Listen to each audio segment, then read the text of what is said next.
so much for watching. You made it to part 2 of Living in High Cotton. I'm USA Today bestselling author Jennifer Youngblood. I co-wrote this novel with my mom, Sandra Poole. It's inspired by the life of my great-grandmother. It's a story of courage, love, betrayal, and the indomitable human spirit in the face of adversity. I'm excited for you to watch the conclusion. You won't be disappointed. Be sure and take a second to like the video and subscribe to my channel. Livin' in High Cotton, a historical romantic novel written by Jennifer Youngblood and Sandra Poole. Chapter 21. Ouch, you're hurting me. Well, hold your head still, Shelby ordered, slightly releasing her grip on Sarah's hair. You said you wanted to look nice for church tomorrow. How long is this going to take? Sarah grumbled. I got the sides done. All I have left is to tie up the back. Sarah folded her arms and scowled. It hurts to be beautiful, Shelby quipped. I didn't think it would hurt this much, Sarah countered. Shelby grinned and suppressed a giggle. She looked across the kitchen and caught her mama's eye. Ellen was also amused at Sarah's comment. When she was a baby, Sarah's hair had curled on its own. The older she got, the straighter her hair became. She asked Shelby to tie it up in rags so that it would be curly for church the following day. Ellen looked appraisingly at her two daughters. They were both so different from each other. Shelby was dignified, always choosing her words carefully before she spoke. Sarah, on the other hand, was free-spirited with a sharp tongue. The past 2 years, since they had come to Alder Springs, had been eventful. At first, Ellen had feared that Frank would never consent to a divorce. 1 month after her arrival in Alder Springs, Ellen had received signed divorce papers from Frank, along with a newspaper clipping announcing his upcoming marriage. The news of his wedding came as a shock to the children and sister, but Ellen was relieved. She counted her blessings, signed the papers, and married John 3 months later. She'd come close to not marrying John. Shelby had been supportive of the marriage, and Sarah was too young to care. But the transition was traumatic to Homer. John insisted that Homer's reaction was normal and that he would eventually accept the marriage. But Ellen had not been so sure, and vowed that she would never again sacrifice her children's well-being for her own happiness. Her loving mother had advised her to go ahead and marry John. Homer is confused right now, she said. He's a good boy. He'll work this out in time. Ellen's eyes misted. If only her mother knew how many times she had leaned on those words. A few days before her death, she told Ellen, I can finally rest now that you have found someone to take care of you. Okay, I'm done, Shelby sighed. Finally, Sarah huffed, hopping out of the chair. Ellen looked at the clock on the wall. It's 2 o'clock already. Shelby, you'd better go ahead and get cleaned up. Is your basket ready? Shelby nodded. Are you sure you don't want to come? I'm sure. John won't be finished seeing patients until this afternoon, and I don't want to go without him. Ellen smiled. Don't worry about me. I want to stay here and relax. You go and have fun. He'll be expecting you. Shelby smiled. Thanks, Mama. For the residents of Alder Springs, Decoration Weekend was a time of great excitement. Saturday was when relatives and friends came from all over to pay respects to their deceased by visiting the cemetery and placing fresh flowers on the graves. Sunday was the day when everyone took extra care in donning their Sunday best as they crowded into the little white church on the hill, fanning themselves like mad to keep cool while they listened to the Honorable Reverend Clayton Tucker deliver what everyone hoped would be one of his best fire and brimstone sermons of the year. The crowning event of the entire weekend was the annual supper box auction held Saturday evening on the grassy lawn beside the church. Reverend Tucker shifted in his seat as a stream of perspiration trickled between his shoulder blades. It was late enough that the sun was starting its trek back down behind the mountains, but the air was still thick, making him want to breathe in deeply so he could catch a good breath. His clothes were sticking to him. He leaned forward and tugged at his pants. Then he pulled out his handkerchief and blotted his high forehead as he looked out over the growing crowd. His wife caught his eye and gave him a meaningful smile, telling him that he'd better wipe the bored expression off his face. He quickly sat up and began nodding courteously to the people around him as he waited for the festivities to begin. The Reverend was sitting beside Hugh Walker, the auctioneer. Hugh had been doing the supper box auction for as long as the Reverend could remember. His loud, booming voice made him a shoo-in for the job.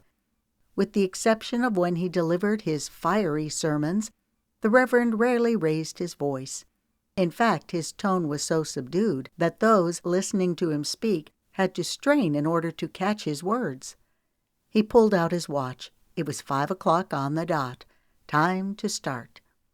He gazed out over the crowd. Wagons, some pulled by horses, others by mules, and a few automobiles were still arriving. He didn't have much use for crowds and would have felt more at home sitting by the stream organizing his thoughts for a sermon. But events such as these were beneficial for his flock. The ladies were dressed in their finery. He could count at least a dozen frilly hats dotting the field of moving bodies like splashes of wildflowers. His thoughts left the crowd as his gaze fell upon his pride and joy, the little white church standing prominently against the sky. He looked at the delicate panes of glass on the windows and the sturdy doors on the front before gazing upward. There was only one thing missing, a steeple. The proceeds from the auction were always donated to the church, and he hoped they would be enough to pay for the steeple. His stomach growled as he looked at the beautifully wrapped boxes on the tables. The aroma of fried chicken and freshly baked apple pie filled the air. Judging from the eager expressions on the faces in the crowd, he guessed he wasn't the only one affected by the food. Hugh stood and cleared his throat. Everyone got silent. It was time to begin. "Isn't that your box next in line?" "I don't know," Shelby replied to the middle-aged woman seated next to her as she craned her neck in a polite attempt to look toward the table, even though she already knew that it was hers. She'd been watching it nervously for the past 15 minutes. "Yes, I believe it is my box." She managed to keep her voice light, despite the fact that she was seething inside. "What types of flowers are on top? It's hard to tell from here." "Buttercups?" Shelby smiled thinly. "How clever. You must have put those in there knowing that dashing fiancé of yours would recognize your box." Shelby's face flushed. "Is he here? I haven't seen him. Perhaps something came up." "Yes, that must be it," Louise said doubtfully. She shifted in her seat and turned to stare straight ahead, so she wouldn't have to see the look of pity in Louise Sutherland's eyes. Hugh held up Shelby's box and inspected its contents. She had spent all that time meticulously preparing Rayford's favorite foods, and he wasn't even here to bid on it. What was so important that he couldn't make it? He knew how much this meant to her. They'd even laughed as he spouted off the large amounts of money he would bid for her supper. She glared at the box. It suddenly looked ugly and deficient. The buttercups, still tucked into the ribbon, were a perfect reminder of her wasted effort. She noticed them growing in bunches beside the church and had added them to her box right before the auction started. She had felt so light-hearted and witty at the time. Now her last-minute gesture seemed childish and ridiculous. Hugh's booming voice cut into her thoughts. "Ladies and gentlemen, we have some good victuals here. Fried chicken, corn on the cob, apple butter, and sweet potato pie. Good. What'll I get for this one? Let's start it out at a nickel. Who'll give me a nickel?" "1 nickel," said a voice in the back. "1 nickel," Hugh rattled off. "Who'll make it a dime?" The price kept steadily rising until it leveled off at 75 cents. Shelby's heart sank, and a burning shame covered her. All of the other boxes had fetched at least $1.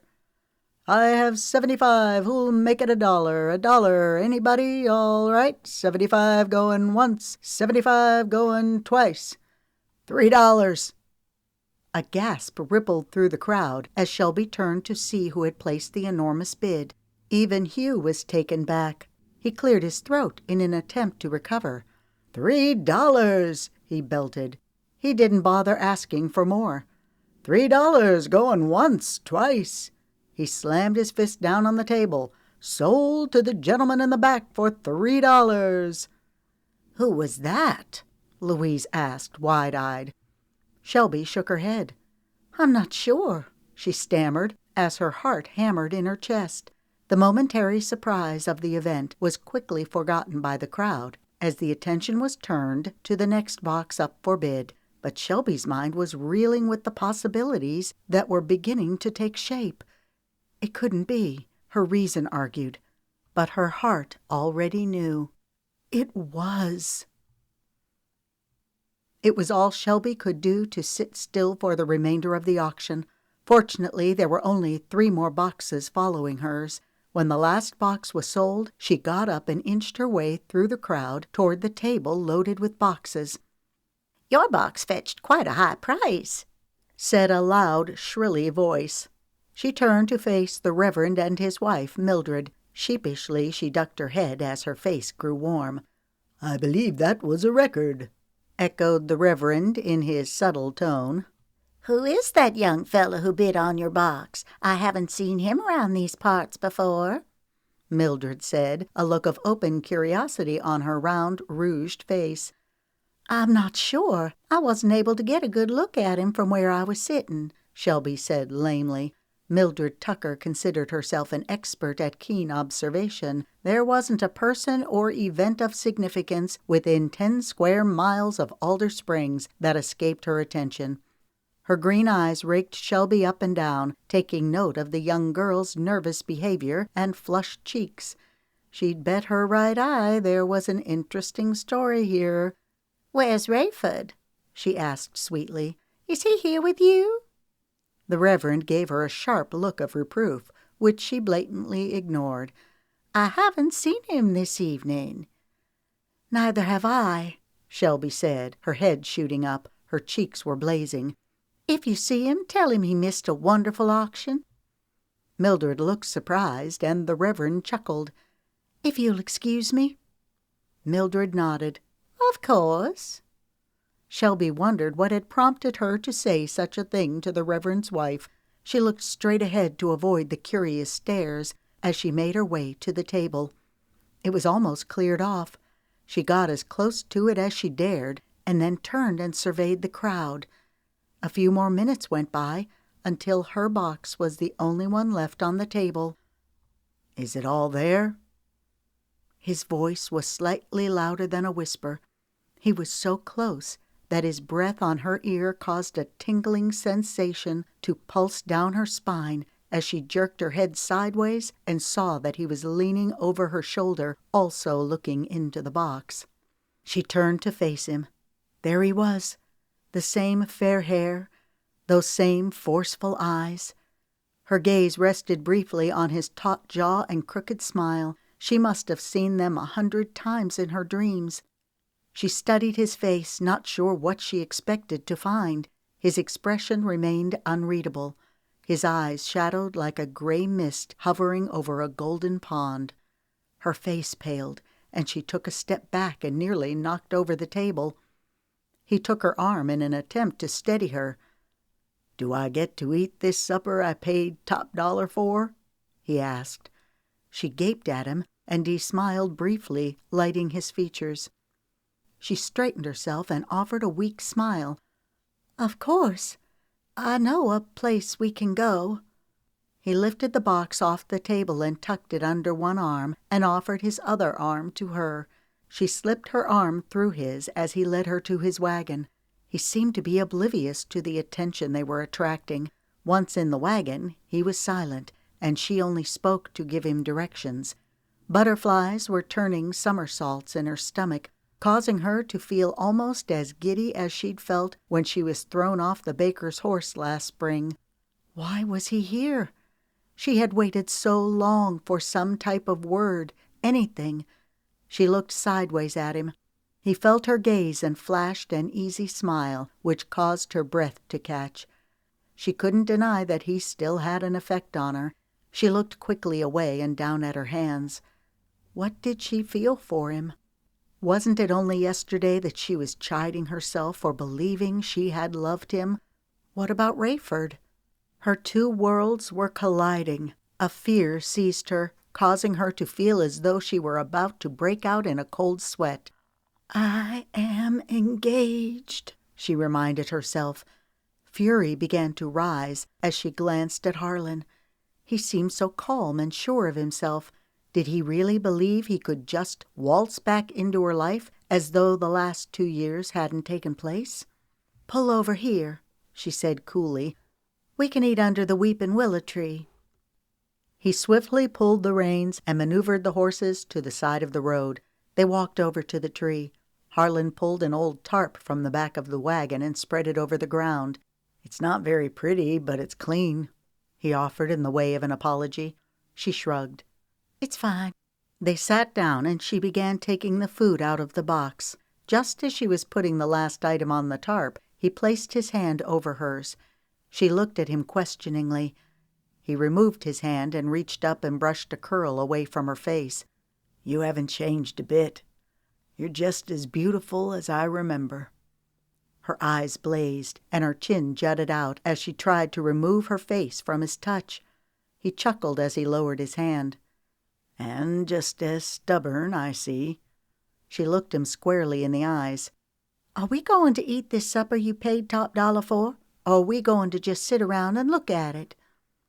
His eyes widened, and then he laughed. Some of the tension eased as they ate in silence.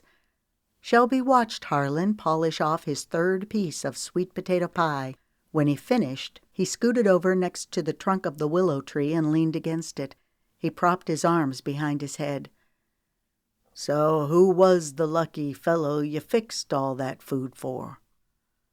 She had just taken a bite of pie and almost choked on it. "What are you talking about?" she managed to get out. "This food," he motioned. "I'm glad I got to enjoy it, but I just can't help but think it was meant for someone else." She fidgeted with her pie, not saying a word, so he continued. "I saw you pick the buttercups." "That's how you knew which box was mine." He nodded. "You still didn't answer my question." "Question?" "Who is the lucky man?" Her heart began to pound. Why did she feel so guilty? "What are you doing here?" she demanded. "Can't I look up an old friend?" he asked innocently, but his words were tinged with sarcasm. "Why do you care who I made this supper for?" He reached up and tugged at one of the strands of the willow tree. "I don't." His remark cut, making her want to lash out at him. "I made this supper for my fiancé," she said smugly. Her words hung in the still air, and she watched as a wounded look washed over his features. She wished she could take the words back, but it was too late. "Why did you wait so long to come?" "You promised me you'd be there when I got back, and you weren't," he said simply. She shook her head in confusion as the words tumbled out. "I explained to you why I had to leave. I thought you'd understand. "Yeah, you explained it all really well. I came back from a trip which you asked me to take, only to find you gone, and that you'd left no word." She cringed at the bitterness in his voice. "I wrote you a letter," she cried, trying to defend herself. "I asked you to come for me." He stood. "A letter? What do you mean you wrote me a letter?" "I did," she said in exasperation. "I wrote you a letter explaining how my mother showed up at the home to get me." Tears filled her eyes. "I know I promised you that I wouldn't leave, but I had no idea that she would come for me. If you only knew how many nights I have lain awake wondering where you were and why you didn't come for me." She used the back of her hand to wipe away a tear. "I didn't get any letter," Harlan said obstinately, but his anger was relenting. "I wrote it before I left. I went down to the office and placed it with the other mail." Harlan sat down next to her on the tarp. "You really wrote me a letter?" She nodded and then looked at him, her eyes pleading with his. "I didn't want to leave you without any word. I had to go with my mother, and I didn't know what else to do." Her voice trailed off as they both considered the possibilities. What could have happened?" he asked, as much to himself as to her. "Did he get lost?" She shook her head. "I don't know. It must have." Harlan ran a hand through his hair. "Mother Ramsay told me where you'd gone, but I was too upset to go searching for you." "What? You knew where I was all this time?" He nodded. "When I came back and discovered that you were gone, I talked to Mother Ramsay. I asked her where you went, and she told me that your mother had come for you. As I was leaving, Janice stopped me. She told me that you said you were starting a new life, and that meant putting everything, including me, behind you." "But that's not true," Shelby exclaimed. "Why would Janice tell you that? She knew how I felt about you. I never said those things to her. When you didn't come, I figured that our relationship didn't mean that much to you." Harlan clenched his fists. "How could I have been so stupid? I should have known better than to believe her. She probably destroyed the letter." "I wouldn't put it past her," Shelby added dryly. "Well, we'll never know, and I guess it doesn't matter now anyway." The silence stretched between them until Shelby spoke. "Why did you come now?" "What?" "What made you change your mind? Why did you come?" "I'm engaged, too." She was stunned. She swallowed hard as her heart sank. "I see." She stared off in the distance, trying to collect her thoughts. "Maybe it's all for the best." "What?" he asked sharply. "What is she like?" "Who?" "Your fiancée. What is she like?" "Oh, she's nice, very pretty, smart." Jealousy stabbed at her. "Where did you meet her?" "At my pappy's store." "Did you get things worked out with him?" He nodded. "I guess I have you to thank for that. After I went back to Birmingham and you weren't there, I went home and started working at the store." She touched his arm. "I'm glad you got things worked out." He looked at her for a long moment and then stared down at the ground. Finally, he lifted his head. "I guess things have a way of working themselves out." "I suppose so," Shelby said. A knot formed in the pit of her stomach. Harlan looked at the sky. "It looks like rain. I'd better get you home."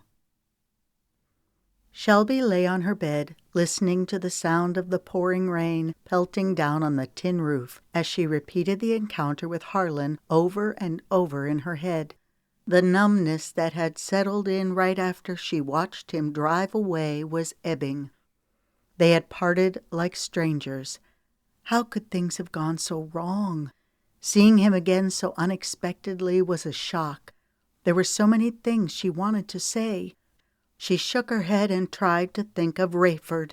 After all, Rayford had been good to her. He was a good catch. She'd seen the jealous glances that the other women cast in their direction whenever they were together, and knew that any one of them would gladly take her place if given the chance. She'd been content with her engagement to him. Still, he'd never evoked the tumultuous feelings that Harlan's very touch had the power to do. She brushed aside the thought. Her decision had to be based on logic, not attraction. Her relationship with Harlan took place a long time ago. So much had happened since then. She was a different person now. There were other things to consider. Why had Rayford not gone to the supper box auction? Could some of the rumors she'd heard about him be true? Was he out drinking or gambling? She considered the possibility and then pictured Rayford's polite smile. No, it was absurd. Rayford wasn't doing those things. There had to be another explanation for his absence today. Finally, she drifted off to a restless sleep. She dreamed that she was picking apples. Sarah and Homer were helping. She pulled a tall ladder over and showed Homer how to climb up it while balancing his bucket in the other hand. No sooner had she gotten him settled when she looked around and realized that Sarah was gone. Where did she go? She listened intently and heard a peculiar noise. She followed the noise to the edge of the orchard. Sarah was throwing apples against a large tin washtub that was leaning against one of the trees. "Sarah, what are you doing?" Each time an apple hit the tub, it made a sharp pinging sound against the glass. Glass? Shelby was confused. She had thought it was a tub. The pinging sound was becoming louder and annoying. She turned over in her bed and opened her eyes. She sat up and looked out the window. At least the rain had stopped. She was about to lie back down and go to sleep when she heard the pinging sound again. This time she knew she hadn't dreamed it. She got up and looked out. She rubbed her eyes and looked again. The moon was partially concealed behind the heavy clouds.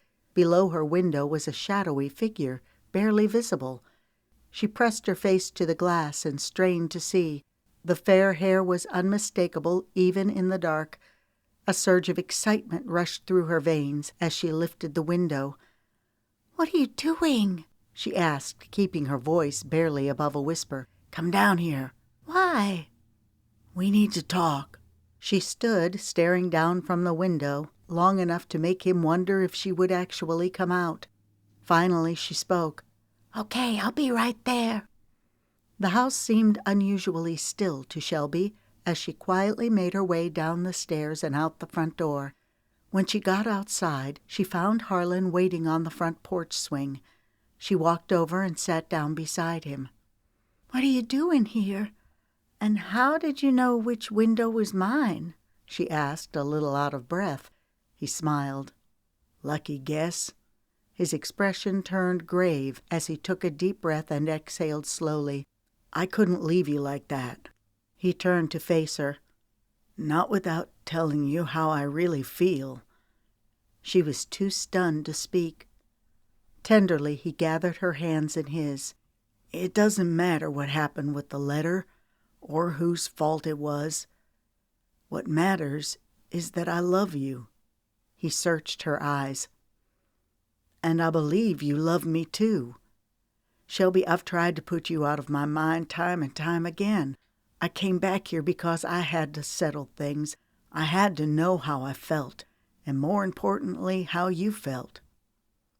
She blinked in an effort to fight back the tears which were threatening to spill over. He scooted closer to her. "Please, say something." She shook her head and pulled her hands from his clasp, shaking her head sadly.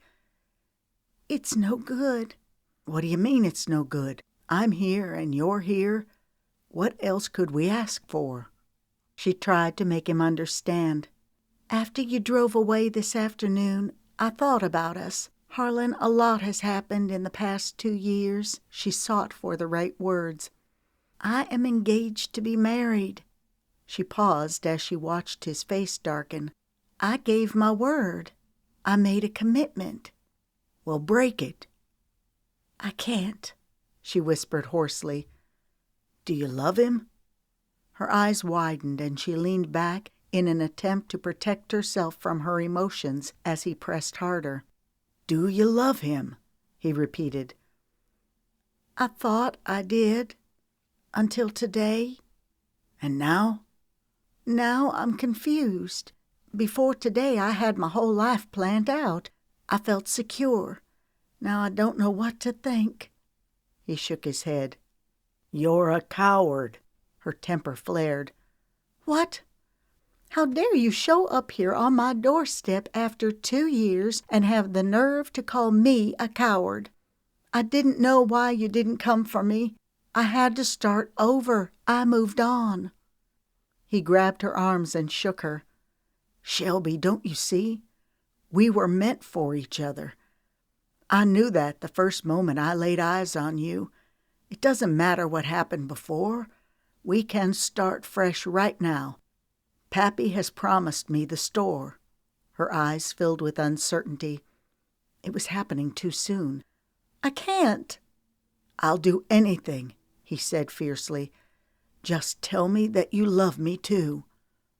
Before she could answer, he gave way to his pent-up emotions and kissed her long and hard. It wasn't a kind and gentle kiss, but a harsh, demanding one. When he finally let her go, she was trembling. His kiss had unleashed a powerful longing she didn't completely understand, and it frightened her. I think it's time for you to go," she said resolutely. "Shelby, I shouldn't have kissed you like that. I don't know what came over me. I just want you to understand how I feel." His voice quivered. "I don't think I can live without you." She was touched by his intense display of emotion. "You told me earlier that time has a way of working things out. I hope you can understand. I made a commitment, and I will stand by it. I will always remember fondly the time we spent together, and I wish you much happiness," she said woodenly. "Don't go anywhere. I'll be right back." She ran into the house. When she came back, she was holding the strand of pearls he had given her. She pressed them into his hands. "I can't keep these. They belong to your fiancé." As he took the pearls, his face went white. He stood and backed away from her. She might have been a poisonous snake that had just struck. He stood facing her for a moment. It was the image of her, tear-streaked, with loose tendrils of hair escaping from her braid, that would forever remain etched in his memory.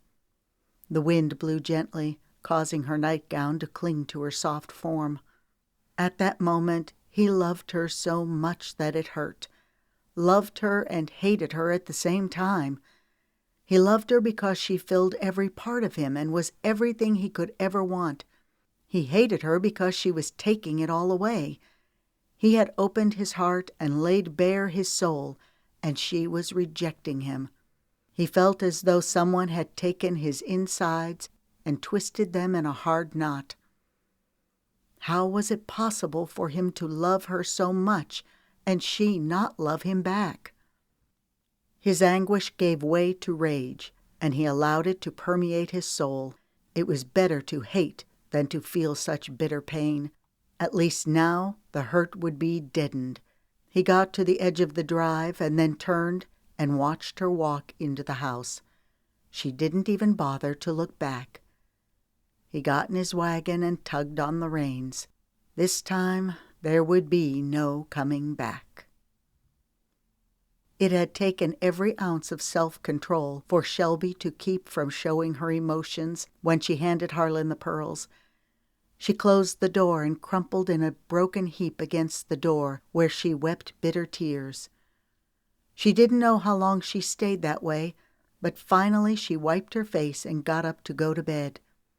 She only got 2 steps before stopping dead in her tracks when she saw Mama sitting on the sofa, watching her intently. "How long have you been there?" "Long enough. Come over here and sit down." Ellen patted the spot beside her. Shelby's head was beginning to throb, and her eyes were puffy. She thought she'd cried so much that there couldn't possibly be any tears left, but fresh tears began to fall. "My life is such a mess." "Why don't you tell me about it?"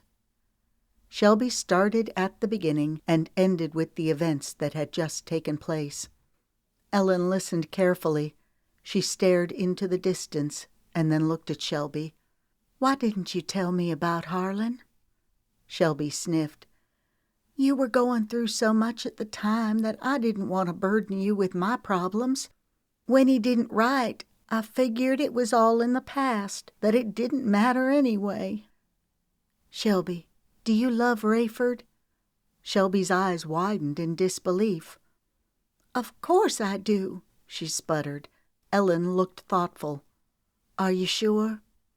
Shelby shook her head. The truth was she wasn't sure about anything anymore. "I can't tell you what you feel in your heart," Ellen began tenderly, "but I can tell you that I watched you and that young man out there on the porch." Shelby's almond eyes became wide circles, and her face began to burn as Ellen continued. "I only watched you for a couple of minutes, and I could see the difference." Ellen grasped her hand. "You've sat there and told me all of the reasons why you should marry Rayford. In all of your talk, I kept waiting for you to say the one thing you haven't." "What?" "That you love him. Shelby, you always let your head guide your decisions. What does your heart tell you to do?" "I'm not sure." "I think you are. My mother once told me something very important. She told me that I would have to find my life my own way." "Is that why you left Cartersville and came here to marry John?" Ellen nodded. "I think you already know what your heart is telling you." "Are you telling me that I'm supposed to break my engagement with Rayford and marry someone I haven't seen in 2 years? Is that what you're telling me to do?" Ellen smiled. "I love him, Mama." "I know you do. I think it's time you told him." Shelby's hand flew to her mouth. "But it's too late. He's gone." "It's never too late. He's staying at the Main Street Inn in Albertville." "But what? How did you know?" Shelby squeaked. Ellen chuckled. "How fast do you figure the word got around town after Mildred Tucker saw you two getting in his wagon after the auction?" "But you didn't say anything about it." "I figured you would tell me when the time was right. Now go upstairs and get some rest. John left a couple of hours ago to make a house call. Jenny Lynn is having her baby. Hopefully he'll be back before too long. I'll get him to take you to Albertville first thing in the morning." Shelby hugged her mother. "Thank you," she whispered. "You're welcome. Now go on and get some sleep so you can get an early start. Let's not keep this young man waiting any longer than we have to."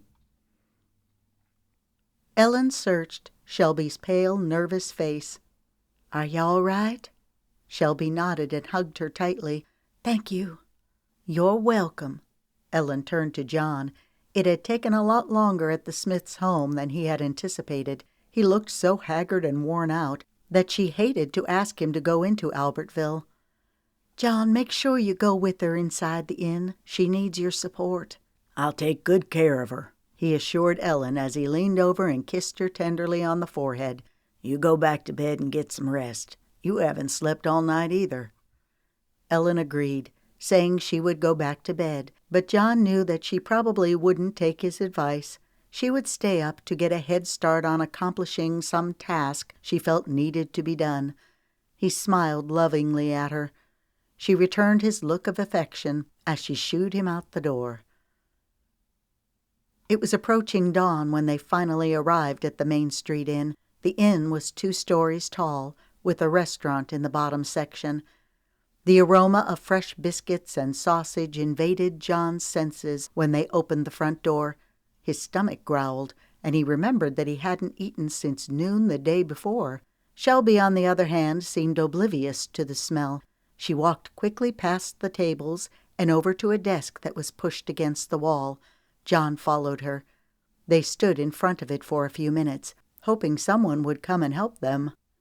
"It doesn't look like anyone is working right now." John turned and surveyed the room.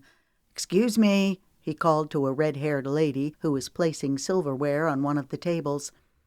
If she heard him, she chose to act as though she didn't. He furrowed his brow.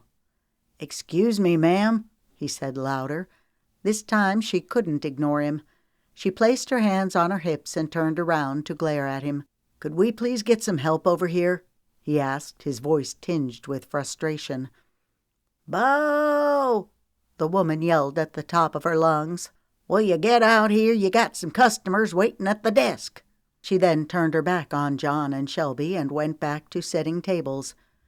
John looked at Shelby and rolled his eyes. A couple of seconds went by before a stocky, balding man came scurrying out of the kitchen. He reminded Shelby of a mouse as his eyes darted back and forth between them. The little man cleared his throat and pushed his glasses up on his nose. "Yes, how may I help you?" he asked briskly. "We're looking for someone," John said, and then motioned for Shelby to continue. She stepped forward.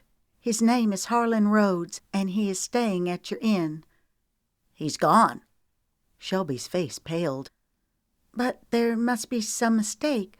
Are you sure you have the right person?" John pointed. "Can you check the register?" This irritated the little man, and he started blinking rapidly. "I don't need to check my register to know that Harlan Rhodes woke me up at 2 o'clock this morning demanding to be checked out." John took one look at Shelby and realized that she was on the verge of shock. He turned back to the man and smiled tightly. "This is a matter of great importance. Are you sure you have the right person?" "I'm absolutely sure, but if it will make you feel better, I'll ask Winifred." He motioned to the redhead. She sauntered over. "Could you describe the young man who was staying with us to these folks?" She frowned hesitantly. "The young man you were talking to at breakfast yesterday," he clarified. Recognition set in. She pursed her red lips and then smiled broadly. "Oh, him. He's not easy to forget." She winked at Shelby. "No wonder you're here looking for him." John's dark expression told the woman that she'd better stick to the facts. "Yeah, I remember him. Young fella." She looked at Shelby. "'Bout your age, light hair, nice smile, friendly. Came in a huff, woke everybody up, and checked out." She shrugged. "Did I leave anything out?" Stars exploded in Shelby's head as her knees buckled. She would have landed on the floor if John hadn't caught her. He helped her to a table. "Honey, are you okay?" Winifred asked. "She'll be all right," John said. "She's had a shock. Could you please get her a glass of water?" He knelt down to get a good look at Shelby and felt her skin. It was clammy. Her pulse was weak and rapid, her eyes dull. "Shelby," he began calmly, "everything is going to be all right. Just try to relax." She reached up and squeezed his arm. "I'm okay. I don't need any water. Could you please just get me home?"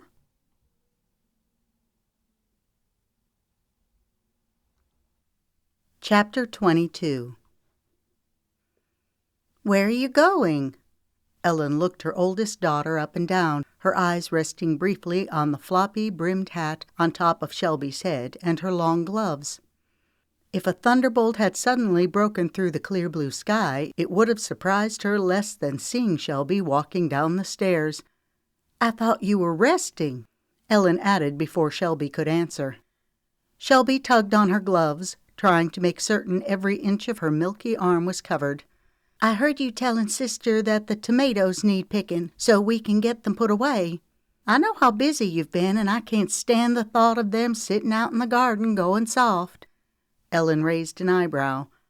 "Are you sure you're up to it?" Shelby's eyes narrowed and she lifted her chin. "Mama, I heard John telling you that I should stay in bed for a couple of days, but I can assure you that I am perfectly fine." She could tell her mother needed further reassurance, so she smiled. Ellen's brow creased. The tight smile on Shelby's face couldn't disguise the dark circles under her eyes or her pallor. They walked into the kitchen, and Ellen watched as she grabbed an apron and tied it around her waist. It broke her heart to see Shelby acting as if nothing had happened. She had tried to discuss things with her yesterday when she came back from the hotel, but Shelby refused. She started to press her and thought better of it as John's words from the night before came back to her. "Be patient," he urged. "Give her some time." She decided to try a more subtle tactic. "Why don't you sit down and drink something? It's hot outside and I don't want you getting sick." "Thanks, but I'm not thirsty." "You need to eat something. You haven't eaten anything since yesterday," Ellen pleaded. "I will eat when I get hungry." Shelby looked at her mama's expression and softened. "Please try and understand. I will have to get over this thing on my own terms. If I continue to stay cooped up in my room, well, I'll go crazy." "Okay," Ellen conceded. "Just remember I'll be here whenever you need me." Shelby nodded. "I'll be outside."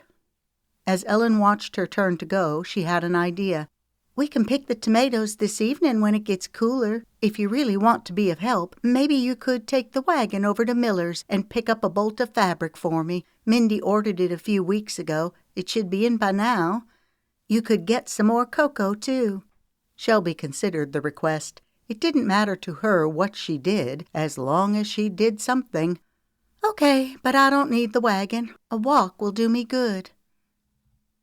Summer held on as long as it possibly could, and just when the folks of Alder Springs thought they couldn't take another sweltering day, the weather slowly got cooler until one day the promise of fall could be felt in the air.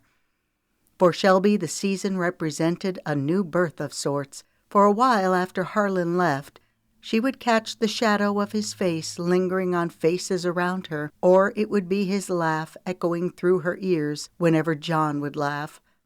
She wondered if she would ever be capable of experiencing any amount of happiness again, but time has a merciful way of healing even the most wounded of hearts.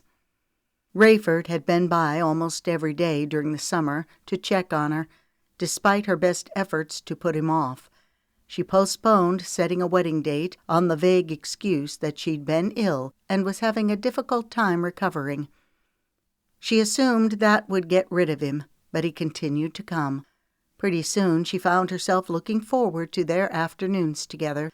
They would sit on the swing and drink cold lemonade as they watched Sarah play in the front yard. "I went out to the farm yesterday." Rayford looked out of the corner of his eye for Shelby's reaction, but her face remained blank. "How does it look?" she finally asked. "Lonely, like it's waiting for us to live there." Shelby didn't answer, and they continued to swing back and forth. Rayford scooted closer, and she turned to look at him. "Will you ride out there tomorrow and let me show you?" The excitement in his voice caused her to smile, giving him the encouragement he needed to continue. "It's a beautiful piece of land, and it's all ours." His dark eyes glittered with satisfaction. "The soil is rich and fertile. We'll plant cotton, acres of it," he said eagerly.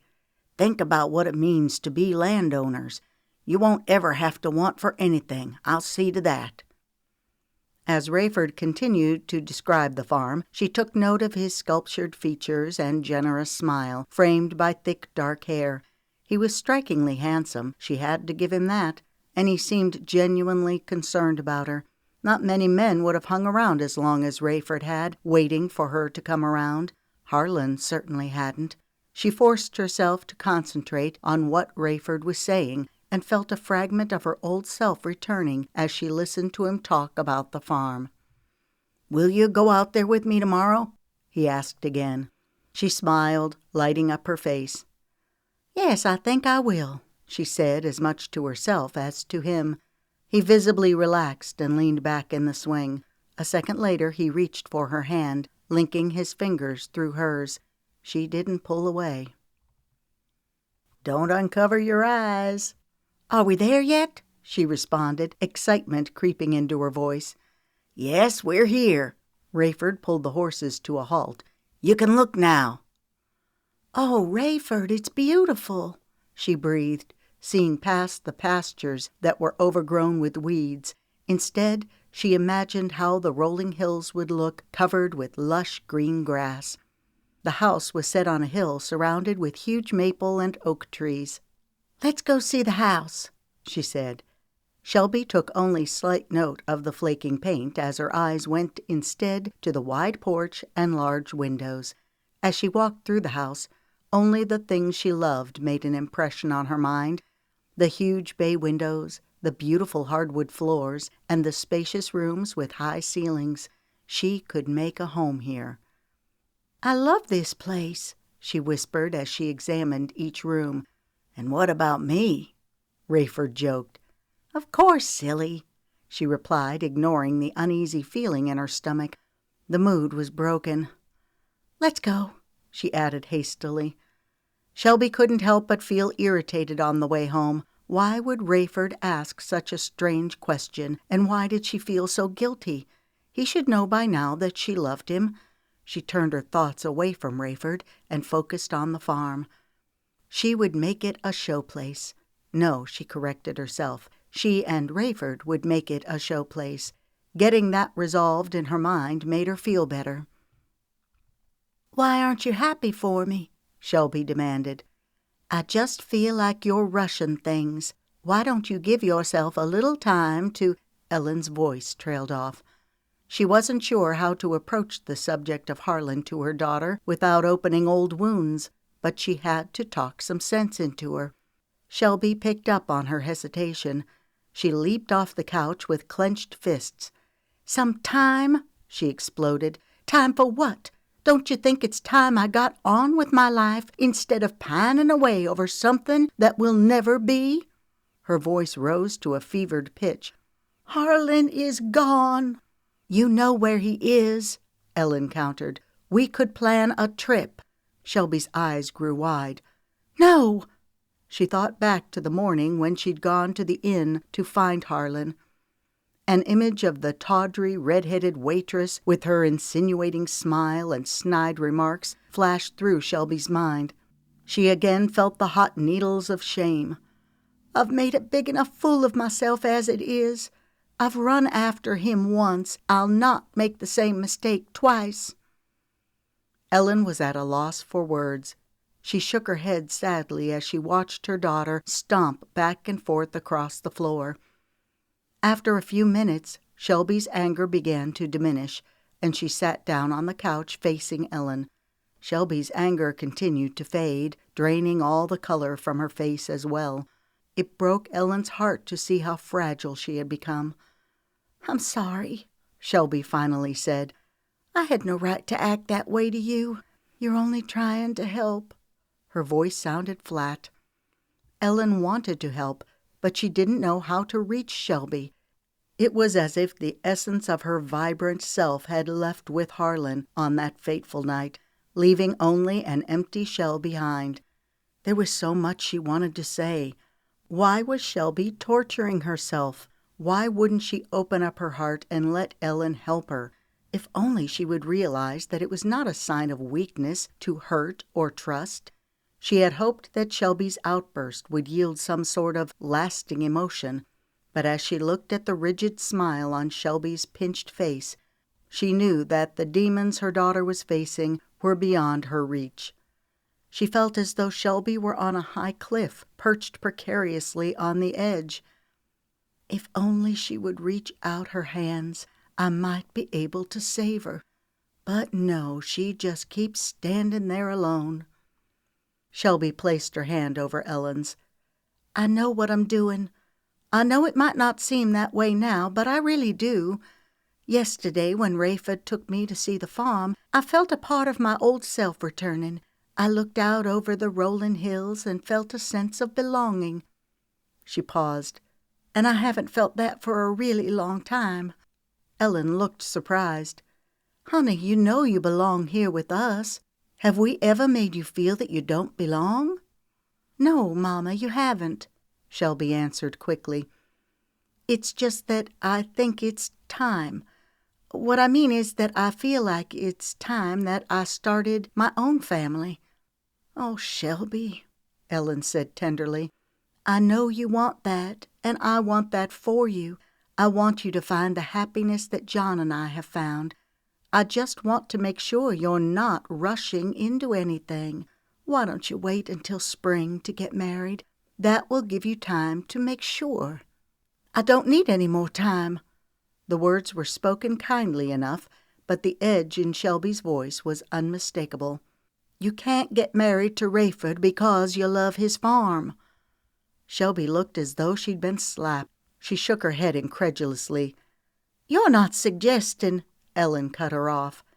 "You told me a few minutes ago that you felt like you belonged at the farm. What about Rayford? I haven't heard you profess any love for him." "Well, of course I care for him," Shelby blustered. "That goes without saying." She sought for the right words to make Mama understand how she felt. "Rayford is a good man. He loves me, and I know he will take good care of me. We'll be happy together." Ellen looked unconvinced. Shelby took a deep breath and prepared herself for what she knew she must say. She had never told her mama a lie before. "I love him. Or at least I hope and pray that I will someday," she added to herself. Shelby looked up to see Ellen's reaction. The latter's face was masked, so Shelby continued. "This experience with Harlan has been good for me. It has helped me realize that I can't keep chasing rainbows. I have to focus on what's real. Rayford is here." Shelby's voice went flat. "He stood by me. Rayford is real." "Shelby," Ellen said as her eyes went misty, "you can't ever lose sight of your dreams. You have to hold on to them. Our dreams give our lives meaning and hope." "I have to get on with my life," Shelby said stubbornly. "Rayford has thrown me a lifeline, a chance for happiness, and I'm going to take it." Before Ellen could respond, John walked into the room. He took one look at the two of them and then turned to make a hasty exit. "I'm sorry, I didn't mean to interrupt." Shelby jumped up. "It's okay, you don't have to leave." She was glad that his entrance had gotten her off the hook. "I was just telling Mama the happy news." John looked dubiously at his wife and her daughter. "Happy news?" "Rayford and I have decided to get married next month." A look of surprise washed over his face. He didn't know what to say for a moment. "So soon?" "Yes," Shelby answered quickly. "We want to get settled in before the winter hits, and Rayford wants to start planting in the spring." "Congratulations," John murmured, as he looked at Ellen and noticed that her smile was forced and she was wiping away a tear.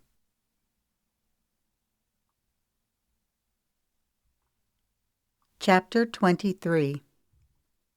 "If you make your bed, then you have to lie in it." Shelby had heard that quote from her grandma, along with many others, all of her life, but it wasn't until this past year that she was starting to realize the full implication of what Grandma had meant. Her relationship with Rayford had taken a turn for the worse the last few months. The newlywed stage had worn off, and with a baby coming, it was only natural for Rayford to worry. At first she assumed that perhaps his moody and sullen manner was her imagination. She had heard that being pregnant did all sorts of things like that to women. Then she noticed that he was staying away from home more and more, and taking less interest in her, the baby, and the farm. Maybe it was her fault. She had been really demanding lately. She was determined to make things better between them. As usual, she left Rayford sleeping in the bed and got up early. She put on one of her gingham work dresses and expertly piled her brown curls high on her head and secured them with a silk ribbon. She set aside a royal blue, freshly starched dress and a crisp white apron. She would put her nice dress on after she did the morning chores. Except for her little round tummy, she could have passed for a child. The first order of the day was to milk the cow and feed the animals. She overheard some of the ladies at church complaining about having to get up early to milk the cows, but she didn't mind. This was her favorite time of day, and she loved the animals. A patch of fog was still nestling in the valley up against the mountains. Sunlight shone on the morning dew, spreading a sparkling blanket across the grass, and the air was cool and crisp. What she did mind, though, was carrying in the heavy wood from the shed to start a fire for cooking breakfast. Until recently, Rayford had made sure that she had plenty of wood to cook with, but this was the third time this week that she'd been forced to lift the heavy wood and bring it in from the shed. She made a mental note. When the time was right, she would discuss it with him. Shelby's earlier optimism waned by the time she finally got the fire started, changed into her blue dress, and cooked breakfast. She tried to sweep the negative thoughts out of her mind as she hummed her favorite tune and set the table, using her lace tablecloth and floral china. Rayford's favorite breakfast was hot biscuits served with fresh butter, applesauce, sausage, and steaming coffee. She knew that he would be pleased. The aroma could be smelled a mile down the road. The table was situated in front of the bay window, where the first morning rays of sun spread across the room. Shelby loved this spot in her house most of all. The morning sun always gave her hope for a beautiful day, and she took particular delight in the rays on this morning as they spread across the table and fell onto the floor. She was still admiring the table setting when Rayford came into the kitchen. "Good morning," she chimed as she poured a cup of coffee before turning to face him. "I have the clothes ready to—" she began and then stopped. "Why are you dressed in your nice clothes?" "I have the clothes ready to be separated for washing. You promised to set the pots up for me and build a fire this morning." "Something has come up, and the clothes will just have to wait another day, darling," he drawled with that smile she was beginning to despise. "I have to go into town early this morning, so I won't be eating breakfast." He picked up the coffee cup and took a long swig while looking at her above the rim.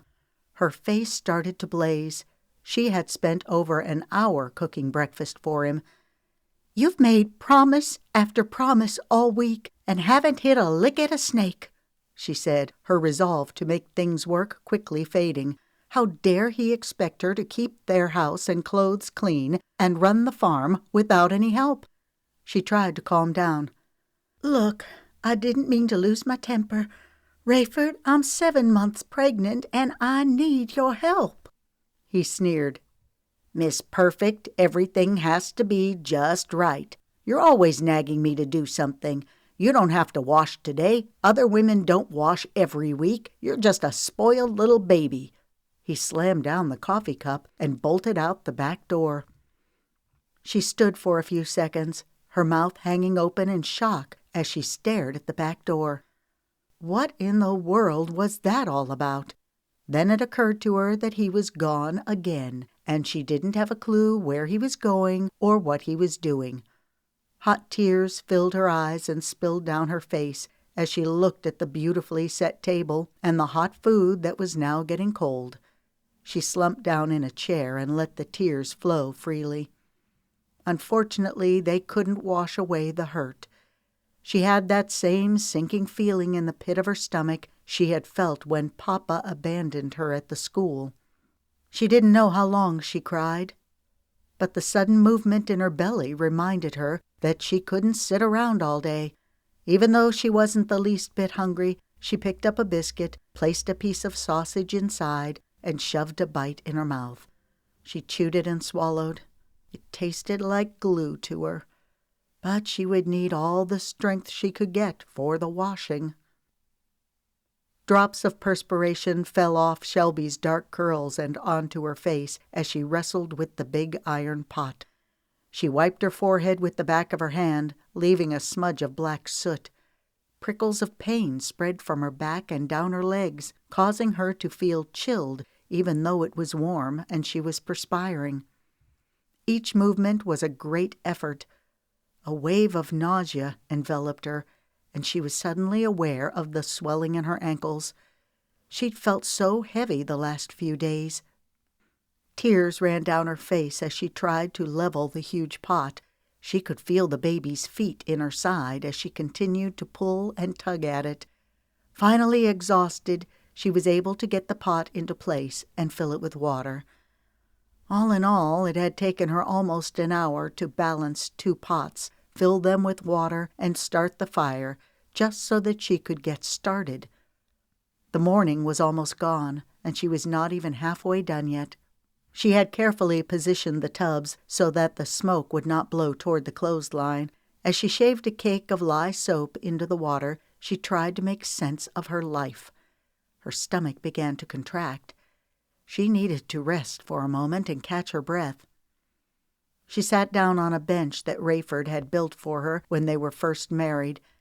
It was ironic how solid and sturdy it was, unlike their marriage. She looked down at her dress and hands. She was covered with black smut from the pot. She didn't have time to worry about how she looked right now. She would feel better if she could relax and clear her head for a second. Her cheeks were flushed with anger, and she tried to calm down. Getting angry with Rayford would not help the baby, nor her. She looked across the yard and cringed at the thought that entered her head. After the morning she'd had, she could just see Mama and John driving up and seeing her right now.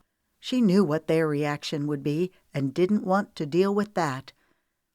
Then a more horrible thought came into her mind as she imagined the Reverend's wife riding by in her carriage and spreading the word like wildfire to the other ladies in the community that she saw Shelby, big as a barrel, working like a field hand. She chuckled at the thought and felt a little better. She got up and separated the clothes into 3 piles, one for whites, one for coloreds, and one for work breeches and rags. As she examined each piece of fabric, she noticed one of Rayford's shirts had a dark smear on the sleeve. She meticulously applied the paste of lye soap and baking powder that she had made earlier in the week and rubbed it vigorously up and down the scrub board. There, the stain was gone. She wished it were that easy to remove the stains Rayford had put on their marriage and on her heart.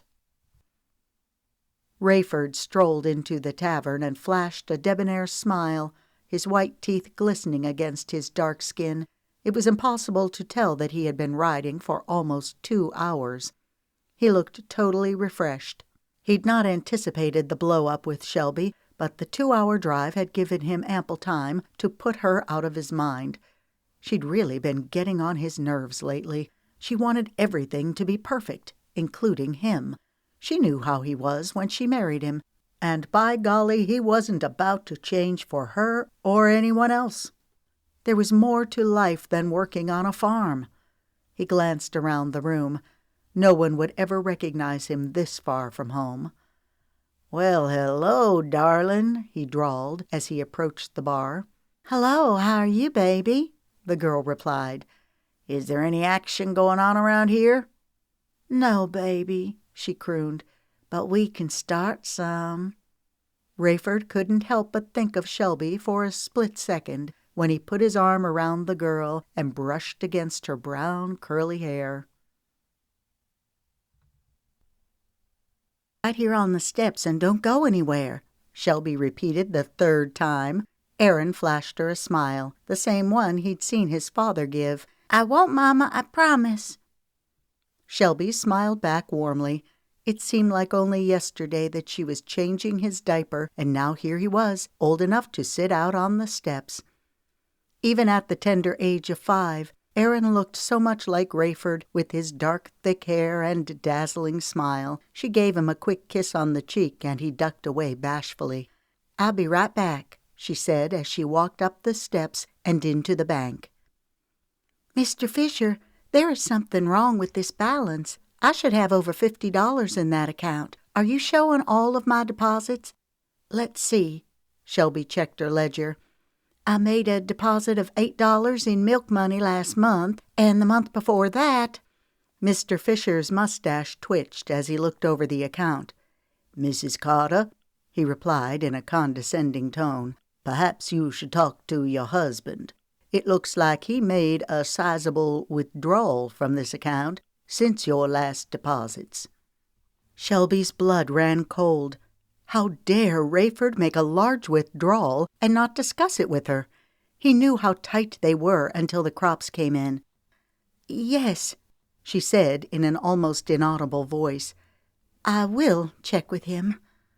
She left the bank and went directly to John's office. She found him sitting at his desk, poring over a medical book. As soon as he saw her, he stood and smiled broadly before looking around for Aaron. "Well, to what do I owe this visit? Where's Aaron?" "He's playing out front." John noticed that Shelby's face was flushed. "Are you feeling okay?" "Yes, I feel fine, but I have a little problem that you might be able to help me with." "Are you sure everything is all right?" She was beginning to think she'd made a mistake by coming to John, but she didn't know where else to turn. "John, I need some help on the farm," she stammered. "Is something wrong with Rayford?" "No, he's all right." She tried to sound convincing. "I think he just needs a little space right now." John shook his head. He'd never been overly impressed with Rayford. "Space for what?" "Please, John, I need your help, and I don't want to worry Mama." "What kind of help do you need?" She sat down in a chair. "Do you remember when Rayford had the falling out with the Abrams?" He nodded. "I thought he was going to get another family to take their place." "Yes, he was, but he hasn't gotten around to it," she replied evasively. "I need someone to take their place and work in the fields." Shelby tried to hold back the tears. John noticed for the first time how exhausted she looked. Even though he'd never believed in resorting to violence, at that moment he would have loved to get a hold of Rayford and pound some sense into him. "Shelby, let me see what I can do. I heard of a family in Boaz that is looking for a place to move. They got into some sort of disagreement with their landlord, and he's kicking them off of the place." "What did they do?" "It's the same old story. They claim they didn't do anything. No one really knows because Old Man Brown won't comment on why he's kicking them out." It only took Shelby a minute to make up her mind. "When can you get in touch with them?" From the moment she laid eyes on Otis Wilkerson, Shelby knew she had made a serious mistake, and just as she knew for a surety that she would regret the day he stepped foot on her property, she knew with equal clarity that she couldn't turn his family away. Standing just behind Otis, her face partially covered by the baby she was holding, was his petite wife. Tiny as she was, her dress looked snug and worn, as if it had almost exhausted its wear. Upon first glance, Shelby guessed his wife was about her mamma's age, but after a closer inspection, she realized with a jolt that the woman was actually closer to her own age. It was the deep wrinkles around her sad eyes and her stooped posture that made her seem older. The family was standing close together in front of the broken-down shack, waiting to see if they would pass inspection. Shelby felt embarrassed about the poor condition of the shack. This desolate family would have to call home. How she wished she could have given the faded, dry wood the whitewashing it so desperately needed, or at least planted a few petunias to make the place seem more inviting. There was simply not enough time, nor energy. She looked again at the pitiful family and felt compassion that they had been reduced to such a life, completely dependent on her decision. What would happen to them if she turned them away? She looked at the oldest boy, trying hard to hold his bony shoulders straight under her gaze, despite the fact that his little sister was tugging on him to pick her up. He couldn't have been much older than Aaron. There were two small children huddled behind the folds of their mother's dress. They looked dirty and unkempt. It seemed like only yesterday she had come to this farm innocent and naive, ready to spend a life of bliss with a husband to look after her. It should have been Rayford standing here trying to handle this situation, not her. She looked at Otis and squared her shoulders, feeling as though the weight of the world rested on her. What was it about him that made her skin crawl? Something in his expression let her know that he would perceive any gesture of kindness on her part as a sign of weakness. She had to appear tougher than him. He was only about an inch taller than Rayford, but his wiry frame made him appear even taller. His skin looked like leather, caused no doubt by working all his life in the blistering sun picking cotton. His overalls had holes in the knees and were so faded they hardly had any trace of color left in them. Patches of red whiskers dotted his sharp chin, and he was missing his two front teeth, causing him to speak with a lisp. It was the bitter expression in his cold blue eyes that sent a shiver running down her spine. Was it her imagination, or did they also hold a hint of mockery in them? He seemed to be condemning her, as if she were responsible for his situation. John must have felt the hostility, too. He pulled her aside. "Are you sure you want to hire this family?" he whispered. Her eyes filled with doubt. The truth was, she wasn't sure. "What are the chances of finding another family this close to picking time?" John shrugged, his expression thoughtful. "I'd say your chances are pretty good. Times are hard. I'm sure we could do some more checking around. There are always families willing to work the land. Do you want to keep looking?" She hesitated and looked over at the children. The smaller two had come out from behind their mother and were now playing in the dirt. The oldest boy had finally picked up his little sister and was balancing her on his hip. His pants weren't long enough to reach his dusty feet. She looked out across the distant field as an image of Mother Ramsay filled her mind. Mother Ramsay wouldn't turn them away. No, I don't want to keep looking. I think we should give them a chance. John weighed Shelby's words while trying to make up his own mind. Well, at least this will get you through the season, he mused. All right, let's see what we can work out. Otis had gone over and sat down on the porch of the shack where he was chewing on a piece of grass. His body language suggested a lack of concern, but underneath the straw hat, his keen eyes were surveying the exchange between John and Shelby with interest. He stood and spit out the grass when they approached. Clearly it was time to get down to business. Do you have a plow or a mule? Anything you could bring into the contract? Shelby asked, even though she could tell from looking at them that they barely had clothes on their backs, much less anything else. Otis shook his head. Well, in that case, I'll furnish you with a credit of $10 at Miller's Merchandise. You probably noticed it on your way into town. You can buy enough food and other necessities to tide you over until picking time next month. He nodded but remained silent. Since you're starting right before the season, I will pay you 3 cents a pound for the cotton you and your family pick, minus the credit I'm furnishing you. If things work out, we can renegotiate terms for next year. Is that agreeable? Otis still didn't speak. This ruffled John's feathers. I believe the lady asked you a question, he said brusquely.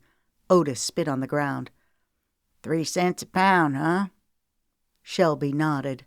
Otis knew it was a fair price.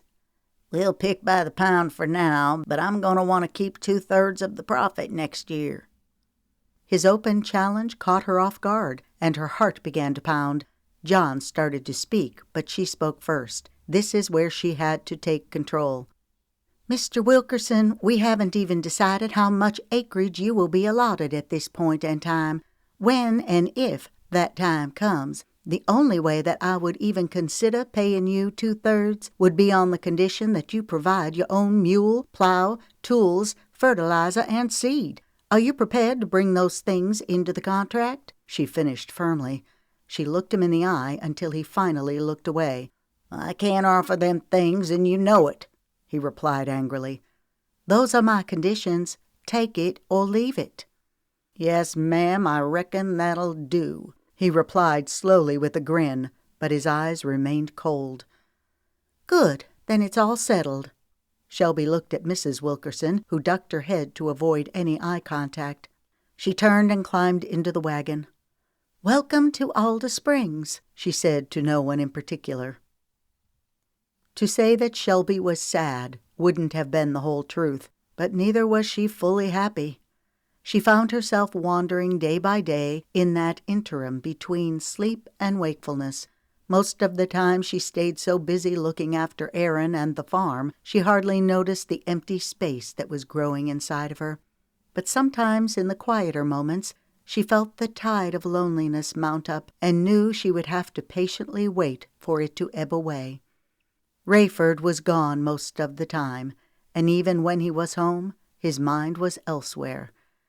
This way of life between them had become so customary that Shelby had to search her memory to remember if it had ever been any different. Yes, things had been different. He'd been interested in her once, but any hope of them having a semblance of a relationship was dashed after the birth of Aaron.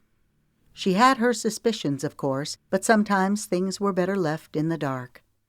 Maybe she didn't have the courage to bring her fears out in the open. That would mean she would have to face them, and she just didn't want to do that right now. Well, hello, Ruthie.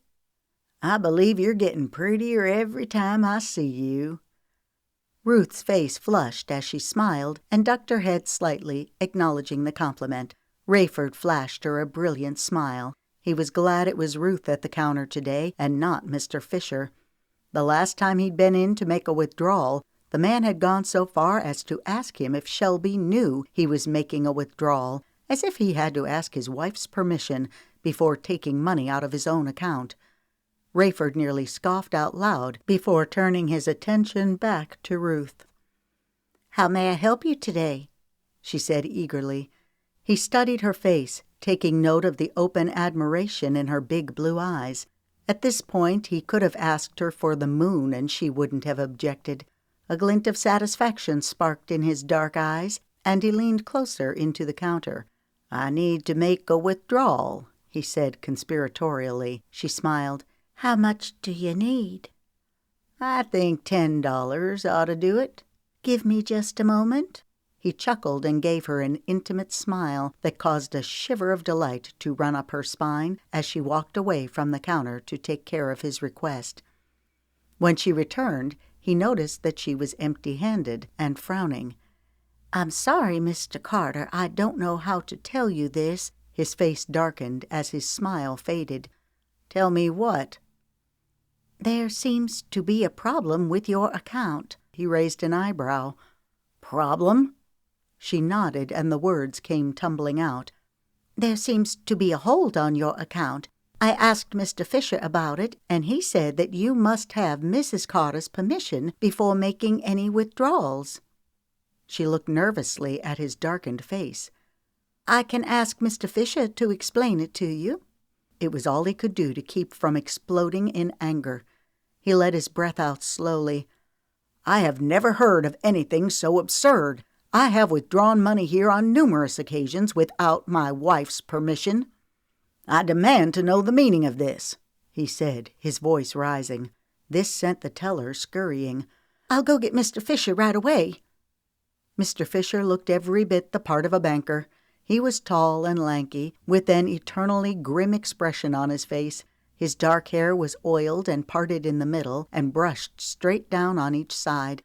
The only break in his sallow complexion was a pencil-thin mustache that curled upward on each side.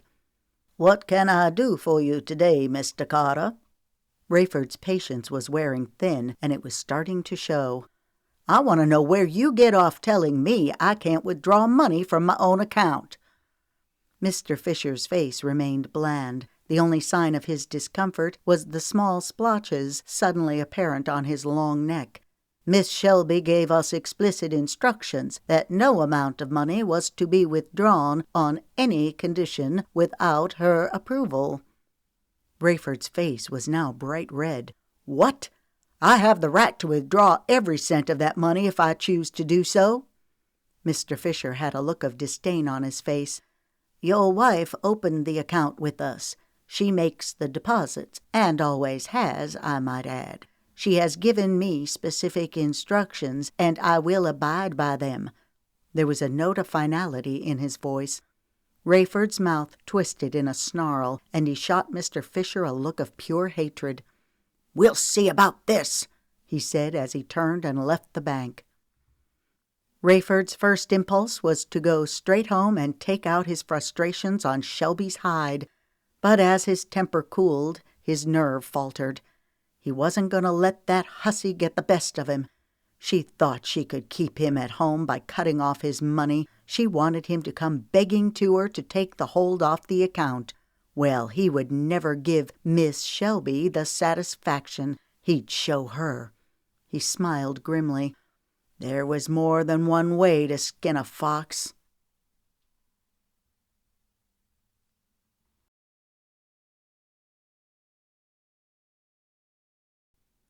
Chapter 25.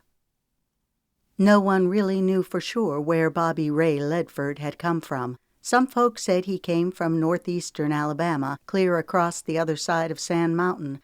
Others jokingly remarked that they could have sworn he just dropped from the sky one day. He was private and evasive, like the sneaky snake slithering on the ground. Bobby Ray appeared perfectly harmless until you picked him up and put him in your pocket. When the church had needed a piano a few years back, Bobby Ray made sure they had one. When Sherman Benson's house burned down last fall, Bobby Ray organized a house raising. Any time the school needed books and supplies, it was Bobby Ray's money that bought them. There were rumors, of course, of bootlegging, gambling, and extortion, but none of the rumors had ever been substantiated.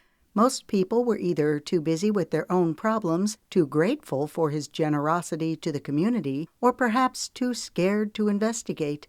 It was said by some that there wasn't a tavern or saloon within 20 miles radius of Alder Springs that didn't pay a friendly gift to Bobby Ray to keep Sheriff Myers and his cronies looking the other direction.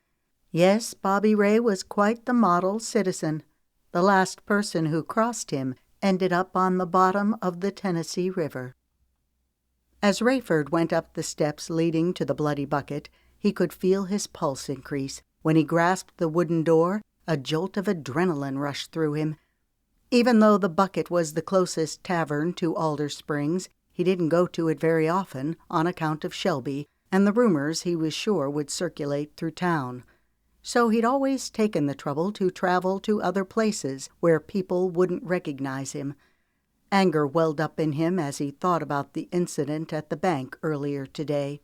A dour smile stole across his face, looking more like a grimace as he opened the door and stepped inside. Thanks to his darling wife, he wouldn't have to worry about being so careful after all.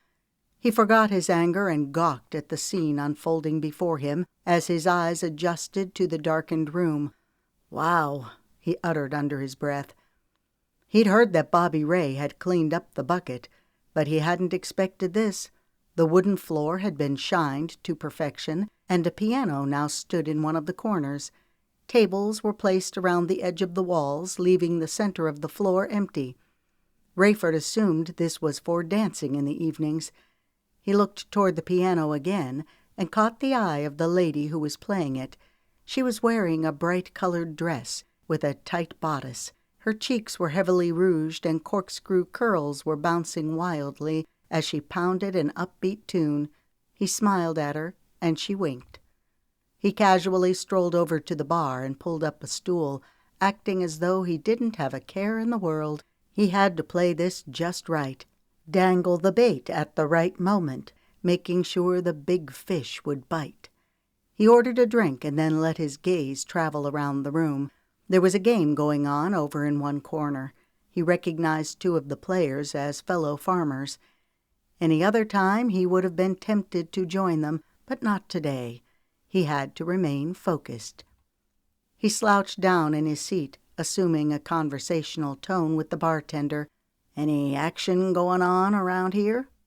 The bartender was a large, burly man with a ruddy complexion and dark whiskers. He raised one of his thick eyebrows and looked suspiciously from underneath his heavy eyelid before answering. "I don't know. It depends on what you're looking for." Rayford took a swig of whiskey. "Good stuff." He shook his head. "Haven't tasted anything this pure round these parts. Must be a mighty good still." This got the bartender's back up. "Just what are you getting at?" Rayford figured the bartender outweighed him by at least 70 pounds. He felt the first prickle of fear creep up his spine as he noticed that the man's face was darkening, but he knew he had to see this thing through. He smiled benignly. "Just making an observation, that's all." The bartender's eyes narrowed as Rayford tried to figure out what to say next. He could feel the man's penetrating gaze scrutinizing him. The large man grew puzzled. "Hey, don't I know you?" Rayford looked up in surprise. He didn't recognize the man, but didn't know whether or not he should admit to the fact. "I do know you. You're Rayford Carter," the man said as his face stretched in a broad grin. "You don't remember me, do you?" "You look kind of familiar." "I used to run around with Dave Williams and his bunch." When Rayford looked blank, the man pointed to his chest. "Jerry Danielson, but my friends call me J.D." Rayford smiled. "J.D., of course," he said warmly, although he still had no idea who the man was. "It's good to see you. Where you been? It's been years since I've seen you. I heard that you settled down and got yourself a little wife that leads you around by the nose." He winked. Rayford smirked, the comment hitting a little too close to home. "That just goes to show that you can't believe every rumor you hear," he said dryly. J.D. laughed heartily. "I guess so." He looked speculatively at Rayford. "What brings you in here?" Rayford picked up his whiskey glass and swirled around the liquid. He placed it on the table and motioned toward the glass with his eyes. He paused just long enough to fully capture J.D.'s attention, and then he purposely lowered his voice so that J.D. had to lean in to hear him. "I'm looking for some work." J.D. looked at Rayford for a long minute before shaking his head. "I don't know." He looked furtively over his shoulder. "When a man comes looking for work, he has to be sure that he's up to the task, if you know what I mean." His voice dropped to a whisper. "Once you start, there's no backing out." Rayford began strumming his fingers on the table. He looked directly at J.D. "I am well aware of the risk, and I can assure you I don't back down from nothing." J.D. looked steadily at Rayford, sizing him up. Rayford held his gaze until the other man looked away. "All right, give me a few minutes. Let me see what I can do." "What in the world?" Shelby muttered under her breath. "Aaron," she called, "can you come here for a minute?" In a couple of seconds, Aaron came running. "Yes, ma'am." "Honey, did you take one of the pies off the windowsill?" Aaron looked confused for a moment and then shook his head vigorously. "No, ma'am." She looked at the sincerity shining from his dark eyes. "Are you sure?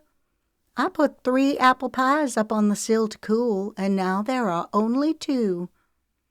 Aaron shrugged. "Maybe Uncle Homer took it." Shelby chuckled and tousled his hair.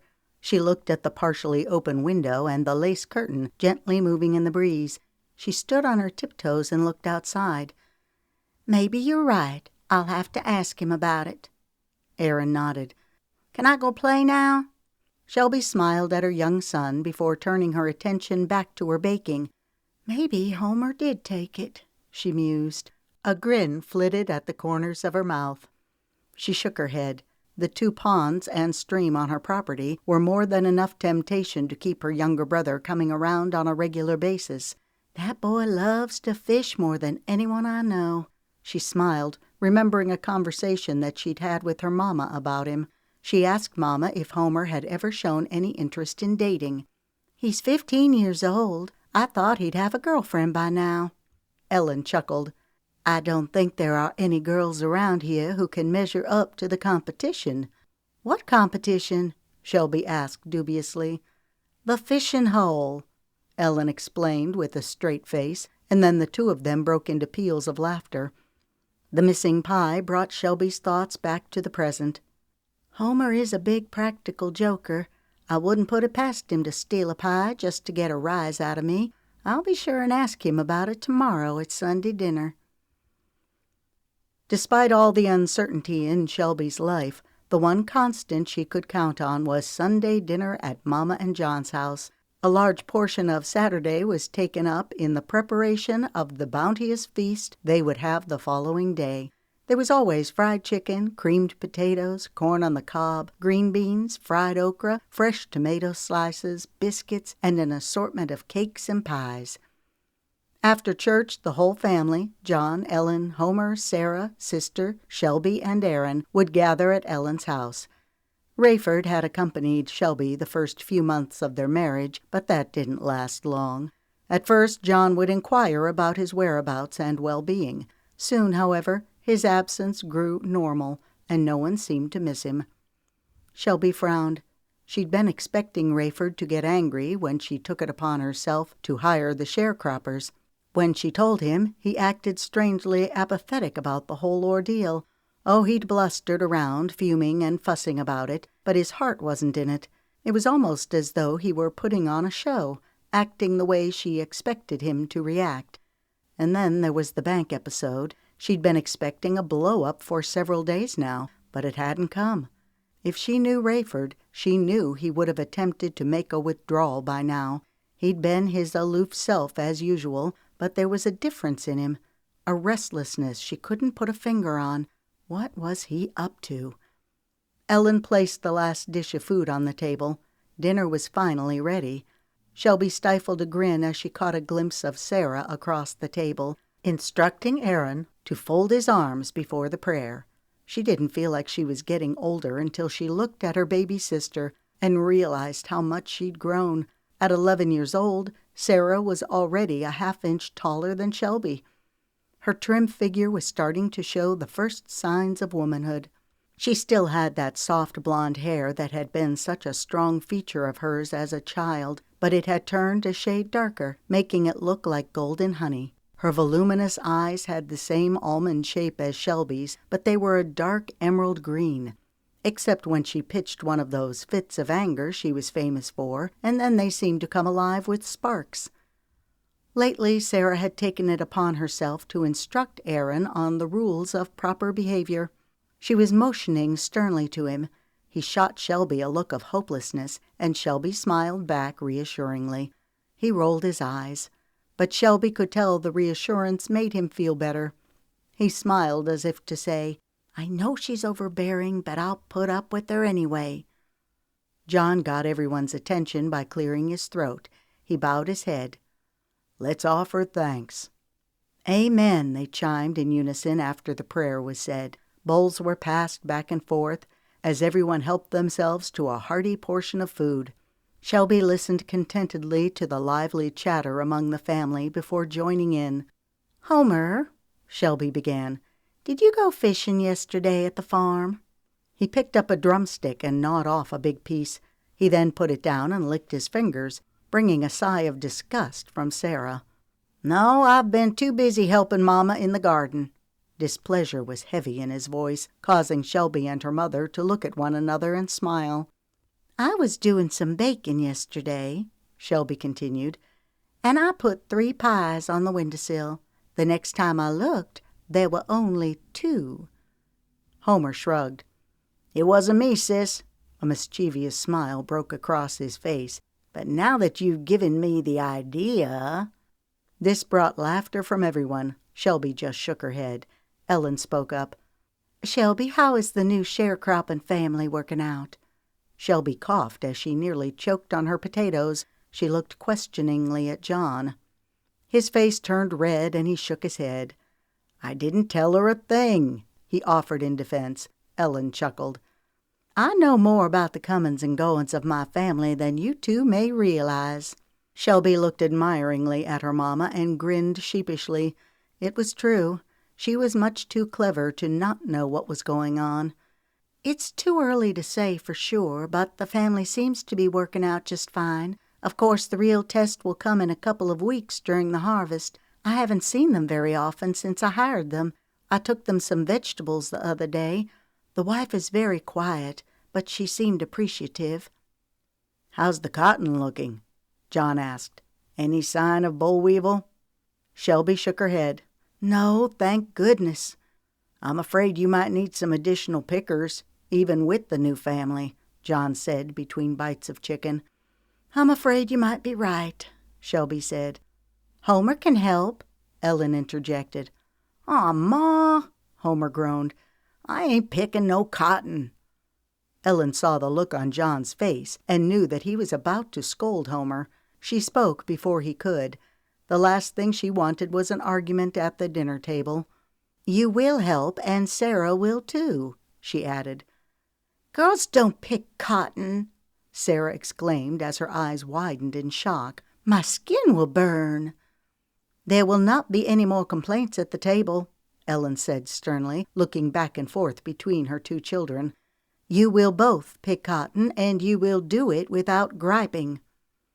"Yes, ma'am," Homer replied glumly, staring down at his plate. Sarah looked indignant, but she knew better than to talk back. She sighed heavily. "Yes, ma'am," she finally mumbled. Shelby started to protest, but she also knew better than to question her mamma's judgment, and she did need the help. She decided to change the subject. "Sister, how are things with the DAR?" "Busy. Times are hard, and there are so many who are going without. Last week we bottled peach and strawberry jam. We aim to sell 'em at the harvest fair next month." "That's great." Shelby gave her aunt an admiring look. She knew Sister's happiness had weighed heavily on Ellen's mind ever since they moved to Alder Springs, especially when Ellen married John. Ellen had been afraid that Sister would have a hard time adjusting to a new community. Thankfully, her worries were unfounded. Sister had carved a life of her own, joining several charities, and even serving as the president of the local chapter of the Daughters of the American Revolution. Every year these ladies sold bottled goods and home-baked pies at the fall harvest fair. They used the proceeds to provide Christmas for needy families in the community. Sister always stayed busy, and she seemed content, but Shelby wondered how she dealt with the pain of living without Joshua. As she thought of her uncle, a wave of sadness rushed over her. If Shelby knew how Sister dealt with it, maybe she could learn how to better deal with the loneliness she felt. The thought fled as soon as it had come. She looked around the room and knew that, like Sister, she would never be alone. She would always have her family, no matter what. John spoke next, rousing Shelby out of her thoughts. "Herschel Miller isn't getting any better," he announced sadly. "The cancer has moved to his lungs. I wish there was something else I could do, some other treatment, but I'm afraid there's nothing else. He doesn't have much time left." His voice trailed off, and he seemed to get lost in his own thoughts. Ellen looked at her husband and nodded sympathetically. The worry etched around his eyes made him look older. He must have realized he was casting a somber mood over the group because he smiled. The transformation was instantaneous as the lines smoothed and his countenance brightened, but Ellen could see the concern in his eyes. His inability to save a life, especially that of a friend, caused him the most sadness. "He's in the Lord's hands now," she said softly. "Yes," he murmured. "I spoke to Mindy the other day," Ellen said. "She said she would be able to focus all of her concentration on Herschel now that she has sold the store." Shelby's head jerked up. "What?" "She said she got a very generous price for it," Ellen continued. Shelby was stunned. She'd assumed that the Millers would always run the store. How would this affect her credit? Herschel and Mindy had been very willing to let her purchase goods on credit, and she'd always paid them back promptly at harvest time. They'd even allowed her to extend credit to Otis Wilkerson. She stewed over the situation for a moment, and then chided herself for being so selfish. Poor Mr. Miller was dying, and all she could think about was her credit. "Who bought the store?" Sister asked. Ellen shrugged. "She didn't tell me the name, but I believe it's some out-of-towner." Sister shook her head. "I sure do hate it for Mindy. I think I'll go visit her this week." Shelby looked up and realized that John was looking at her. He knew how hard she'd struggled the past few years and how much she depended on the store's credit to run her farm. "I'm sure the new owners will be as kind as the Millers," he said. "Yes, I'm sure they will," Shelby repeated dully. "It might be a good idea to go and talk to them as soon as possible," Ellen said. Shelby nodded. "Yes, I'll do that." She'd go and try to arrange credit with someone she didn't know. One more thing she'd have to try to work out alone. Her plan had worked perfectly. The window sill was empty. After Shelby found out that Homer wasn't the one who had stolen the pie, she knew then who the culprit was, or at least she suspected who it must be. She hadn't known for sure until she put another pie on the window sill as a test. This time, she purposefully left the windows open while she was baking, in the hope that the tantalizing aroma would float outside and tempt the little bandit to try again. She set out the pie and then went into the next room and stood by the window so she would have a clear view. She had to wait about 15 minutes before she saw him. He slipped stealthily up to the pie, his bare feet choosing each step carefully as he looked furtively in each direction. In a flash he snatched the pie and took off running. As Shelby watched him go, compassion welled in her breast. The dirty boy was skin and bones, making her wonder how much food the Wilkersons had. She'd given Otis the credit at the store, but hadn't been by there to see what he'd purchased. She considered taking the family some produce from the garden, but didn't want to make them feel uncomfortable. Then she thought of an alternative solution. If the boy takes pies from the windowsill, Maybe he'll take vegetables as well. The next day, instead of a pie, the boy found a basket of green beans and tomatoes balanced precariously in the open window. Much to Shelby's delight, he took them. Every few days she would set out another offering, smiling when, a little while later, the windowsill would come up empty.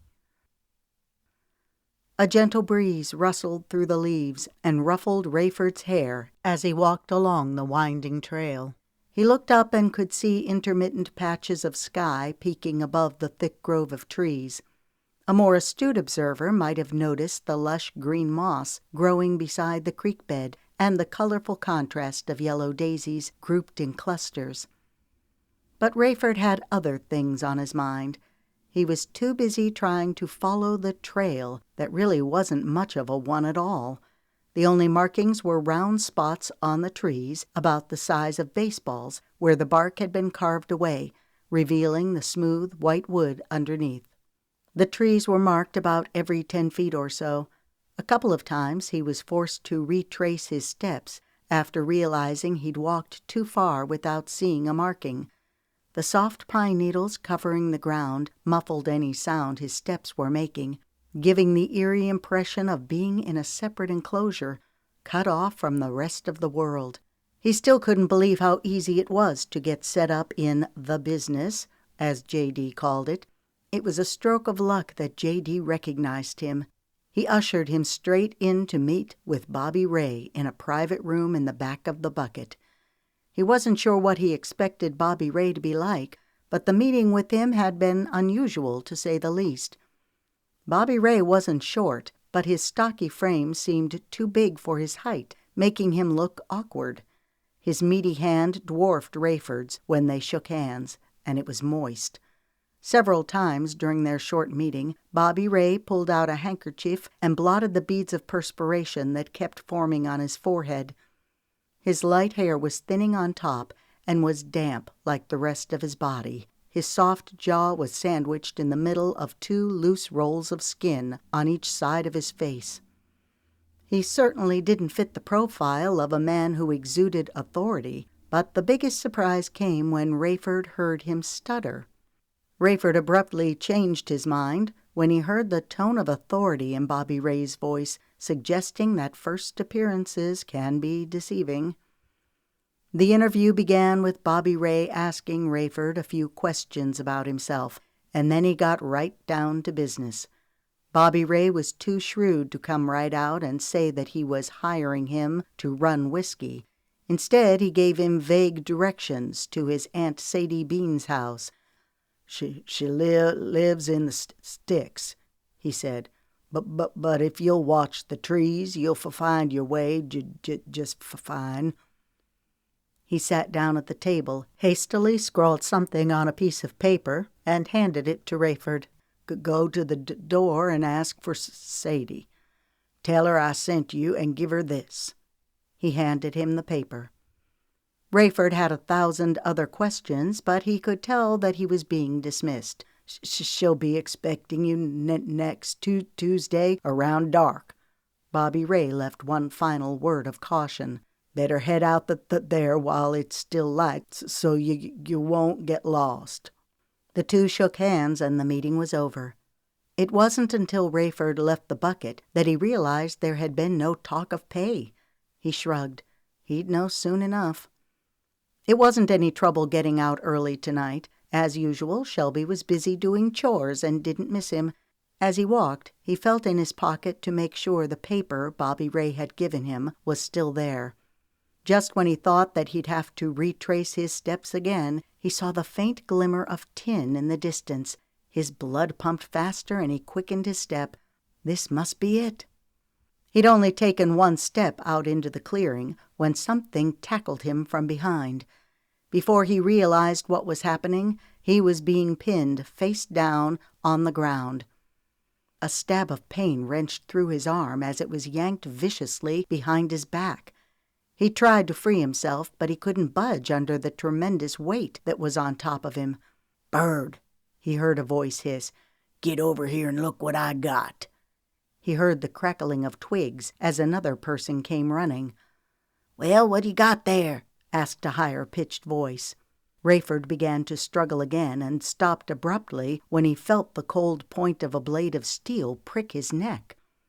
"All right, buddy, you've got about 2 seconds to explain yourself before I carve you up." "Bobby Ray sent me," Rayford uttered in gasps. His arm got yanked again, and he yelped in pain. "Sorry," the voice said. "You'll have to do better than that." "He sent me to check on his Aunt Sadie Bean." The words sounded more like a plea than a statement. The weight suddenly left Rayford's body, and he rolled over and clutched his arm. He reached in his pocket to pull out the paper. This caught the man's attention, and for a split second, Rayford feared another attack. He quickly handed it to the man, who looked at it and then grunted in satisfaction. Relief washed over him when he heard the knife flick closed. The man swore. "I sure do wish somebody would let us know when a visitor's coming." He glanced at Rayford. "Before we almost kill 'em." Rayford had collected his wits enough to roll to an upright position where he could get a good look at his assailant.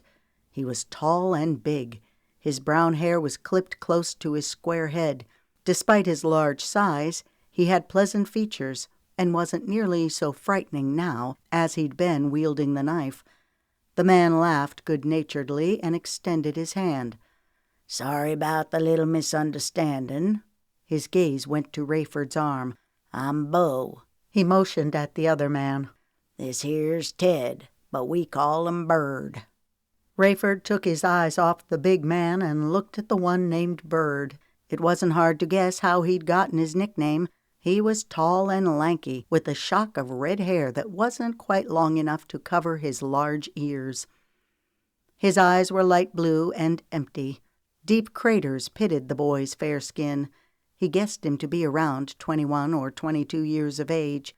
He extended his hand first to Bo. "Rayford Carter." The big man took Rayford's hand and nodded in acknowledgement.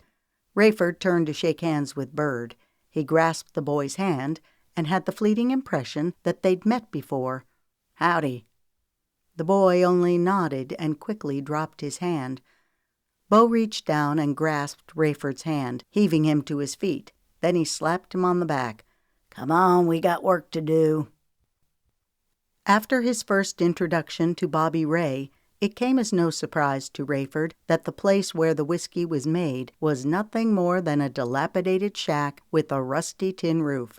If he'd not known better, he would have passed by the old place without as much as a second glance, and he figured that this was the intent. Old crates, scraps of tin, and rags were littered across the front. Some of the items had been there for so long that they were half buried, looking as though the earth were trying to absorb the foreign items under a protective cover of dirt and grass. There was only one small window on the front, and half of the glass panes were either broken or cracked. When Bo approached the house, an ancient-looking hound dog limped toward him. He reached down to pat the old dog, and it began to whimper with obvious pleasure. "Hey there, old girl." He turned to Rayford and grinned. "Allow me to introduce you to Sadie Bean." Rayford looked down in surprise, and then his face reddened when he realized that 2 men were laughing at him. He slowly smiled as he shook his head. "Forgive me, gentlemen, if I admit that I don't see much of a family resemblance between Bobby Ray and his aunt." Bo snickered. Rayford looked at Bird. The younger man scowled and stomped into the house. Rayford looked at Bo questioningly. Bo shrugged. "Don't mind Bird. He don't like many people. He kind of keeps to himself." The front porch groaned loudly as they walked, and Rayford found himself trying to step lightly across the planks as they bent under his weight. The inside of the shack looked about like the outside. An old table and 2 chairs were in the center, and a cot was pushed over in the corner. Other than that, the place was empty. Bird lay down on the cot. Bo motioned for Rayford to follow him out back. "Come on out here and I'll show you where we do all the work." Rayford followed Bo about 50 yards back into the woods and up a small hill. The hill dipped sharply on the other side, creating a valley that was concealed from view on 3 sides. There must have been at least 10 barrels, some of them full, sitting in different areas. Rayford walked over to the closest and peered into it. "Go ahead, get a whiff of it," Bo said. Rayford leaned over and sniffed. He wrinkled his nose and shuddered involuntarily as the vile smell invaded his nostrils. Bo got a kick out of this. He threw back his head and hooted. "What do you think? What is it?" "Corn mash. It's been setting in that barrel for 6 days. In a couple of days it'll be ready to distill." He pointed to another barrel. "This here's about ready. Smell of it." Rayford wasn't interested in smelling anything else, but he certainly didn't want to antagonize Bo. He leaned down and sniffed. "This one smells like rotten peaches." Bo smiled broadly. "Yep, that one's just about ready. I add the peaches in the mash to give it a better flavor. It's an old family secret. My mammy taught me," he said proudly. "and this is where the magic begins," Rayford said as he walked over to the still and traced his finger along the copper coil. Bo nodded. "The mash goes in the boiler, and then I start a fire under it. The liquid runs through the coil and then comes out here." He pointed at the wash tub. "Next, I run it through these," he said, pointing to a group of baskets. Rayford already knew how whiskey was made, but he listened politely as Bo explained it in great detail. "The first basket has corn, the next has gravel, and the third has good oak charcoal." "Charcoal?" "Yep, this cleans the whiskey real good and removes the fusel oil." He pointed to several empty kegs. "Then it goes in here." "Where it gets distributed?" "Not quite. There's one more step I take that makes my whiskey better than anybody else's." "What's that?" Bo shook his head. "Come over here and I'll give you a taste of a batch I brewed earlier today." He handed Rayford a dipperful. Rayford took a swig. "It's good." "Good?" Bo was perturbed by Rayford's reaction. "I told you I brewed that a few hours ago. Does that taste like new whiskey to you?" he said, exasperated. Rayford wasn't sure what answer the man was looking for. "It tastes at least 4 years old," Bo exclaimed impatiently. "Just after a day. That's the secret. I add a handful of oak chips. After it sets for 3 days, it'll taste like 10-year-old whiskey." "Impressive." Bo scowled and waved a hand in frustration. "You hotshots are all the same, coming up here to make some fast cash, and you don't even know what it's all about." Rayford wasn't sure how the conversation took a wrong turn. "You're obviously very good at what you do," he offered, trying to appease the man. Bo didn't reply. "What am I supposed to do? Help make moonshine?" "Nah, it takes more know-how than you got to do that. You're going to transport it." Rayford nodded, relieved. He found the prospect of hiding up in the hills, hunched over a smelly barrel, less than appealing, but he wasn't about to say as much. "You and Bird are going to transport these kegs." Bird stepped down into the valley, almost as though he appeared on cue. Bo motioned to him. "Bird will know what to do. You just do what he tells you and everything'll be fine."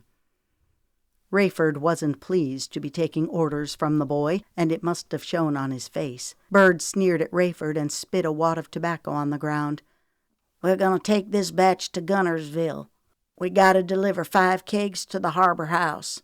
"How are we going to get them from here to the road?" Rayford asked. "We'll carry 'em one by one about a quarter of a mile. I've got a car hidden by the road, and then we'll go by boat on the lake." "A quarter of a mile?" Rayford's eyes went large. "I walked at least 6 miles from the road to get here." Bird was losing his patience. "Yeah, you idiot, you came the long way." Rayford clenched his fist. He was about to grab the skinny rat by the hair of the head and teach him a lesson. He took a step toward the boy, but Bo stepped in between them. "There'll be no more of that." He turned to Bird. "You're going to be working with this man from now on. I suggest that you learn how to get along with him." He'd better learn who's giving the orders, Bird sneered, but the statement lacked conviction and came out more whiny than fierce. He knew better than to go up against Bo. Rayford stepped back. He glowered at Bird until the color of the boy's face matched his hair before turning away. Chapter 26. "Mama, why can't I go into town with you?" Aaron whined as he climbed into the wagon to sit next to Shelby. "I want to pick out a piece of candy from the store." Shelby grasped the reins and gave them a swift yank. "I've already told you why," she said as the wagon started rolling. "I have to go and speak to the new store owners, and I need to be able to concentrate." "I want to go with you," Aaron began again. "It's boring at Mama's house." He wrinkled his nose. "Sarah always bosses me around." "I don't want to hear another word," Shelby said sharply. Aaron started to say something else and then took one look at his mother's face and decided he'd better not. His dark eyebrows knitted in frustration and his mouth drooped in a frown. He looked so cute that Shelby felt herself soften. She knew how much he loved going into town, especially the store, but she needed to do this without having to worry about him getting into things. "I'll tell you what, you be a big boy and go to Mama's house without complaining, and I'll bring you back some peppermint sticks." He raised an eyebrow as he considered the option. His frown changed to a smile. "Okay." He held up his little pudgy hand. "Can I have 5? Shelby smiled. "It depends on how good you are." This seemed to appease him, and when he got to Ellen's house, he leaped from the wagon and skipped to the front gate. He was still trying to open it when Shelby reached him. She leaned over and flipped the latch, and he bolted like a racehorse for the front door. Shelby chuckled. For a little boy who thinks his mama's house is boring, he sure is eager to get there. He had already flung the door wide and run on inside by the time she got up the steps. "Mama," she called as she stepped inside, her shoes clopping across the wood floors as she walked. "I'm in the kitchen." Shelby inhaled deeply as the tangy scent of strawberries invaded her senses. She stepped into the kitchen where Ellen was working. "What are you making, strawberry pie?" Ellen turned around and smiled. "Close." She wiped her hands on her apron. "I'm bottling up some strawberry jam to give to the DAR. Sister said they could use some extra help." She surveyed her eldest daughter from head to toe. Shelby was wearing a crimson dress that had a V-neck collar and a tailored waist. She was also wearing a red hat with silk tulips nestled in the crease. Ellen reached out and hugged her. "You look beautiful." "Thank you," Shelby murmured graciously. "I figured I'd feel better if I looked my very best to meet the new store owners." "So you're going by yourself to meet them? Rayford's not going?" Shelby kept her face expressionless and tried to ignore the butterflies churning in her stomach. "No, I'm going alone." Ellen nodded, the look on her face conveying more than words ever could. "I've been putting it off, but I need to get everything settled before picking time." "When do you start picking?" "Next week." Ellen looked around. "Where's Aaron?" "He must have gone upstairs to talk to Homer and Sarah." "Has he eaten dinner yet?" "No, we left in such a hurry that I didn't have a chance to feed him. I wanted to get to the store early." Ellen smiled. "Try not to worry too much. Everything will work out." Shelby nodded and returned a tight smile. "All we can do is hope." "Take as much time as you need. Don't worry about Aaron. He'll be fine." "Thank you, Mama." By the time Shelby pulled up to the store, her hands were sweaty and her heart was beating fast. What would the new owners be like? How would they react to having to deal with a woman? She had hoped that she might have a chance to talk to Rayford last night to see if he would accompany her, but he stayed gone all night. She heard him stumble into his room about 5 a.m. They had long ago stopped sharing the same room. It was as if they were two strangers living in the same house. She took care of his clothes and fixed his meals, but that was about the only contact she had with him. He seemed to be as uninterested in his son as he was in her. It broke her heart to see the hurt on Aaron's face when his father continually brushed him aside. Shelby took a deep breath and wiped her hands on her dress. It wouldn't do for her to give the new owners a sweaty handshake. She had to appear composed and confident. How would she run the farm if they denied her credit? She straightened her shoulders and lifted her head. They just had to. "Well, I'll be, this is a surprise," said a high-pitched, syrupy voice that Shelby instantly recognized. She plastered on a smile and waited for the lady to come out of the store. "Mrs. Tucker, how are you?" Thank goodness the woman was going out of the store instead of in. "I'm doing just fine, honey. Where's that darling boy of yours?" "Mama's watching him for me." Mildred smiled brightly, emphasizing her large teeth. "Well, how nice. I'll bet you're getting ready for the harvest." Shelby nodded. "I'm taking care of some last-minute errands before the onslaught begins."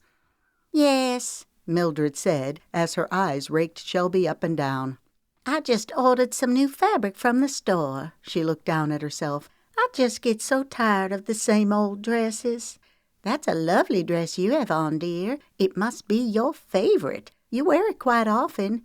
Young girls can wear any old thing and still look good in it."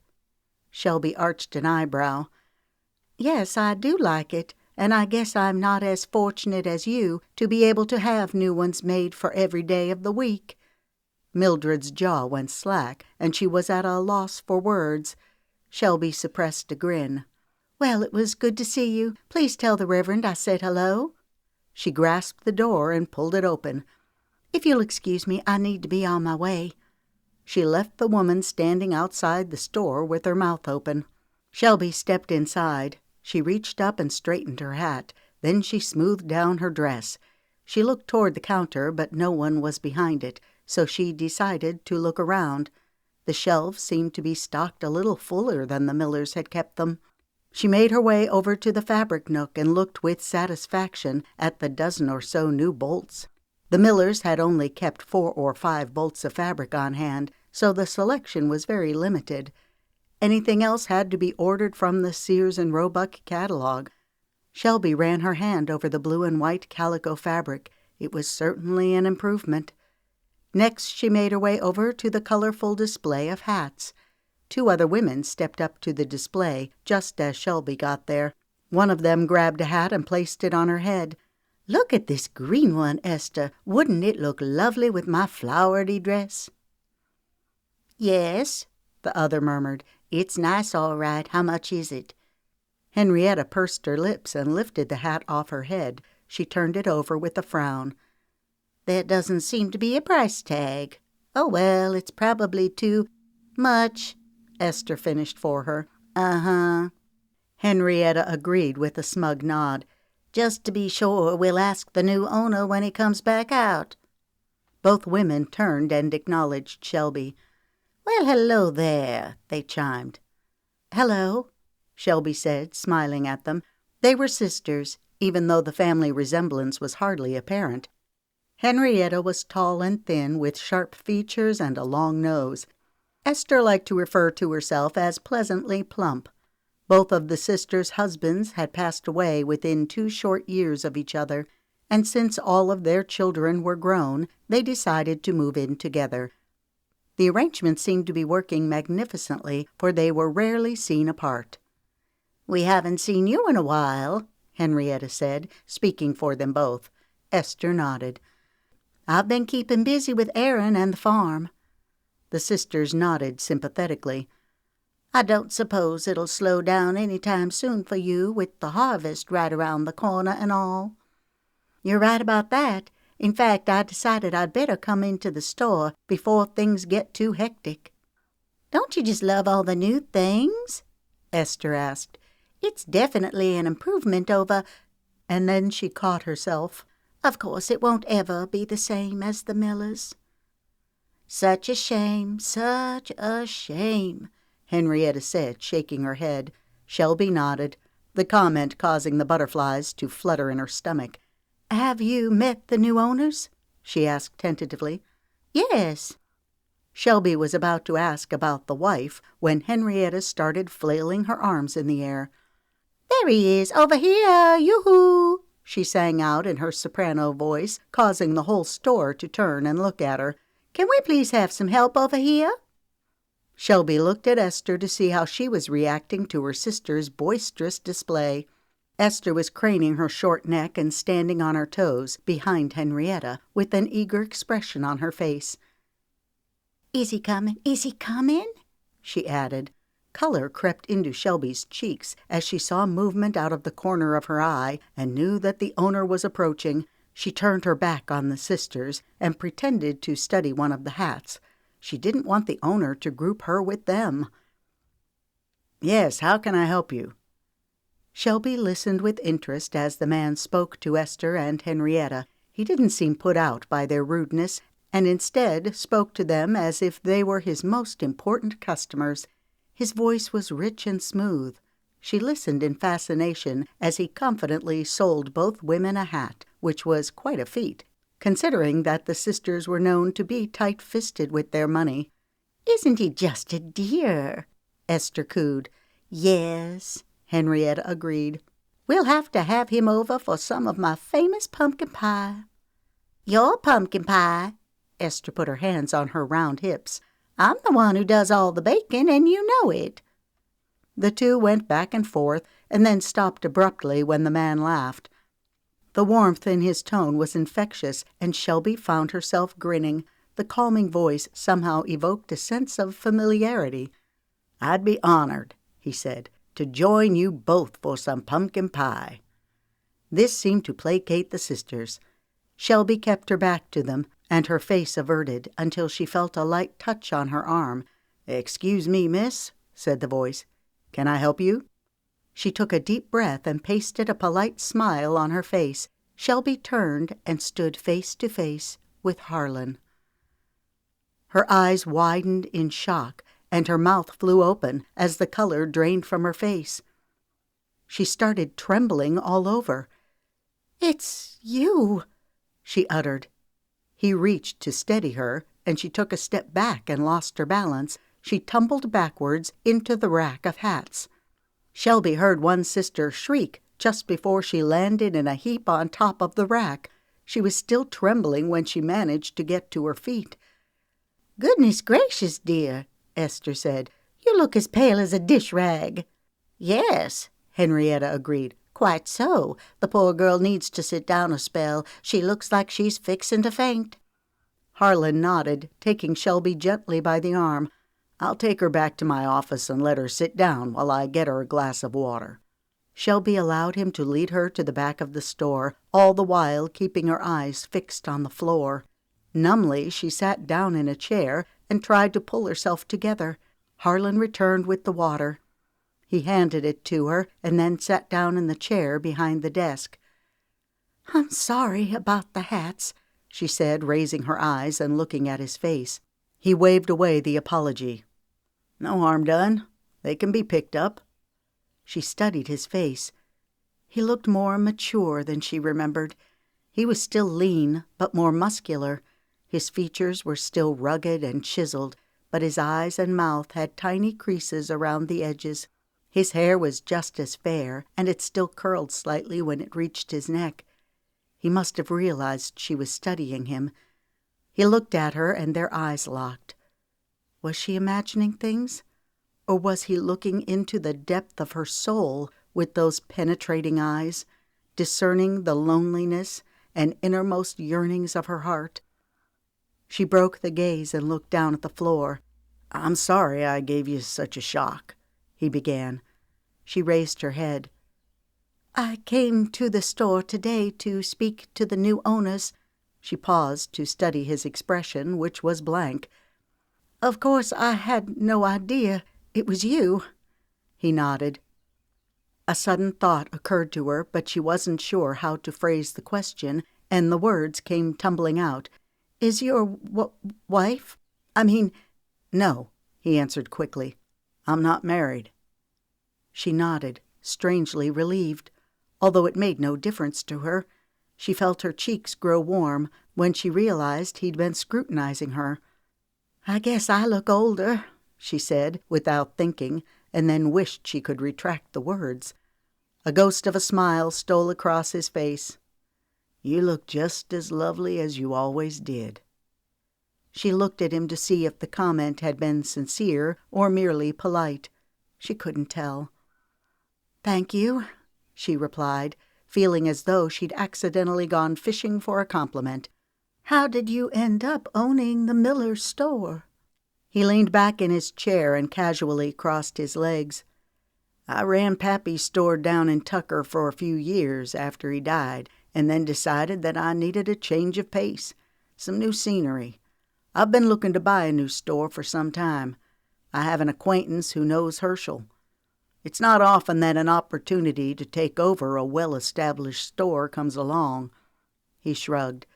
One thing led to another, and to make a long story short, I couldn't pass it up.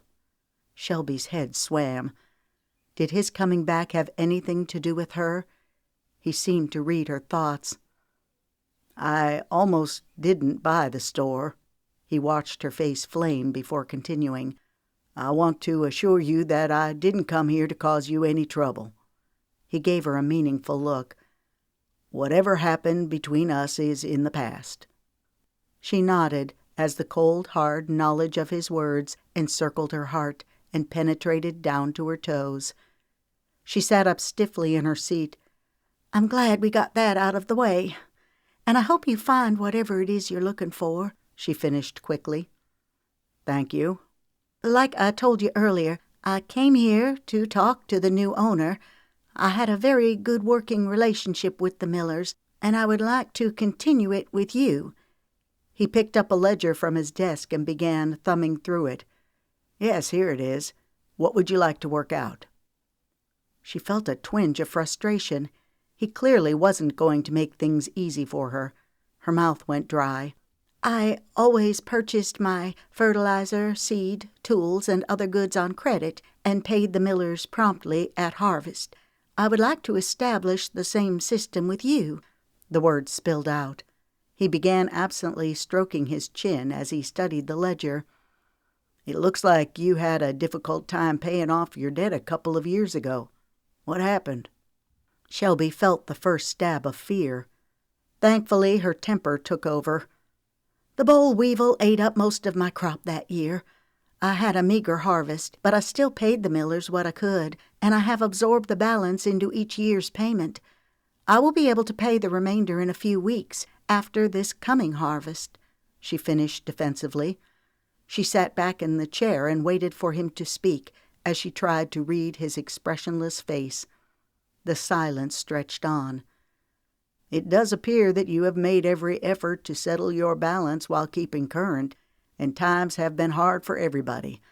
I believe we can continue the same arrangement you had with the Millers. Relief flooded her, but she kept her expression bland. Good, she said in an impersonal tone. Thinking their conversation over, she moved to stand. Who is Otis Wilkerson? It looks like he purchased $10 worth of goods on your account. She sat back down. He's a sharecropper on my farm. I will pay you that balance after harvest as well. He nodded. This time she stood. I have just one more question. She looked down at him with an arched eyebrow, annoyance written on her face. Yes? Why did you come here all by yourself today? Where is your husband? The comment cut, and she had to fight to keep her voice even as her eyes began to blaze.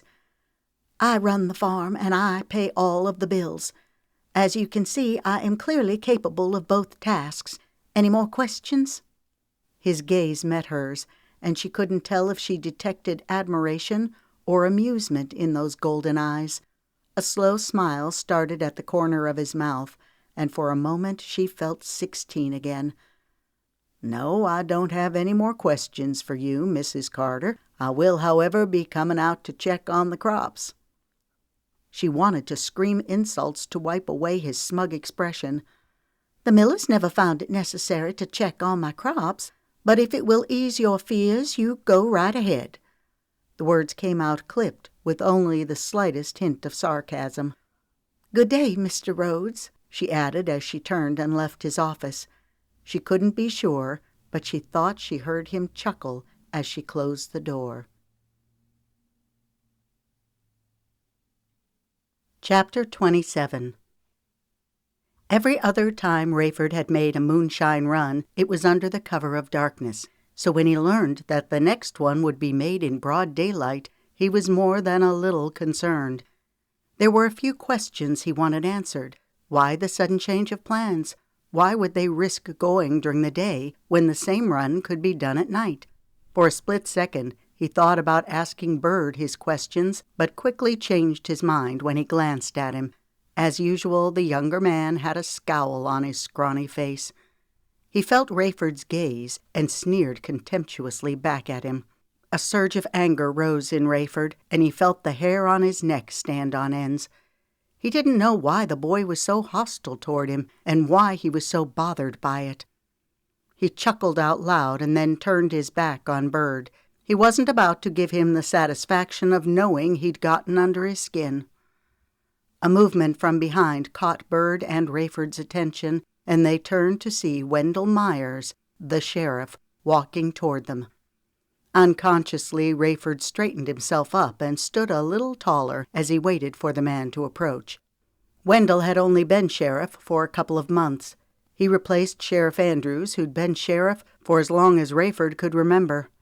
Talk around town suggested that Sheriff Andrews had resigned because he refused to take orders from Bobby Ray. Rayford overheard someone suggest this to the sheriff, and he scoffed at the idea. He said he was too old to be running a town and wanted to spend some time fishing, Wendell said. His explanation seemed reasonable enough at the time, but seeing Wendell Myers here made Rayford wonder. This must be an important run if the sheriff is getting involved. The sheriff was of medium build and had short, thick hair that was more salt than pepper. His neatly trimmed mustache was as thick as the hair on his head and the same color. An intelligent light flickered in his gray eyes as he surveyed Rayford and Bird. "Howdy," he uttered in a baritone voice that seemed to rumble from inside his barrel chest. Rayford extended his hand. "Sheriff, this is indeed a surprise." A brief smile, stopping short of his eyes, curved underneath the sheriff's mustache as he nodded curtly. If Rayford expected a lengthy explanation as to why the sheriff was here, then he was sorely disappointed, because the sheriff quickly lost interest in him. He shook Rayford's hand, not bothering to make eye contact with him. Instead, his eyes scanned the transport truck. He walked over to it and pulled back the tarp. He let out a low whistle. "We shouldn't have any trouble running the shipment with this," he said to no one in particular. Rayford stepped up to the truck and peered over the bed. His breath caught when he realized what was laying on the bottom. "It's a coffin." The sheriff laughed and pounded the top with his hand. "Yes, sirree, this here's a genuine solid pine coffin loaded full of 150 proof rye moonshine." "Why are we running this during the day?" Rayford wanted to know. "And why in a coffin?" "Word's out that the revenuers are on the prowl. A couple of men were picked up last night outside of Albertville. A half a dozen gallons of whiskey were confiscated." The last comment caught Bird's attention. 6 gallons, that's small potatoes," he scoffed as he spit on the ground. "Yeah," the sheriff continued. "Unfortunately, though, it's those small operators that make things hard for the rest of us. I thought Bobby Ray had an arrangement worked out with the revenuers so they wouldn't cause us any trouble." An uneasy feeling trickled down Rayford's spine. "Some new big shot, probably trying to make a name for himself, has been shooting off his mouth around town, saying that he's going to find hisself a still." The sheriff looked at Bird, and some sort of unspoken exchange passed between them. "I guess he don't understand how we do business in these parts." Bird chuckled. "He'll learn soon enough, I reckon." Rayford was still uneasy about the whole situation. "Why don't we wait till things cool off to haul another load?" "What's wrong, old man?" Bird goaded. "Are you yellow?" Rayford shot Bird a hard look and focused his attention on the sheriff. "I just want to make sure we're not running into a trap." "Trap or no trap, we've got a run to make," the sheriff said. "Our customers don't care about the revenuers. They want their whiskey, and they want it delivered on time." "I don't know." Rayford shook his head, his stomach knotting with apprehension. "I'm not sure about this. Why not wait and run it tonight?" The sheriff was growing impatient. His jaw hardened. "Bobby Ray thinks it'll be safer during the day." He patted his pocket. "And I've got an order from the county health official forbidding the opening of this here coffin." He looked at Rayford, his eyes narrowing dangerously, daring him to protest any further. Rayford glanced at Bird, who was leaning against the truck, using a knife to clean underneath his fingernails. A mixture of open curiosity and eagerness flickered in his cold eyes. Rayford realized with a start that he was alone with these two men. There wasn't another person or house around for miles. He felt like a piece of raw meat dangling between two hungry coon dogs. "I don't have a problem with making the run." The sheriff eyed him for a moment, and then his shoulders relaxed. Bird sensed the change, too. He looked disappointed. "I knew you'd see it my way." The sheriff slapped Rayford on the back. "Now let's get this show on the road."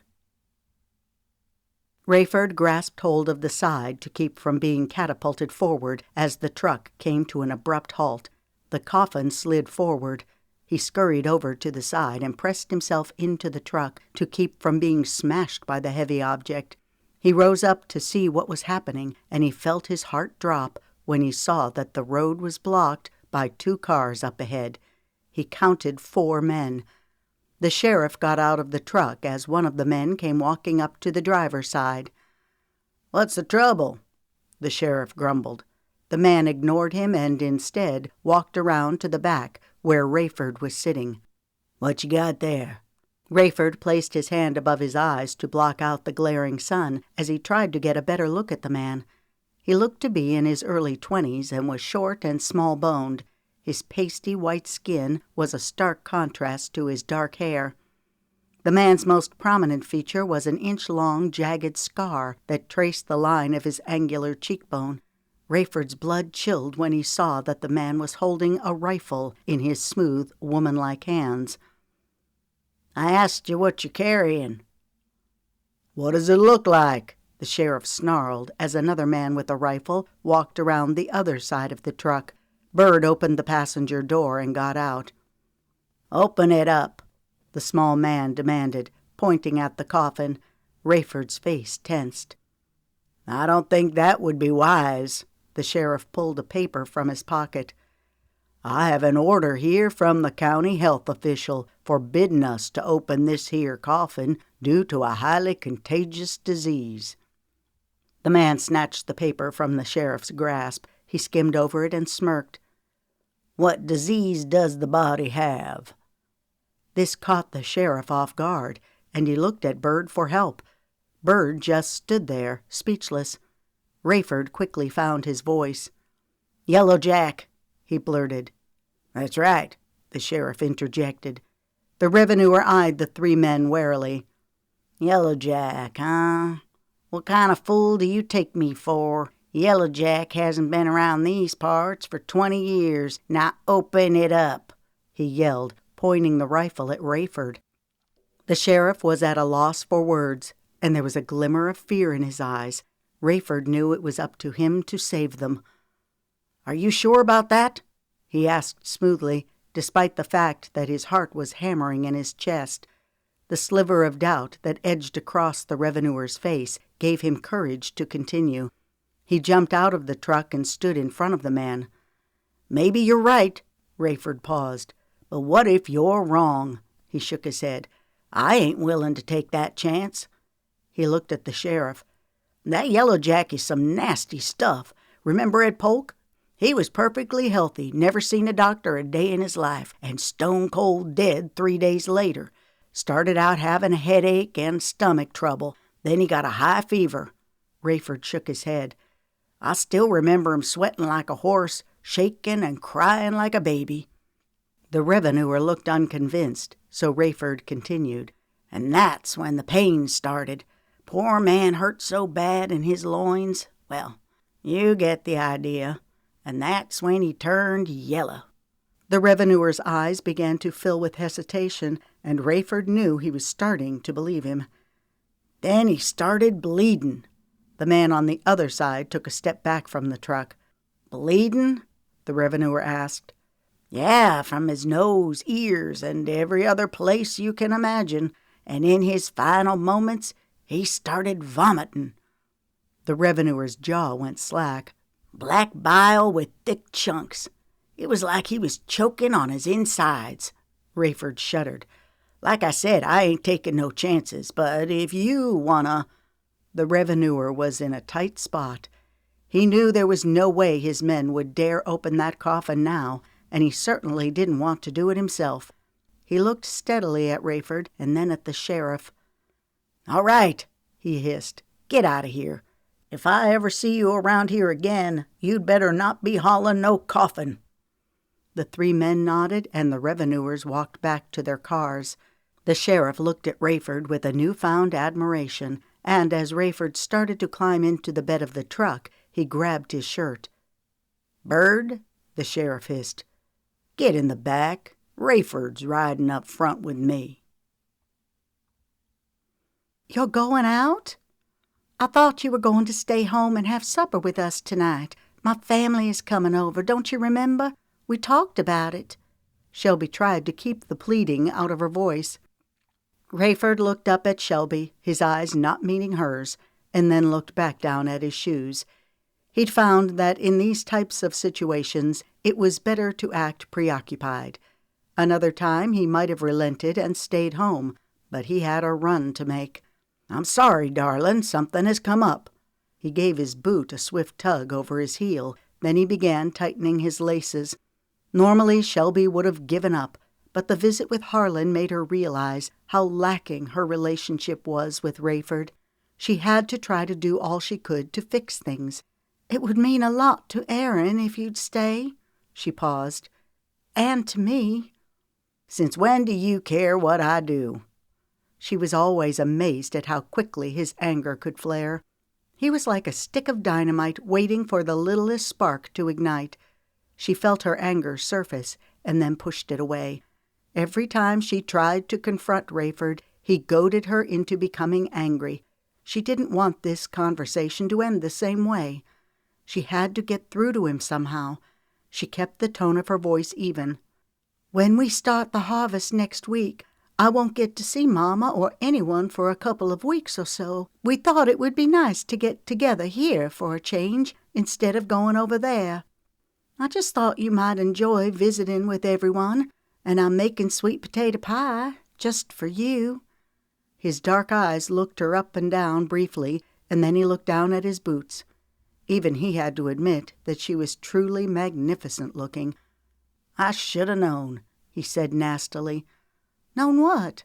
You never get dressed up for me. He stood. You never do anything for me. All you care about is your precious family.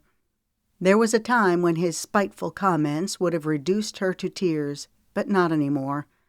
It's hard to care about someone who's never here, she said quietly. Maybe if you could just stay home more, then we...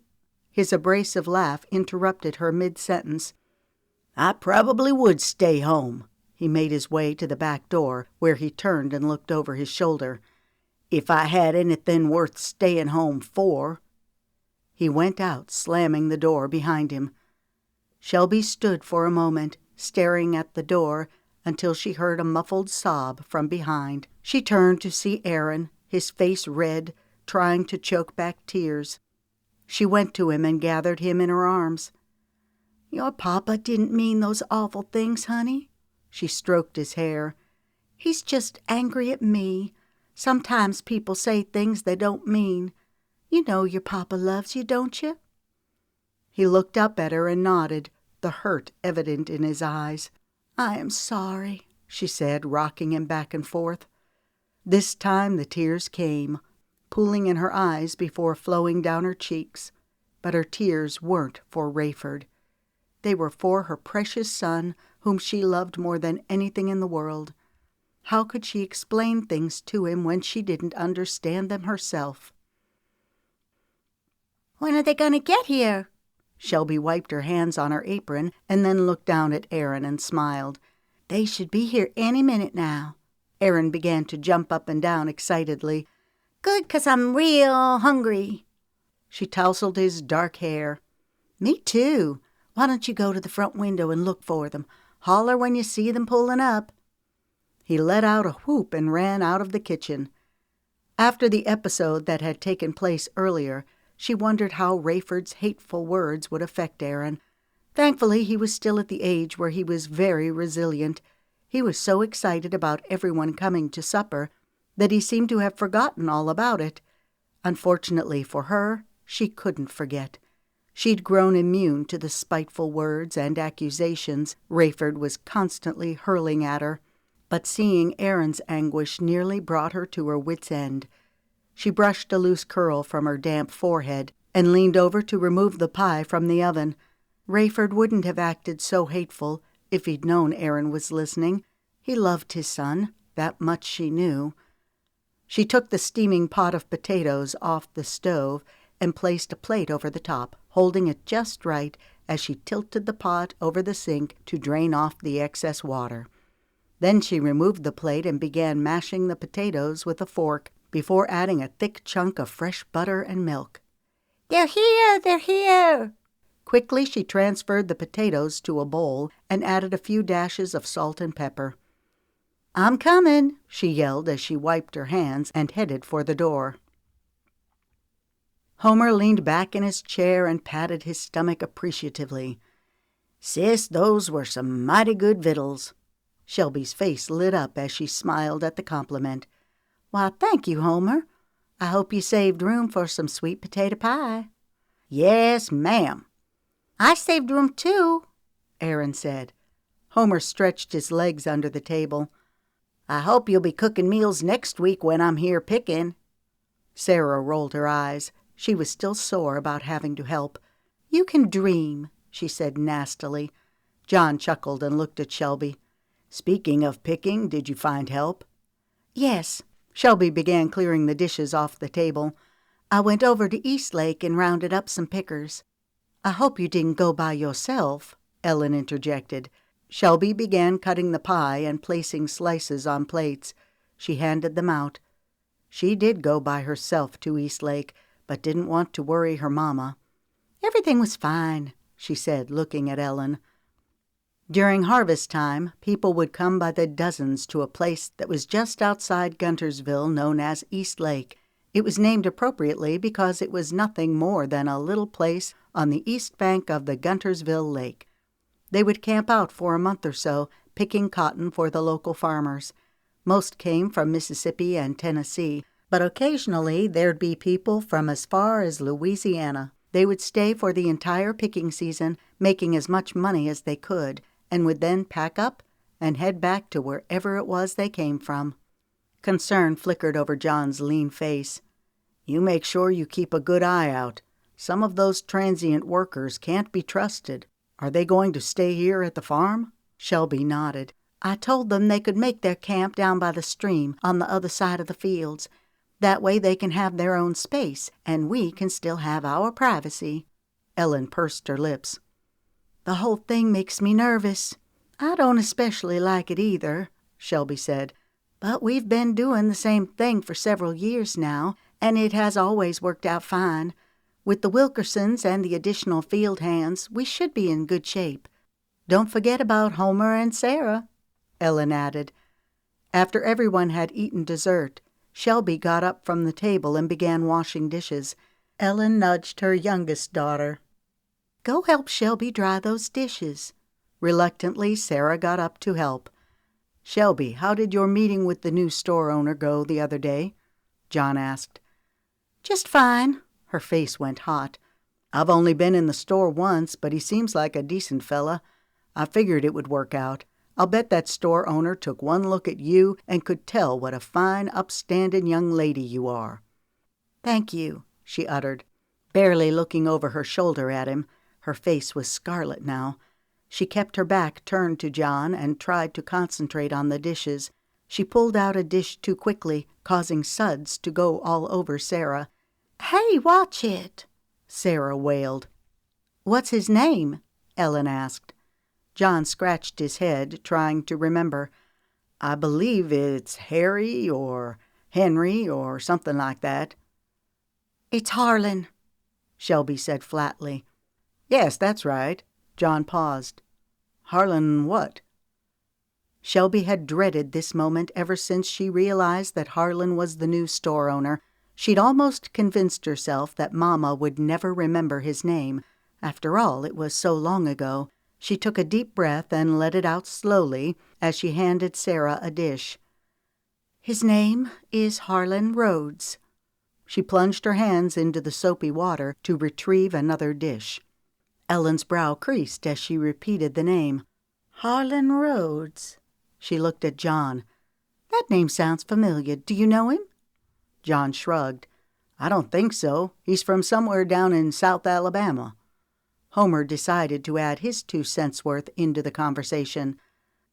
"Well, I'm not all that concerned about the new owner. Have you seen the pretty little redhead that he brought with him? She's a real looker."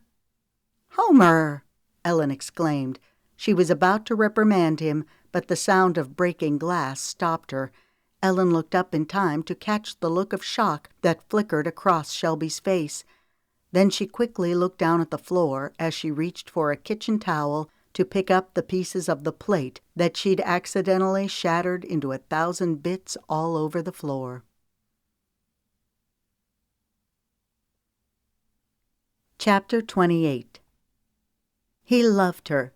At least he acted as if he did. Mary Kate sat perfectly straight with her back arched as she let her long, silky red hair curl around the brush. Mechanically, she finished her usual 100 strokes as she studied her reflection in the mirror. She was pretty, she decided, batting her long eyelashes. Some might even consider her beautiful, with her clear green, even-set eyes and milky white complexion. In her youth, her freckles had marred her perfect face, but now, quite to her satisfaction, only a hint of them remained, giving her a unique girlish quality which she rather liked.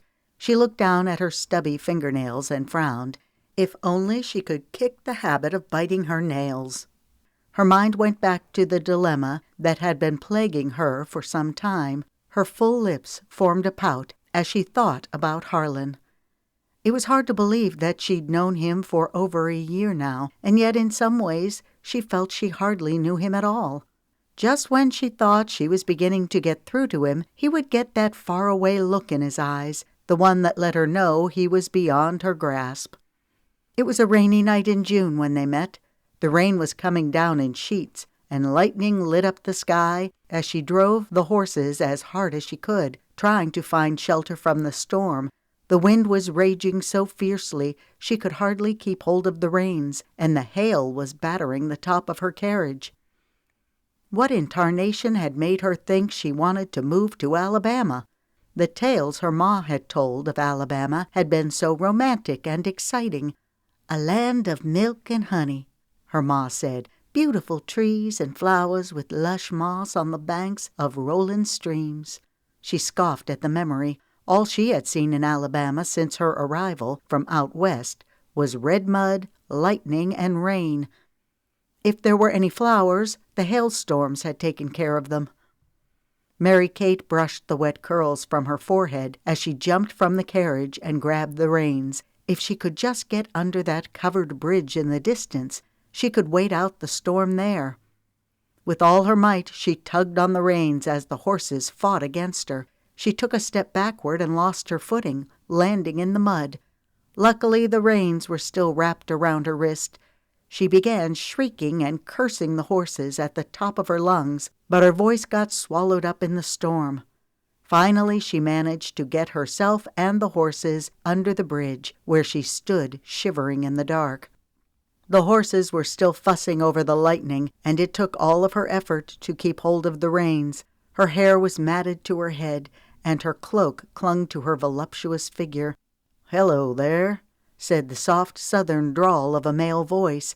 Startled, Mary Kate turned to see the silhouette of a man, so handsome she could hardly breathe. "Well, hello to you," she countered without any inhibitions.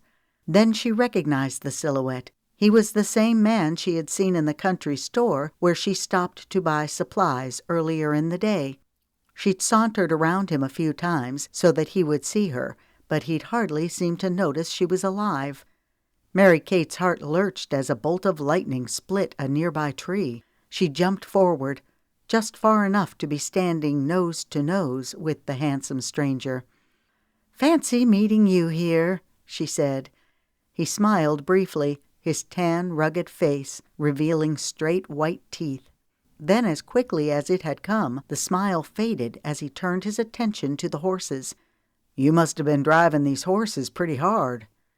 It irked her that he seemed more interested in the horses than in her. "I was trying to get out of this storm," she said defensively. She was not used to being ignored in this manner. Where were those southern manners her ma always talked about? Maybe Ma had dreamed up all that stuff about polite southern gentlemen. Harlan stayed with her during the storm. Then he helped her get the horses to the blacksmith and even got her a room at the local inn. She waited around a few days to see if he would stop by and check on her. When he didn't, she went to the store. The first comment out of his mouth when he saw her was, "Well, how are those horses?" Then he casually mentioned that he could use some help at the general store if she needed a job. That had been the beginning of their relationship. They were always together at the store, and when they started going places together, she'd assumed they would get engaged and eventually marry, but she never could seem to pin Harlan down. Whenever she broached the subject, he became evasive, and then out of the blue, he told her that he was buying a new store in a dinky town she'd never heard of. "You can come along if you want. I could always use your help."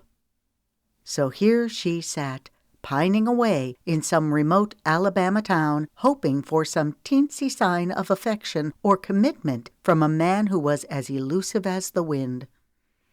He seemed to enjoy her company most of the time. Then he would get that faraway look in his eye that she was coming to dread.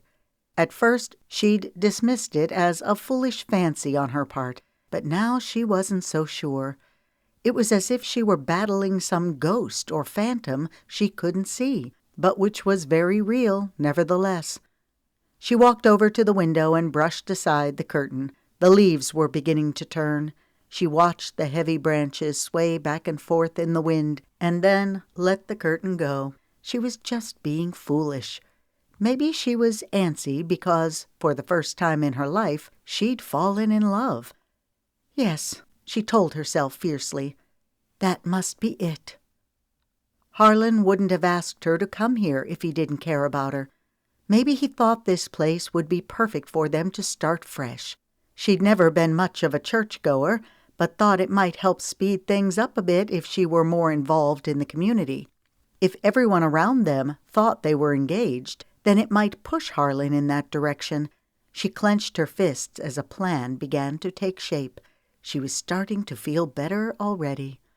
Mary Kate left the window and sat down again in front of the mirror, and as she swept up her voluminous red hair into a chignon, she brushed all of her doubts aside. Everything was right with the world again. If Mary Kate had learned anything from the countless dull social gatherings her mother forced her to attend during her growing-up years, it was this: the best way to attract attention was to arrive at the function fashionably late. She learned from one of the customers at the store that church started at 10 o'clock, so she intentionally arrived 5 minutes late. She wanted to let everyone get seated before she made her dramatic entrance. She tugged on the reins of the carriage as she watched the last stragglers make their way into the church. She reached up and adjusted her hat so that it would sit properly on her head, and then she tugged at one of her stockings.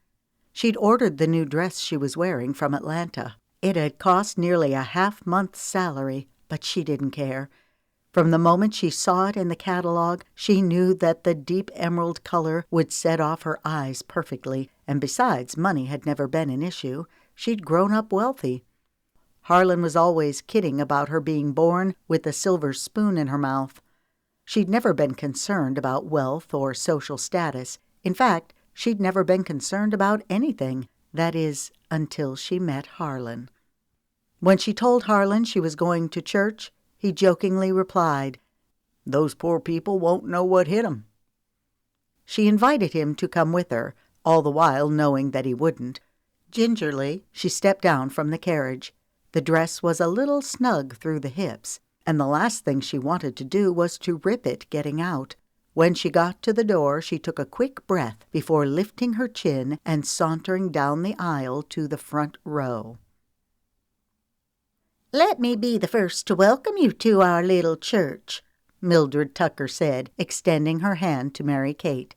"Thank you. It really is quite lovely."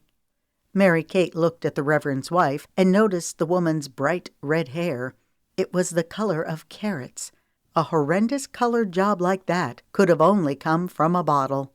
Mary Kate guessed she probably bought it from the peddler. "I'm so glad to see you here," Mildred continued. "I heard some of the other ladies mentioning that it was such a shame that the new store owner and his... She stumbled over her words, not sure how to address Mary Kate.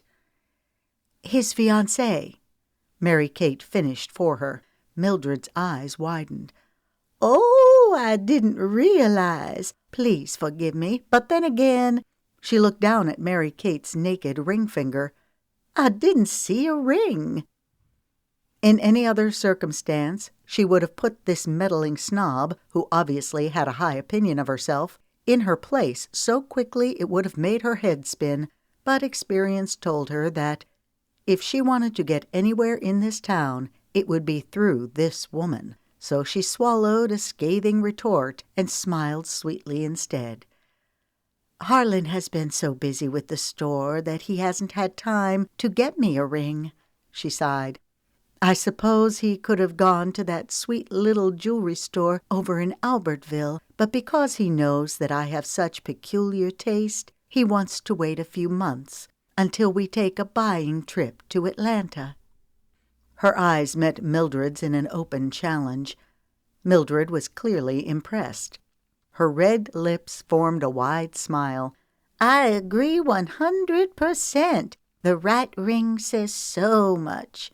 She leaned over and whispered, "You wouldn't be able to find anything worth having in that hole-in-the-wall place."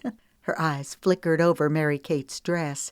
"It's so refreshing to meet someone who has some fashion sense. Some of these poor people dress so dreadfully." She shuddered. Mildred cut her conversation short when she saw Henrietta Potts and Esther Whitaker approaching. "Now, Mildred, you need to stop hogging Miss Simpson all to yourself," Esther said. "I was welcoming our guest," Mildred said dryly. Mary Kate extended her hand in greeting, and Esther reached over and hugged her tightly instead. "It is so good to see you here today, dear." "Where is Mr. Rhodes?" Henrietta asked. "He couldn't come today. He's unloading some supplies that came in the other day." As soon as the words left her mouth, Mary Kate realized she'd made a serious mistake. Henrietta's smile turned to a tight frown, and her eyebrows knitted together as she shook her head in disapproval. "The Sabbath is a day of worship, not a day of work," she said stiffly. "Now, Henrietta, don't be rude to our new guest," Esther said. Mildred looked at Mary Kate and rolled her eyes as the sisters began arguing back and forth. "Our annual harvest party will be held in 2 weeks," Mildred said, interrupting them. "I hope you'll come," Esther said. "We could use some help serving refreshments," Henrietta added. Mildred looked appalled. "I hardly think it's appropriate to ask Miss Simpson to serve refreshments." "Well, I always help serve, and if you ask me, I think it's a right Christian thing to do," Henrietta replied huffily. Mary Kate winked conspiratorially at Mildred and then smiled brightly. "I'd be honored to help." The sisters moved on, leaving Mildred and Mary Kate alone. Mildred linked her arm through Mary Kate's and patted her on the arm. "Come and meet my husband, and then I want you to meet the other ladies of the community. A group of us get together every Thursday afternoon for tea. I just know you're going to love it here," she cooed. Chapter 29. Brown tobacco juice dribbled like mud down the corner of Otis's mouth. He wiped it off, using his sleeve, as he muttered to himself about Shelby. Somebody needs to teach that gal a lesson. If she had a real man to keep her in place. His thoughts began to drift. "Get going," he yelled at the horses, jerking on the reins. "We gotta get this cotton to the gin 'fore it gets dark." He thought it was going to be easy to outdo Miss Shelby that first day he came to the farm. How wrong he was. It seemed the harder things got on the farm, the tougher she became. He shook his head. She was always right there over his shoulder, checking the weights and watching everything he did. It was her fault he had to resort to stealing. What else could a man do who had to work for a slave driver like her for practically nothing? He leaned over the wagon and spit. It didn't matter to him that she was paying him more than he'd ever been paid in his life. Otis yelled at the horses again. He had taken too much time unloading the cotton at the shack outside town. Every time he took a load of cotton to the gin, he'd stop by the shack first and unload some of it. He frowned. Lately, he'd begun to worry that she was on to him. It wasn't anything he could put a finger on, just instinct. His thoughts returned to the stash of cotton. A few more wagon loads were all it would take. Then he planned on taking his family and leaving in the middle of the night. "Hello, Otis," Mr. Jenkins shouted. "You're running late, aren't you?" "Yep, I reckon so," Otis said, spitting out tobacco juice. Mr. Jenkins' upper lip curled in disdain. He disliked tobacco, and he disliked Otis even more. Why on earth does Miss Shelby put up with the likes of him? "Pull the wagon up on the scales," Mr. Jenkins hollered, not masking the disapproval in his voice. Otis could see that the man had a puzzled expression on his face as he studied the scale. "What's the matter?" he asked innocently. "I'm not sure," Mr. Jenkins squinted. "Perhaps I'm misreading the scales. Wait a minute till I get my glasses." "I don't have all night," Otis huffed. Mr. Jenkins carefully wrote down the weight and then waved Otis off. "All right, that's it." He waited until Otis left and then turned to his foreman. "Tom, something is wrong. This is the 5th season I've ginned Miss Shelby's cotton, and her weights have never varied more than 50 pounds. This makes the 4th bale this season that has been almost 200 pounds short. I think it's time she and I had a visit." Shelby was up bright and early as usual. She wanted to get the breakfast dishes cleared away before heading to the field to check on the workers, and especially on Otis. He'd gotten home late from the gin, so she'd not had an opportunity to speak with him. Hopefully he was already in the field picking cotton. A brisk knock on the door gave her a start. She opened the door and was surprised to see Tom Brown, Mr. Jenkins' foreman, standing on the steps. "Mr. Brown, this is a surprise. What brings you all the way out here this morning?" He tilted his head toward Shelby and touched his hat. "Mr. Jenkins would like to speak with you, ma'am." Shelby's eyes widened. "Today?" She knew it must be important, because Mr. Jenkins, of all people, could appreciate how busy she was during cotton-picking time. Her mind began to race. "Is something wrong?" she managed to ask. Tom hedged. "I'm not sure why he sent me." He wasn't about to tell her about Mr. Jenkins' suspicions. "Tell Mr. Jenkins I'll be there as soon as possible. I have some things I need to check on first." "Yes, ma'am." A feeling of foreboding enveloped Shelby as she watched Mr. Brown mount his horse, tip his hat to her, and ride off. Shelby arrived at the gin shortly after lunch, dressed in a tailored navy dress and hat trimmed in white. Mr. Jenkins stood when she entered the room. He'd seen many ladies in his time, but Miss Shelby was at the top of his list. She was truly the most beautiful woman, both inside and out, he'd ever met. His admiration for her began 5 years earlier when she walked into his gin and negotiated a contract for her cotton. He had to admit that she was as smart as she was beautiful. "Come in and sit down," he said almost breathlessly. Shelby smiled. "Hello, Mr. Jenkins." She held out a white-gloved hand. "I know this must be something of great importance for you to request an audience at this busy time of year." Mr. Jenkins cleared his throat. "Miss Shelby, I think we have a problem." "I'm afraid I don't understand." "It's your cotton," he stammered. Shelby almost rose from her chair. "My cotton is some of the highest quality I've seen in these parts." "Oh, no, it's not that," he interjected quickly. "The cotton is great. It's just that every bale Otis has brought in has been anywhere from 150 to 200 pounds short." "But that's impossible. Mr. Jenkins, we've been doing business for years, and you know that I have never come up that short. I always check the scales myself before I send a wagon load to the gin." "Yes, I know. That's why I wanted to talk to you." He looked directly at her. "How well do you know this Otis fella?" "Not very well, or very long," she admitted. He nodded. "That's what I thought. I'm afraid he's cheating you." She shook her head. "But how?" "Oh, I've seen this before. Some scoundrel like Otis steals a few pounds from each bale and stores it away until the end of the season. Then he takes the cotton to a neighboring town where no one knows him and sells it as his own." Realization swept over Shelby, bringing a wave of nausea with it. She stood to leave. Mr. Jenkins's explanation would certainly explain Otis's behavior as of late. He insisted on going to the gin alone, and always returned later than he should. "Thank you, Mr. Jenkins." She smoothed down her dress. "Let me know how short I am, and I'll bring in the extra cotton." Mary Kate's heart skipped a beat as Harlan's arm encircled her waist. A thrilling sensation raced down her spine as his lips nuzzled her ear. "What you say we close up a little early this afternoon?" His eyes surveyed the empty store. "We probably won't have any more customers today. Everyone's too busy picking cotton. And I'd like to take the prettiest girl in town to Albertville and get a bite to eat this evening."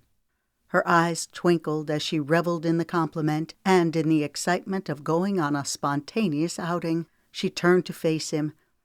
"This isn't like you," she teased, "closing the store early." "So you don't want to go?" She looked up in alarm, and then a broad smile broke out across her face when she saw the mischievous glint in his eyes. "Oh, no," she said quickly before he could change his mind.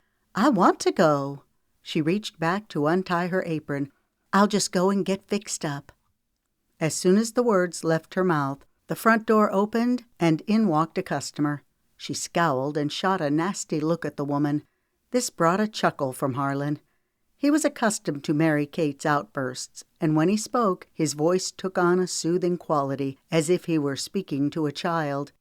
"Go and wait on her, and I'll put up the closed sign." Her frown instantly disappeared and was replaced by a smile. "Mrs. Sutherland," she said brightly, "it's good to see you. What can I get for you today?" Harlan stepped out the front door just in time to see Shelby pass by in her wagon, going full speed. He watched the wagon until it disappeared in a cloud of dust. Something, maybe it was the way her jaw was set, didn't seem right. He walked back into the store and nodded curtly to Louise Sutherland before turning to Mary Kate. "Did Mrs. Drake's fabric ever come in?" She nodded affirmatively. "How about Mrs. Carter's?" "Yes, it came in the same shipment with Mrs. Drake's fabric." She looked at him questioningly. "Don't you remember? You just unloaded it the other day. It's in the back. Why?" "Something's come up. I've got to step out for a little while." "What?" she exploded, forgetting about the customer standing next to her. "What about our plans?" Her full lips formed a pout. "It'll have to wait," Harlan said as he walked briskly past her to the back of the store, ignoring the sour expression on her beet-red face. Shelby lost no time in getting back to the farm. She got out of the wagon as quickly as she could, hurried up the steps, and went inside, where she found Rayford sitting at the kitchen table, eating a biscuit left over from breakfast. "I'm so glad you're home," she said breathlessly. He raised an eyebrow and didn't bother looking up at her. "To what do I owe this greeting?" She pulled up a chair and sat down across from him. "It's about the farm."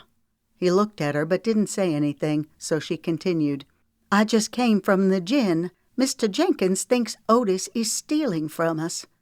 His eyes turned back down to the table as he dipped the biscuit in a pool of sorghum syrup before shoving it into his mouth. "Did you hear what I just said? Otis is stealing from us," she repeated slowly, her voice raising a fraction. He polished off the last of the biscuit, got up from the table, and put his plate in the sink. She threw up her hands in frustration. "Don't you even care?" He turned around to face her and leaned against the sink. "What do you expect me to do about it?" "I want you to go with me to confront him." Rayford smirked. "Sorry, this is your problem. You hired him without my help, so you can fire him without my help," he said as he undid his tie. In another circumstance, she might have wondered where he'd gone dressed in a shirt and tie, but today she was too upset to care. "I should have known better than to think I could depend on you for anything." She stormed out of the kitchen. "I'll take care of this myself." She went to her bedroom to change clothes. She sat down on the bed and angrily wiped away the hot tears that were spilling down her cheeks. "I have to get a hold of myself," she muttered, taking a deep breath. She didn't know what had possessed her to ask for Rayford's help. She knew how he would react before she even asked him. Maybe she should get John to go with her. She dismissed the thought. She hated to bother him. "He does so much already," she told herself. Deep down, she knew she wouldn't ask him because every time he came to her aid, it brought home the realization that he was forced to help because her own husband was too much of a coward to rise to the occasion. As she thought about what Otis's reaction would be, an icy fear stabbed at her. She tried to push it away. Just take things one step at a time. She stood and walked over to the shiver robe to retrieve her work clothes. Considering the day she'd had, it came as no surprise when Shelby couldn't find Otis nor his family working in the fields.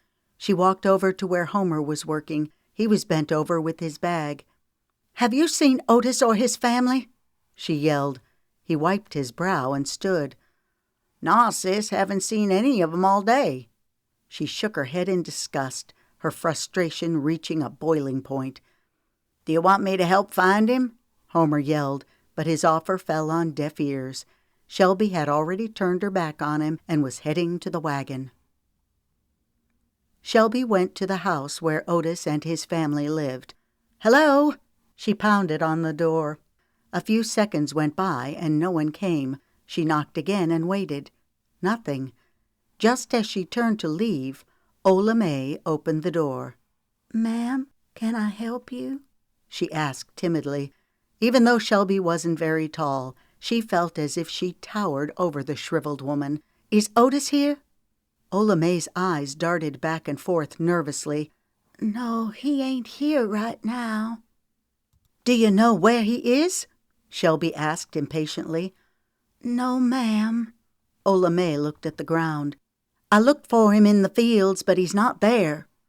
Ola May stood silently staring at the ground. "Why aren't you working today?" She looked pleadingly at Shelby. She could tell that Ola May was trying to tell her something. The woman seemed to be growing more nervous by the second. What was she afraid of?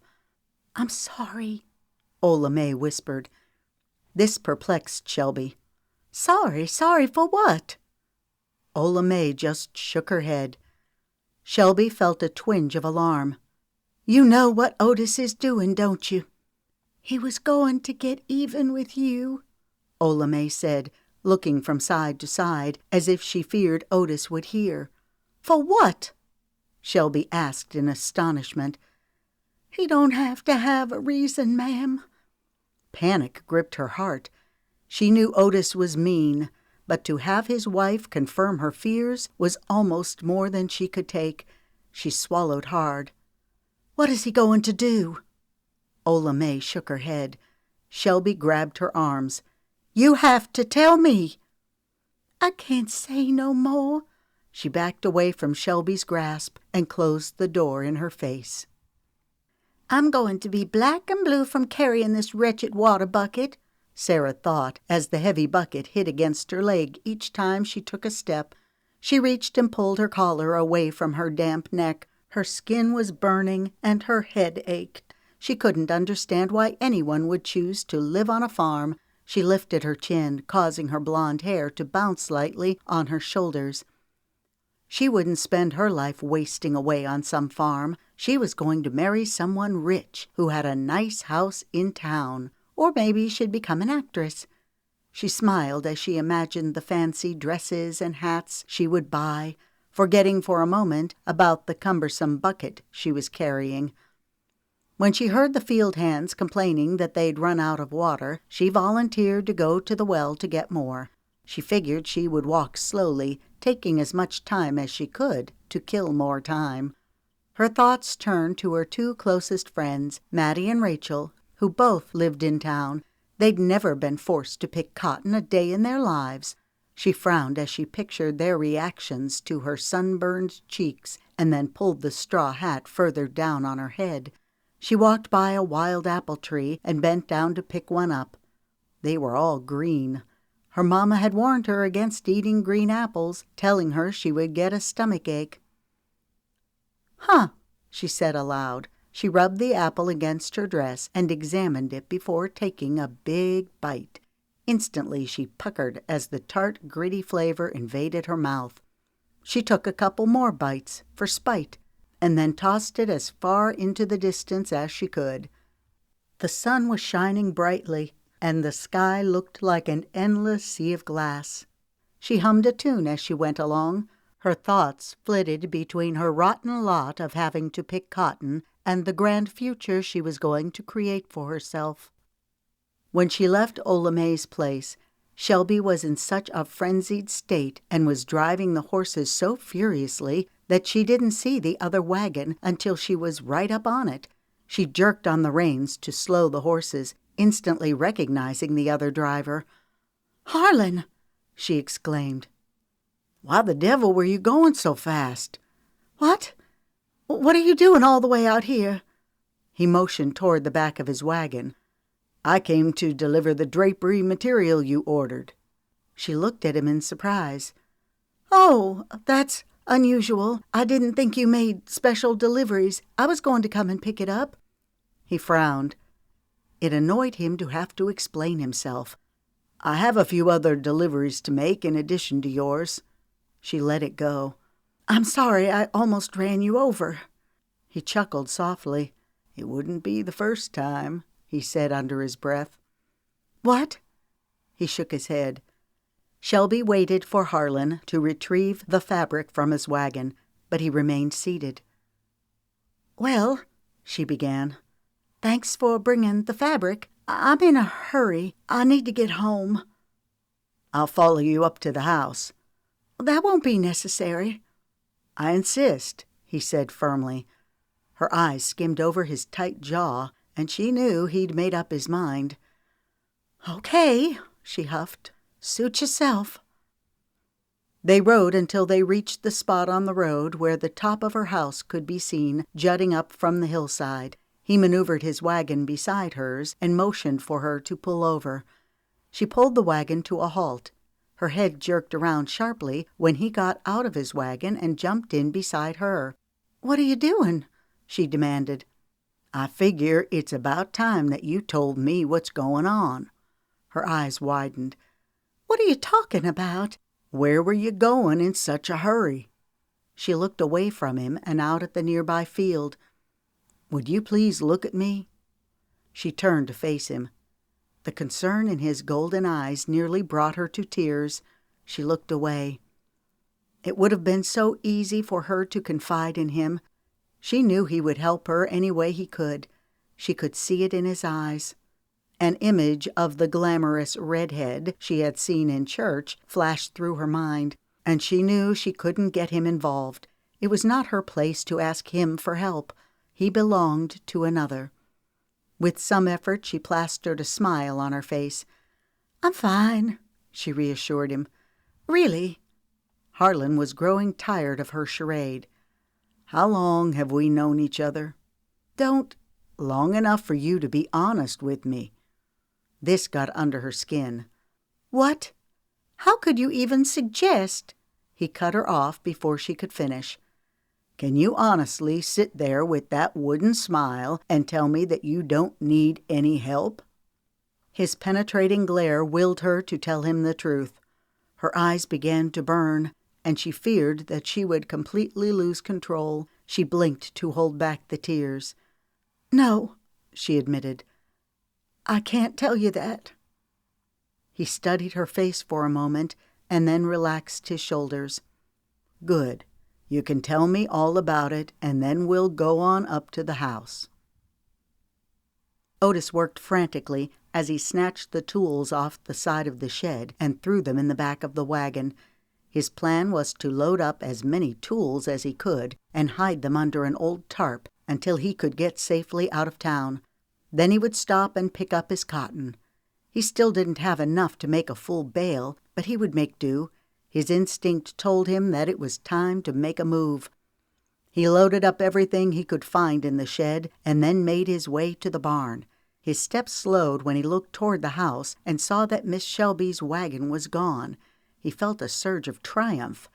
He knew she'd be out in the field because he'd watched her picking alongside with the other field hands every day this week. Yes, Mr. Jenkins was a little too curious about the cotton weight yesterday. He grinned sardonically. "It'll take more than those two birds to outfox me," he muttered. "By the time Miss Shelby realizes what's going on, me and my bunch'll have us some cotton of our own and be miles from this place." He cursed under his breath as his hand slammed against a nail protruding from the wall of the barn. "What do you think you're doing?" Sarah said as she entered the barn, holding the water bucket. Otis jumped guiltily. "Well, well," an evil light came into his eyes. "What do we have here?" Sarah's empty hand flew to her hip. "What are you doing with those tools? You're not supposed to be in here. Why aren't you in the field?" Otis leaned over and spit out a plug of tobacco, which narrowly missed Sarah's foot. Her nose curled in disgust, and her eyes began to blaze. A sly smile stole across Otis's face. Running up on Miss Shelby's little sister was a bonus he hadn't counted on. "You sure are a pretty little thing." Sarah's eyes filled first with uncertainty and then with fear. She took a step back. "I'm going to get my sister." He stepped forward and reached for her arm. She hit him as hard as she could with the water bucket, then dropped it and began running through the barn. He caught hold of her dress and yanked her backwards, sending her toppling over a feeding trough. "You stay away from me, you filthy pig!" she screamed as she backed away from him. "High and mighty like your sister, ain't you?" Otis snarled as he reached for her. This time she was ready for him. She scratched him across the face, causing blood to ooze from the marks. This gave her the precious seconds she needed to distance herself from him. She got up and ran out the front of the barn, screaming at the top of her lungs, with Otis in close pursuit. "Whoa!" Harlan said as Sarah almost collided with him. "What in the world?" Shelby let the sentence dangle as her face paled. Otis didn't know what to do. He just stood dumbfounded, looking back and forth between Shelby and Harlan. He winced when he saw Harlan clench his fists. Sarah was still screaming and hurling insults at Otis, and then she began to sob. Shelby took her in her arms and pushed her hair back from her face. "Are you okay? He didn't—" Sarah shook her head. "No, I got away from him, the vile animal," she hissed. "Go in the house and clean yourself up." She motioned at Otis. "I'll take care of this." Harlan stepped forward. "No, I'll take care of this." Otis cowered down as Harlan grabbed him by the shirt. "I have a good mind to beat the living daylights out of you," Harlan muttered through clenched teeth. Shelby's presence beside him was the only thing that kept him from carrying out the threat. He let go of Otis and shoved him backwards. "I suggest you get your family and get out of town." His eyes narrowed dangerously. "Fast!" Otis backed away, glaring at Shelby. "You owe me. Folks around here don't take too kindly to thieves and child molesters." Harlan glanced at Shelby and could tell she was visibly shaken. He reached in his pocket and pulled out a $10 bill. "You don't deserve a cent, but just to make sure you don't go around town telling everybody how Mrs. Carter cheated you, here." He thrust the bill at Otis. Otis grabbed it and stormed off. He got a safe distance away from Harlan and then turned around and yelled, "You'll get what's coming to you. I'm just sorry I won't be here to see it." Shelby went over and sat down on the back steps. Harlan followed her. She shook her head and placed a shaky hand on her knee. "To think what would have happened if we hadn't gotten here when we did." "Don't do this to yourself," Harlan said. "It's not your fault. You don't always have to take the blame." "Don't you see?" she blurted. "It was a mistake to hire him from the beginning. If only I'd listened to John, he tried to tell me." "Why did you hire him?" "What?" She shook her head, trying to clear her thoughts. She looked unseeingly over the yard, remembering the pitiful scene in front of the house. Finally, she looked at him. "I thought I could help his family." Harlan nodded. He figured as much. "I'm glad I won't have to see them leave." "You can't solve the world's problems." She lowered her head and began massaging her temples. "I know. I just wish I could solve the problems in my own backyard." "What will you do about the picking? Do you have enough help?" She shook her head. "Even with Otis and his family, I was cutting it close. Now—" Her shoulders lifted and fell, and she smiled wanly. "Don't worry about me. I'll think of something." Harlan was about to offer advice when the screen door opened. He looked up as Rayford stepped out. "What's that silly sister of yours squealing about now? I heard her screaming in the yard earlier, and now she's in the house screaming." Rayford's scowl was instantly replaced with a cordial smile when he realized a visitor was present. Shelby watched Harlan's face darken and felt hers go hot. She quickly stood, straightening her dress, and then shot Rayford a scathing glare. "You heard Sarah screaming in the yard, and you didn't even come out to see what was wrong? Sarah has every right to be upset," she said coldly. "Otis tried to attack her." Rayford was speechless. "We owe a great debt to Mr. Rhodes," she continued before he could speak. "He made Otis leave." She hoped the tone of her voice would convey the contempt she felt for her husband. "Were it not for him, I don't know what I would have done." Rayford sprang into action. He stepped down the stairs to shake Harlan's hand. "Thank you for what you did. You're the new store owner, aren't you?" Harlan nodded coolly as he extended his hand. For a brief moment he looked at Shelby and then back at Rayford. Shelby looked down at the ground. "I've met your wife," Harlan said dryly. "It's nice to finally meet you." He cleared his throat. "I just stopped by to make a delivery. I'm glad I could be of help." "You're welcome to stop by any time," Rayford said. Harlan looked at Shelby once more and held her eyes for a moment. "I'll keep that in mind," he said as he climbed in his wagon and grabbed the reins. Rayford looked thoughtful as he watched Harlan drive away. "I guess it was lucky for you that he came by when he did." "Yes, It's nice to know there are some real men left in the world, she snapped as she walked inside, slamming the door behind her. Chapter 30. The Bloody Bucket was unusually crowded as the stranger made his way over to the bar and sat down. He turned and watched the people inside with a peculiar interest. It had been a stroke of luck that he learned about this place from one of the looser-tongued locals he'd struck up an acquaintance with. People in a small community were suspicious of strangers, especially strangers from the city. Many of his contemporaries weren't as successful as he because they weren't willing to get to know the people. Everyone knew there was a mountain of moonshine being run in the area. Finding it was the tricky part. There were endless pig trails and secret hiding places all over the hills, enough for these country bumpkins to hide out in for weeks or months at a time. "What'll you have?" the bartender growled. The man smiled and put on his friendliest expression as he turned to answer. "Whiskey."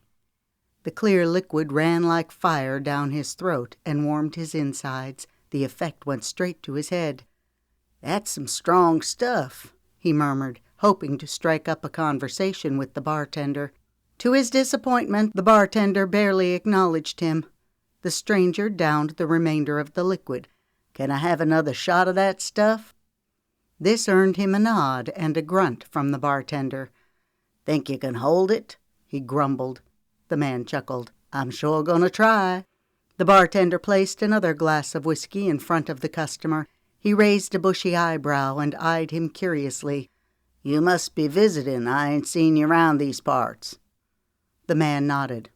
"I travel all over. Looks like you need another shot." The bartender pointed toward the empty glass. Before the man could decline, he poured him another shot. The stranger's head was spinning, but he wanted to impress the bartender in the hopes that he would gain some information from him. He swallowed the drink, trying hard not to wince in front of the burly man as the liquid scorched his throat.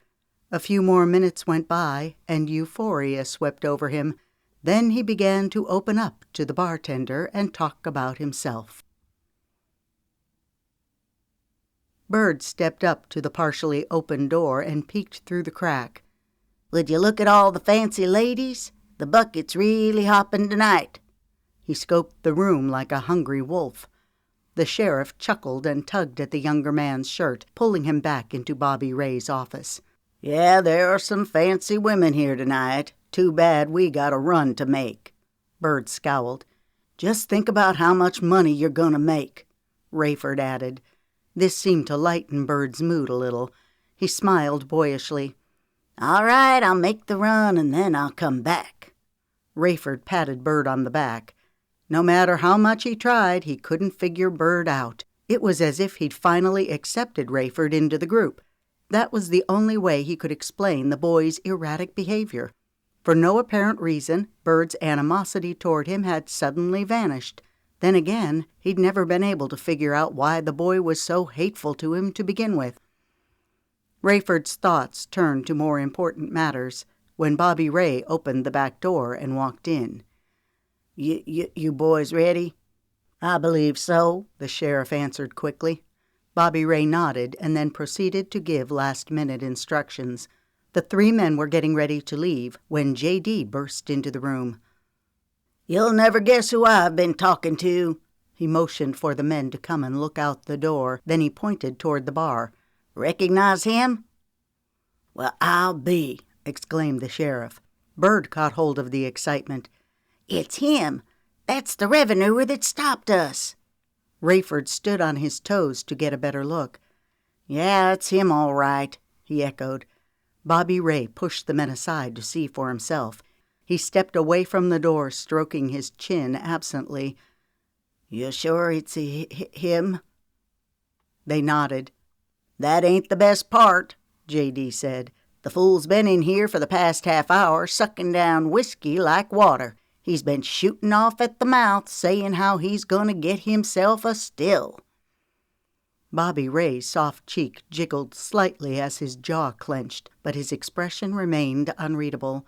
He folded his arms and stood quietly as the men watched him expectantly. He looked at J.D. Don't give him any more shots of whiskey. Let his head clear a little. I want him to remember this night." They waited until the revenuer got into his car and then followed behind him with their headlights turned off, using only the light of the moon to guide them. Bobby Ray instructed them to let the man get a few miles away from the bucket before stopping him. When they came to a secluded spot in the road, surrounded by dense foliage and tightly clustered trees, the sheriff accelerated so that the bumper of the truck was only a few feet behind the other car. Then he suddenly turned on his lights. The revenuer slammed on his brakes, forcing the sheriff to hit his brakes to keep from slamming into his back end. The sheriff swore. The revenuer swerved first to the right and then to the left in an attempt to let the truck pass. "Look at him weaving back and forth," Bird cried. "The fool almost caused us to crash into the back of him," grumbled the sheriff, his animosity toward the revenuer mounting. The sheriff pulled up beside the car, and Rayford stuck his arm out the window, motioning for the man to pull over to the side of the road. The man shook his head and kept driving. "He ain't stopping," Bird yelled. "He'll stop," the sheriff hissed, turning his wheel so that the truck went into the car. The revenuer jerked hard on the wheel in the other direction to keep from hitting the truck, causing him to go off on the side of the road. He tried to keep driving, but the sheriff kept inching him further off the road, leaving the revenuer no other choice but to pull over and stop. The revenuer stumbled out of his car, hurling curses at the top of his lungs. He glared at the three men standing in front of him. "Just what do you think you're doing?" he shouted indignantly, raising a clenched fist in the air. "I demand an apology." The sheriff laughed. The revenuer's demeanor suddenly changed, and he eyed the three men warily. He went for his gun, but the sheriff was faster. "I wouldn't do that if I were you," the sheriff warned. The man laughed nervously and raised his hands in defeat. "I don't want any trouble." The sheriff looked at Bird and Rayford in amusement. "Did you hear that, boys? He don't want any trouble." "That's right," the man nodded. "You should have thought about that the other day when you pulled us over." The sheriff's eyes narrowed into black slashes. A vicious smile broke out on Bird's cratered face. "Why don't you give him another scar to match the one he already has?" he said softly. The man tried to bolt, but any effort on his part would have been futile.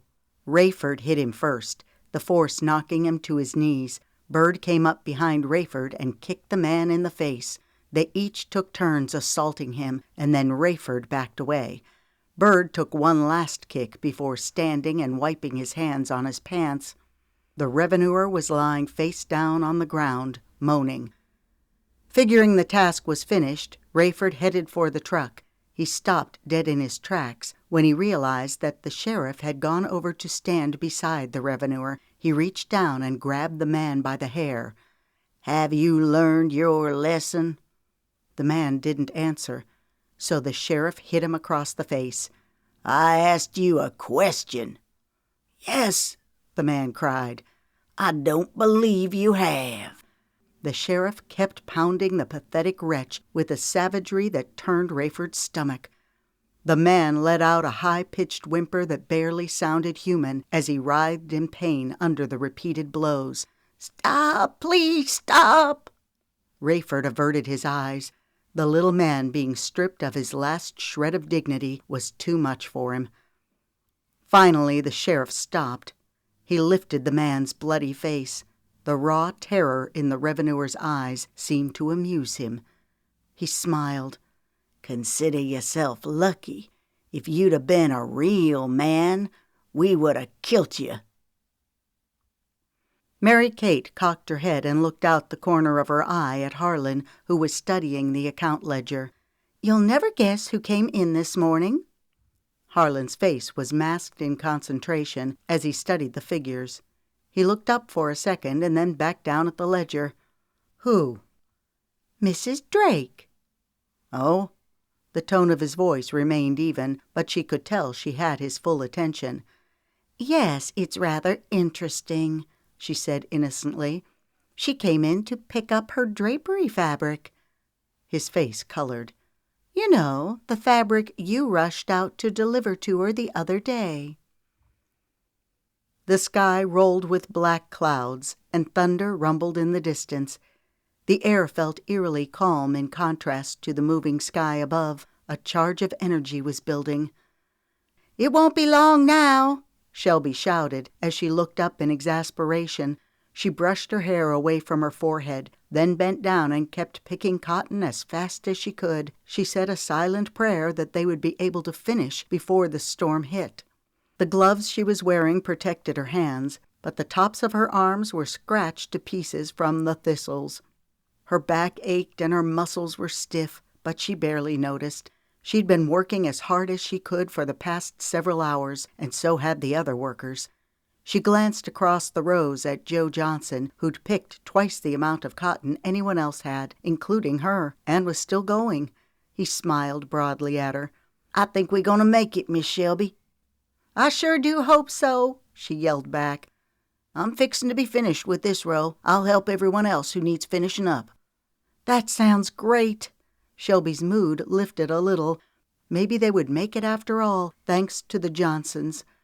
She shook her head in admiration as she thought about the family she'd hired to replace the Wilkersons. For the past 3 days, Mrs. Johnson and her 3 children had worked tirelessly alongside Mr. Johnson. Most people in Alder Springs would never consider hiring a colored family to sharecrop the land. In fact, Shelby didn't know of another person who'd ever done so, but she was in a tight spot, and this good family needed the work. A picture of Miss Pearl chatting openly with Grover flashed in her mind, and she felt warmth rush over her. She'd learned a long time ago that it was the character, not the color of the skin, that determined a person's worth. She felt the first drops of rain and knew it wouldn't be much longer before the bottom fell out. The wind picked up. "Let's go, get everything loaded on the wagon so we can get it to the barn before it gets soaked." Chapter 31. Rayford sat on the front porch and watched the steady drizzle of rain. He kept replaying the vicious attack on the revenuer over and over again in his mind. The incident left him feeling cold and empty inside. Afterwards, they'd gone back to the bucket, where he'd intended to drink away his self-loathing. Unfortunately, he didn't get the chance. Bobby Ray had pulled him aside. Even now he cringed as he remembered the conversation. Except for the time when Bobby Ray first hired him, he'd never had a one-on-one conversation with the man, so he knew something was up when Bobby Ray wanted to speak to him alone. He began the conversation by telling Rayford that he'd heard some troubling news. I wanted to come straight to you about this." Rayford's heart raced and he swallowed hard. "What's the trouble?" I heard that you've been hiring coloreds to live on your farm." The news caught him completely off guard. He hadn't known. Why would Shelby do such a thing? Bobby Ray smiled benevolently, but his eyes hardened.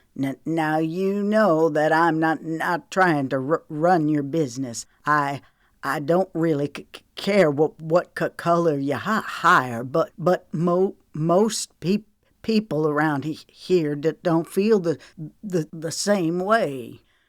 They feel like it's taking food right out of white people's mouths." He shrugged. That's just the way it is." Rayford didn't know what to say. If he admitted that he didn't have a clue what his wife did with the farm, then he would appear weak. He wanted to tell Bobby Ray that it was none of his or anybody else's business what he did on his farm, but he knew better. So he smiled and shook his head. "I'll take care of it," was all he said. Bobby Ray gave him a swift pat on the back. I knew I could count on you." Rayford leaned back in the swing and watched as the drizzle turned into pouring rain.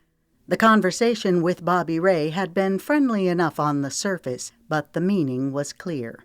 He just had to figure out a way to convince Shelby.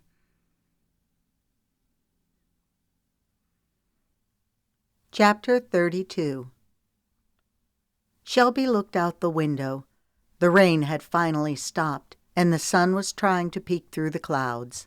It had rained solidly for 3 days.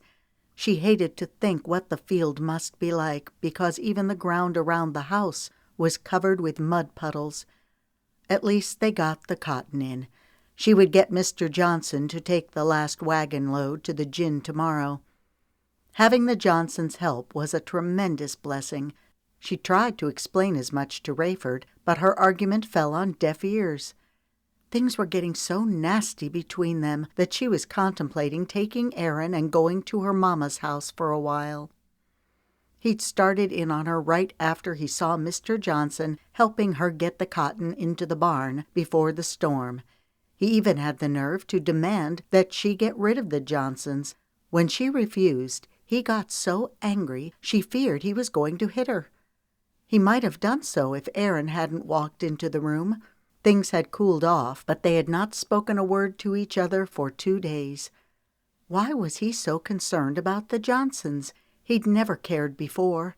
In fact, his apathy toward her and the farm was the main source of her conflict. She carefully put the last bit of food into the basket and then placed a cloth over it, neatly tucking in the edges. "Come on, Aaron. It's getting late, and I want to get this food to the Johnsons and get back home before dark." "I'm hungry. I want to eat now. Why do we have to take those colored people something to eat anyway?" he whined. She almost lectured him on the condescending tone of his voice, but changed her mind. She knew he'd picked it up from Rayford. He would change his way of thinking on his own when he got to know them. She tousled his hair. "Grab a biscuit to take with you. We won't be gone long." Mr. Johnson greeted Shelby and Aaron at the door. "Well, I'll be. What y'all doing out here?" Shelby smiled and held up the basket. "I don't want to intrude, but I wanted to bring you a token of appreciation for all of your hard work the other day." "Well, that's mighty nice of you. Come on in," he said, his voice rich and melodic. "Maybe we shouldn't." Shelby looked down at her feet. "Our shoes are covered in mud." "Naw, now, don't you worry about that. It's all right. Come on in here." She smiled and stepped inside. Joe Johnson reminded her of Joshua. He was big and strong, but had a gentle way about him. In contrast, Mrs. Johnson was short and plump. As she came out of the kitchen carrying a plate of steaming cornbread, the first thing that caught Shelby's eye was the colorful cloth that was wrapped around her plaited hair. Shelby placed the picnic basket filled with baked yams, fried chicken, and biscuits on the table beside the cornbread. "Aaron and I wanted to bring this by to say how happy we are that you're here." "Thank you. This will go just fine with our pinto beans and cornbread." Mrs. Johnson motioned at the table. "We're fixing to eat a bite. Would you and your little young'un like to join us?" Aaron eyed the food hungrily. Shelby shook her head. "Thank you for asking, but we have to get back. It's getting dark. We'd better—" Before she could finish her sentence, she was silenced by the sound of horse hooves and angry shouts. A look of sheer terror filled Mrs. Johnson's eyes, and her lower lip began to tremble. Mr. Johnson's eyes filled with fear as he reached behind the door and grabbed a rifle. She was about to ask him to explain what was happening when the front window shattered and a brick landed at her feet. The Johnsons' children started squealing, and Aaron crouched behind her skirt. "Go take the children in the back room," Mr. Johnson ordered, "and hide under the bed." Mrs. Johnson's dark eyes filled with tears. "No," she said hoarsely, "I won't leave you." He raised the rifle. "Go. You gotta keep them safe." Their eyes locked for one pitiful moment, and she began to weep. "Come on, Mama," her oldest son urged, tugging on her dress. Reluctantly, she nodded and huddled the children into the back room. Mr. Johnson looked at Shelby. "You'd best go too." She looked at his hands and saw that they were shaking. She planted her feet firmly on the floor. "No, I'm staying right here." She could tell that he was relieved. She walked over and reached for the doorknob. He caught her by the arm. "Us coming here may have been a big mistake," he said hoarsely. She turned to Aaron. "No matter what happens, you stay inside the house with Mr. Johnson."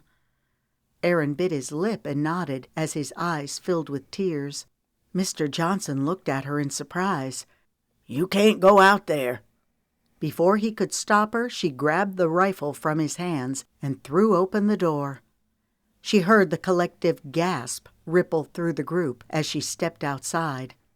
A shiver of fear ran up her spine as she looked at the dozen or so men on horses, dressed in white robes, holding torches of fire. They had formed a half circle facing the house, and a wooden cross was in the center. Never before had she experienced such a chilling feeling of hatred. Despite her instruction to Aaron, he was hiding behind her skirt, clutching her trembling legs. She prayed that she could keep her voice steady. "What are you men doing here? You should be ashamed of yourselves." One of the men was out in front, standing beside his horse. He appeared to be the leader. "This ain't no business of yourn. Just give us what we come for." He looked past her. "Come on out here," he yelled. This brought a cry from the mob. "You come on out here and show your black face," another man bellowed. Shelby couldn't pinpoint the voice, but she was sure that it was someone she knew. She pointed the rifle toward the men. "Get off my land," she hollered. "Folks round here don't take kindly to you hiring coloreds. There's too many good, hard-working white folks needin' work round here." "This is my farm, and I'll hire who I please," she shouted, her anger giving her courage. "Send him out," they began to chant, "or we'll burn this house to the ground." Shelby heard Mr. Johnson take a step toward the door. "Get back in the house," she yelled over her shoulder, and then raised the rifle and fired a shot in the air. "You'll have to come through me first," she yelled. They went silent, and she could tell they were trying to decide what to do. The leader walked over to the cross and threw down his torch. The grass began to blaze, and then the angry flames licked their way up the cross until it was engulfed in fire. "Woman," the voice pronounced in judgment, "you have been warned." The leader got back on his horse, and then the riders rode off, yelling and cursing as they went. Shelby's knees began to wobble, and she leaned against the door frame for support. Before she could speak to Mr. Johnson, Aaron pulled on her dress. "Mama," he whined. "It's okay," she said, hugging him, trying not to show her fear. She looked up at Mr. Johnson. "Mama," Aaron interrupted again. "Honey, I need to speak to Mr. Johnson right now," she said in a soothing tone, raising her voice slightly. But Aaron wouldn't be put off.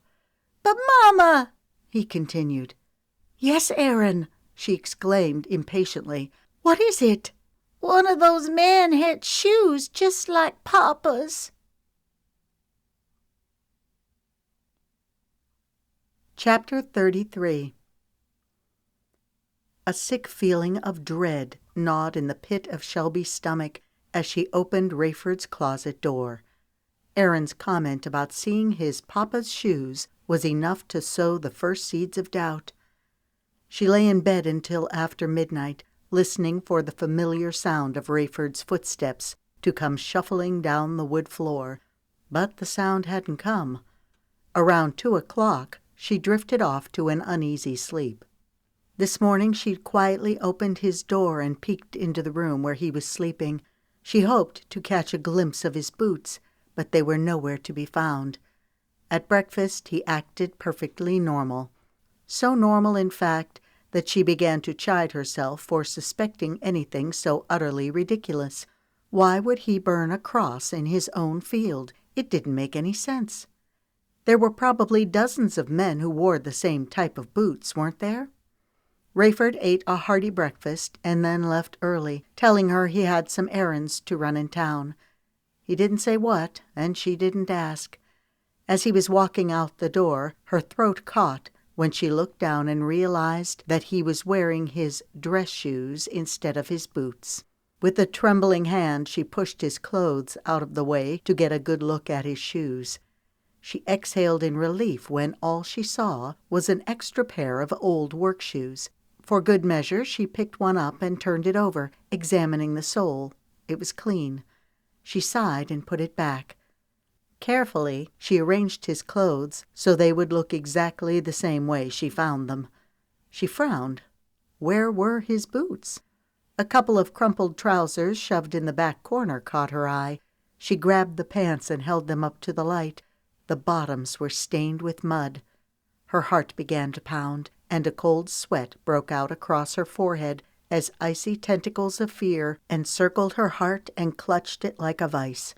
She reached in the back and pulled out the pair of black boots and then let them drop noisily to the floor.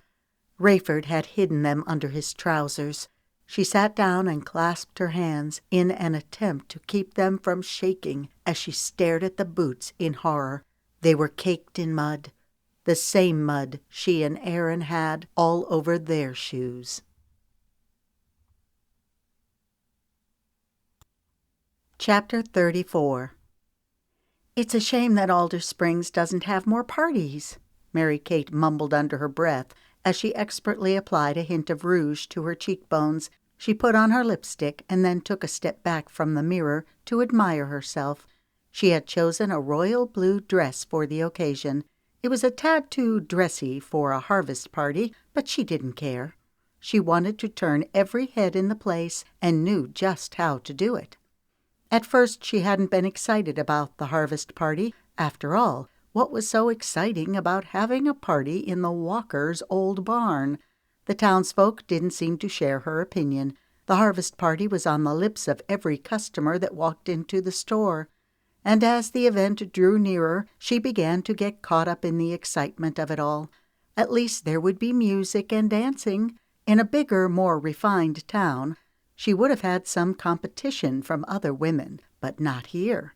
She would be the belle of the party, and Harlan would have to vie with other suitors for her attention. Her green eyes shimmered with excitement at the thought. A low whistle from behind gave her a start. "Harlan, I didn't hear you come in," she said breathlessly, her face reddening. "Are you ready?" "I am," she replied, reaching for her gloves. The look of admiration in his golden eyes filled her with pleasure. "You look fantastic," he murmured. "Thank you, darling." She linked her arm through his. "Let's go show these country folks how it's done." The lights from the Walkers' place were like a welcome beacon on the lonely country road. Mary Kate shivered and pulled her shawl tighter around her shoulders as a gust of wind whipped through the carriage. "It's nippy tonight." Harlan nodded. "Sure is." Mary Kate's eyebrows knitted in frustration.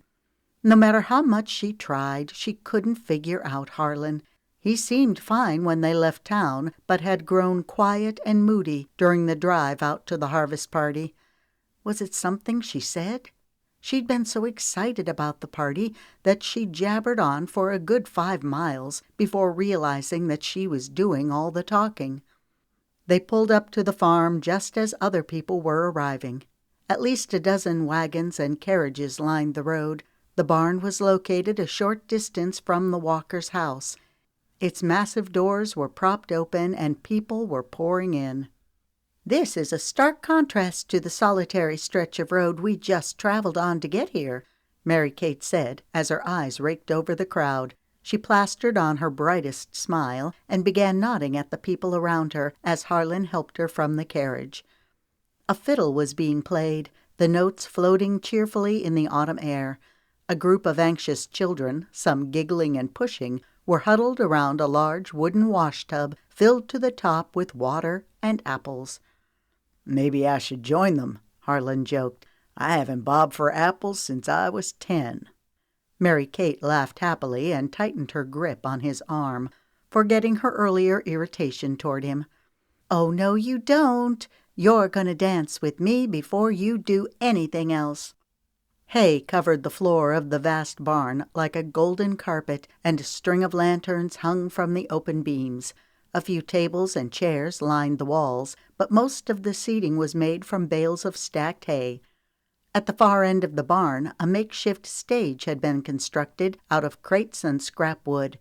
The fiddle player was standing in the center, his thin frame moving rapidly to the beat of the merry tune he was playing. A long table loaded with food had been placed along one wall, and people were gathered around it. Henrietta Potts and her sister were dipping apple cider from a large bowl into cups. Mary-Kate turned her back on them quickly before one of them saw her. The last thing she wanted to do was to spend the evening serving food. She squeezed Harlan's hand. "Let's dance." They took 2 steps before Mildred Tucker caught them. "Well, look-a-here, Clayton. I told you they'd be here." Mary-Kate scowled inwardly. The very sound of the woman's voice tromped on her nerves. She glanced up at Harlan and stifled a smile when she saw the look of disgust on his face as he studied Mildred and the Reverend. Mildred was clasping her husband's arm tightly, almost as if she were afraid that if she let go, he would disappear. And if the pinched expression on his face were any indication, he probably would. "Mildred, Reverend Tucker, how are you doing?" Mary-Kate asked. "We can't complain," Mildred answered for them. "This is a large turnout." The Reverend looked at Harlan. "How's business at the store?" Before Harlan could answer, Mildred cut in. "Now there'll be no talk of business tonight," she said in a loud voice. "Thanks for asking. Business is steady despite the drop in cotton prices," Harlan said, his eyebrow raised.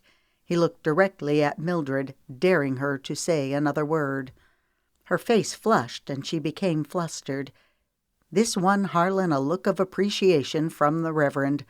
Mildred took Mary-Kate by the hand. "Come on, dear, let's go over and see if the ladies need any help serving." "We were about to dance," Mary-Kate protested, looking up at Harlan, her eyes pleading with him to back her up. "It's okay," Harlan said. "Go help Mrs. Tucker, and then we'll have our dance later." Mary-Kate's face grew a shade darker.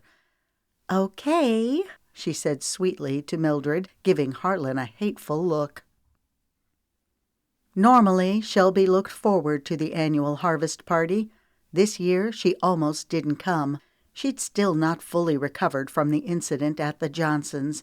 She chose a seat against the wall where she could sit and observe the people at the party. She despised what those men in white robes had done to her. They'd robbed her of peace of mind. She surveyed the room. Which friends and neighbors had been part of the hateful group?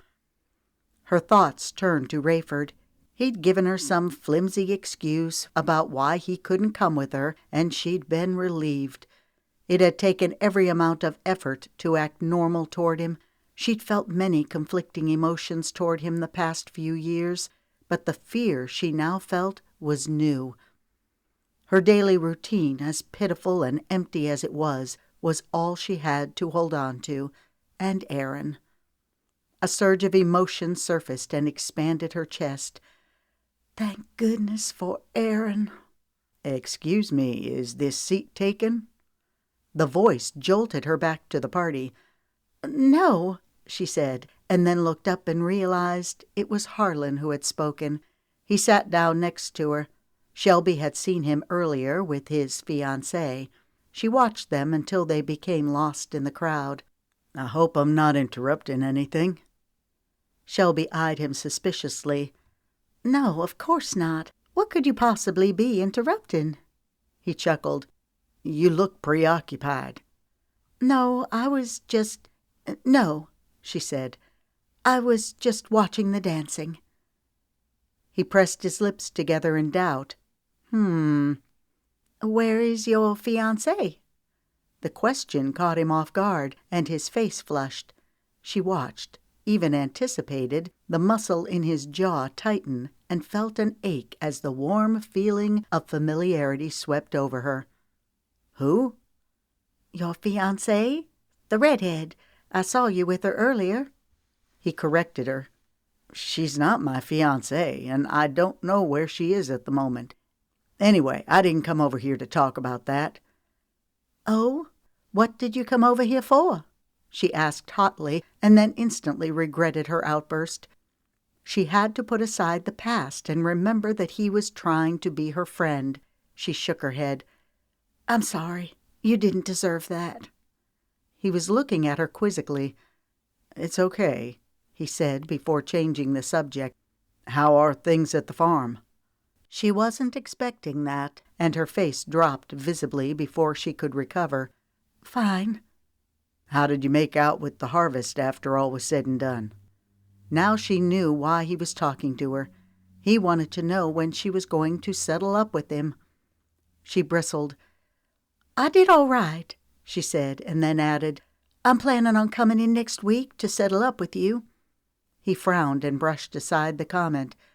"Whenever you want. I'm in no hurry. Are you sure you're okay?" "Yes," she answered, a hint of exasperation coming out in her voice. "Why do you keep asking?" "I deal with farmers every day. Good farmers who don't know how they're going to make ends meet if the price keeps dropping the way it has the past few years. What did you get, about 5-6 cents a pound?" She looked down at her hands, and he knew that her silence was her answer. "How are you going to make it if the price keeps dropping?" "Well, I'll just economize, watch my spending." "Yeah, that's possible now. But what if the price drops even more next year? What then?" She looked up at him, a pained expression in her dark eyes. "I'm not sure." He studied her for a moment, and then carefully chose his words. "There's something else I want to talk to you about." "What?" "I heard there was some trouble at your place a few nights ago." Her jaw grew taut. "How did you know?" "Word spreads like wildfire at the store." "Do you know who they were?" He shook his head. "No, but I wish I did, the blasted cowards." He looked into her eyes, and for a moment she felt as though they were the only two people there. "I wish I'd been there to help." An involuntary shiver ran down her spine as she remembered the terrible event. "No, it was better that you weren't." "You can't fight this alone. What happens when they come back? You know they won't let this lie." "The Johnsons left this morning." "Really?" "They're moving up north. Mr. Johnson has a cousin who lives in Illinois. He thinks they'll have a better life there." She stared off in space, remembering his sorrowful expression as he'd said goodbye. She'd been angry with herself over the relief she felt when she realized they were leaving. Harlan placed his hand over hers, and she let hers remain under it for a second, enjoying the protectiveness of it. Then she reluctantly pulled her hand away. She bit her lip. "Thank you," she whispered hoarsely. She stood to leave. His eyes caught hers and held them for a moment. "You look stunning. Red has always been your best color," he said, and then he was gone. Mary Kate perked up a notch as the two men came toward her. She'd been stuck behind the stupid table serving apple cider for a half hour now. Mildred had expertly manipulated Mary Kate into helping serve before suddenly disappearing, leaving her stuck with the two sisters, or the two bickering old biddies, as she liked to refer to them. Every time she tried to sneak away, one of them nabbed her. She hadn't seen hide nor hair of Harlan. Where was he? She eyed the two approaching men with interest. If she could get one of them to ask her to dance, then Harlan would see her. "I think most of our problems will be solved when we get that scalawag Hoover out of the White House next year and get us a good, hard-working Democrat." This brought a hearty chuckle from the other man. "I agree with you there, Henry." "Excuse me," Mary Kate interjected. "Would either of you gentlemen like some cider?" she asked sweetly. "Thank you. one of them said as they reached for a cup, barely noticing her. Before she could think of something witty to say, they turned their backs. "I'm putting my vote on Roosevelt," she heard one of them say as they walked away. Her face grew as red as her hair. She dropped the ladle into the bowl, causing cider to splash onto the white tablecloth. Henrietta was about to scold her, but stopped short when she saw the glare in Mary Kate's eyes. Mary Kate untied the apron from her waist and practically threw it at Henrietta. "I've done my share of serving tonight. I'm going to find my fiancé." Mary Kate pushed her way through the dancing couples to the other side of the barn. She keenly searched over the crowd until she caught sight of Harlan's sandy hair. She'd give him a good tongue-lashing for leaving her. She walked toward him and stopped dead in her tracks. He was not alone. Her mouth went dry, and she swallowed hard. It wasn't so much that he was talking to another woman, it was the expression on his face, as if he were hanging on her every word. A stab of jealousy hit her so forcibly that she could hardly breathe. She recognized the woman as Mrs. Carter, one of the farmers' wives. She'd been in the store several times, but Mary Kate had never paid her much attention, until now. Her eyes flickered over the other woman, sizing her up. Her heart began to pound wildly as she remembered the afternoon when Harlan left the store in a mad rush. He'd rushed out to deliver drapery fabric to two people, Mrs. Drake and Mrs. Carter. If her eyes had been daggers, they would have pierced through the wretched woman. She squared her shoulders and started toward the table, but Harlan was already standing up to leave. She stopped. Maybe a head-on confrontation wasn't the answer. No, there had to be a better way. She would find out more about this Mrs. Carter, and then she would decide what to do. Mary Kate leaned over the counter with her chin propped up on the palm of her hand as she stared off in thought. Despite all of her calculated questions to Harlan, she hadn't learned much more about Mrs. Carter than she'd known to begin with. He seemed so disinterested in the subject that she was beginning to question her first assumption. Maybe he was just having a simple, polite conversation with another member of the community. She shook her head. She had to get this man to the altar soon before she lost her mind. "A penny for your thoughts." Mary Kate jumped, and the color crept into her cheeks as she turned toward Harlan. "It must be good. You're grinning from ear to ear." She laughed. "I was just thinking this might be a good day to close the store early." He leaned back and folded his arms as he studied her. He finally shook his head and chuckled. "I guess I fell right into that one." She shrugged. "You asked." "We'll see. It depends on how busy we get." They turned as the front door opened, and the object of Mary Kate's query walked into the store. She looked up at Harlan to see his reaction. His face remained impassive. Her gaze then flickered over Mrs. Carter. The blue cotton dress she was wearing was simple, yet tasteful. Her dark curls were piled high on top of her head, making her look taller than she actually was. Mary Kate smiled curtly. "May I help you?" Shelby's eyes went first to Harlan, and then to Mary Kate. Mary Kate stiffened. Was it her imagination, or did some sort of exchange pass between Harlan and the woman in that brief moment? "Yes," Shelby began. "I'd like to get 10 pounds of sugar and a couple of sticks of peppermint." "Will this be cash or charge?" she was about to ask, and then realized that Harlan had already walked over to his ledger to record the charge. "It'll be charge," Shelby responded. A red flag went up. Mary Kate cocked her head. "How did you know?" He stopped writing and looked up. "Know what?"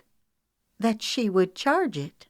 He shrugged and smiled apologetically at Shelby. "She usually does." This got Mary Kate's ire up. "Is there a problem with my account?" Shelby asked, her face reddening. "I always settle my debts promptly." "Of course you do," Harlan interjected, and then shot Mary Kate a questioning look. "There's no problem," Mary Kate said, her voice unnaturally loud. "I'll be right back with your sugar." Mary Kate returned and dropped the sugar on the counter in front of Mrs. Carter. "Will there be anything else?" she demanded. Shelby shook her head. "No, I think that'll be all." Mary Kate looked Shelby squarely in the eyes. "Are you sure?" she repeated. Shelby met her gaze. "Perfectly." She reached for the sugar, but Mary Kate put her hand over the top. She looked at Harlan and then back at Mrs. Carter. She knew it was risky, but she had to know for sure. And she'd be darned if she was going to let some woman carry on with her man behind her back. "Are you sure you don't want anything else?" she taunted. Harlan walked over and stood beside Mary Kate. "What are you doing?" he growled in her ear. Mary Kate raised her chin and looked back at Shelby. "Are you sure you didn't come in here to talk to him? You two seemed pretty cozy at the harvest party." Shelby's face grew crimson, and Harlan looked like he'd been slapped. In that instant, Mary Kate knew her suspicions were correct. Shelby turned on her heel and quickly fled the store. Harlan stood suspended for a moment and then gave Mary Kate a withering look. "You don't know what you've done," he said quietly, then grabbed the sugar and peppermint sticks and ran out to catch up with Shelby. She was already in the wagon by the time he reached her. He could tell from the look on her face that she was seething. "I am so sorry," he began. "I don't know where that came from." What alarmed him the most was not the anger in her dark eyes, but the humiliation he detected. "It's okay," she countered coolly. "We've been fooling ourselves to think we could have a friendship after what happened before." She grasped the reins. She wanted to leave before he saw the tears which were sure to follow. He grabbed her hand to keep her from jerking the reins. "Nothing," he said firmly, looking into her eyes, "is as important to me as our friendship. Do you understand?" Her eyes brimmed with tears, despite her best effort to hold them back. "Don't take that away from me," he pleaded. Their eyes met for one long moment. "I have to go," she finally said. He let go of her hand, then stepped back and watched her drive away.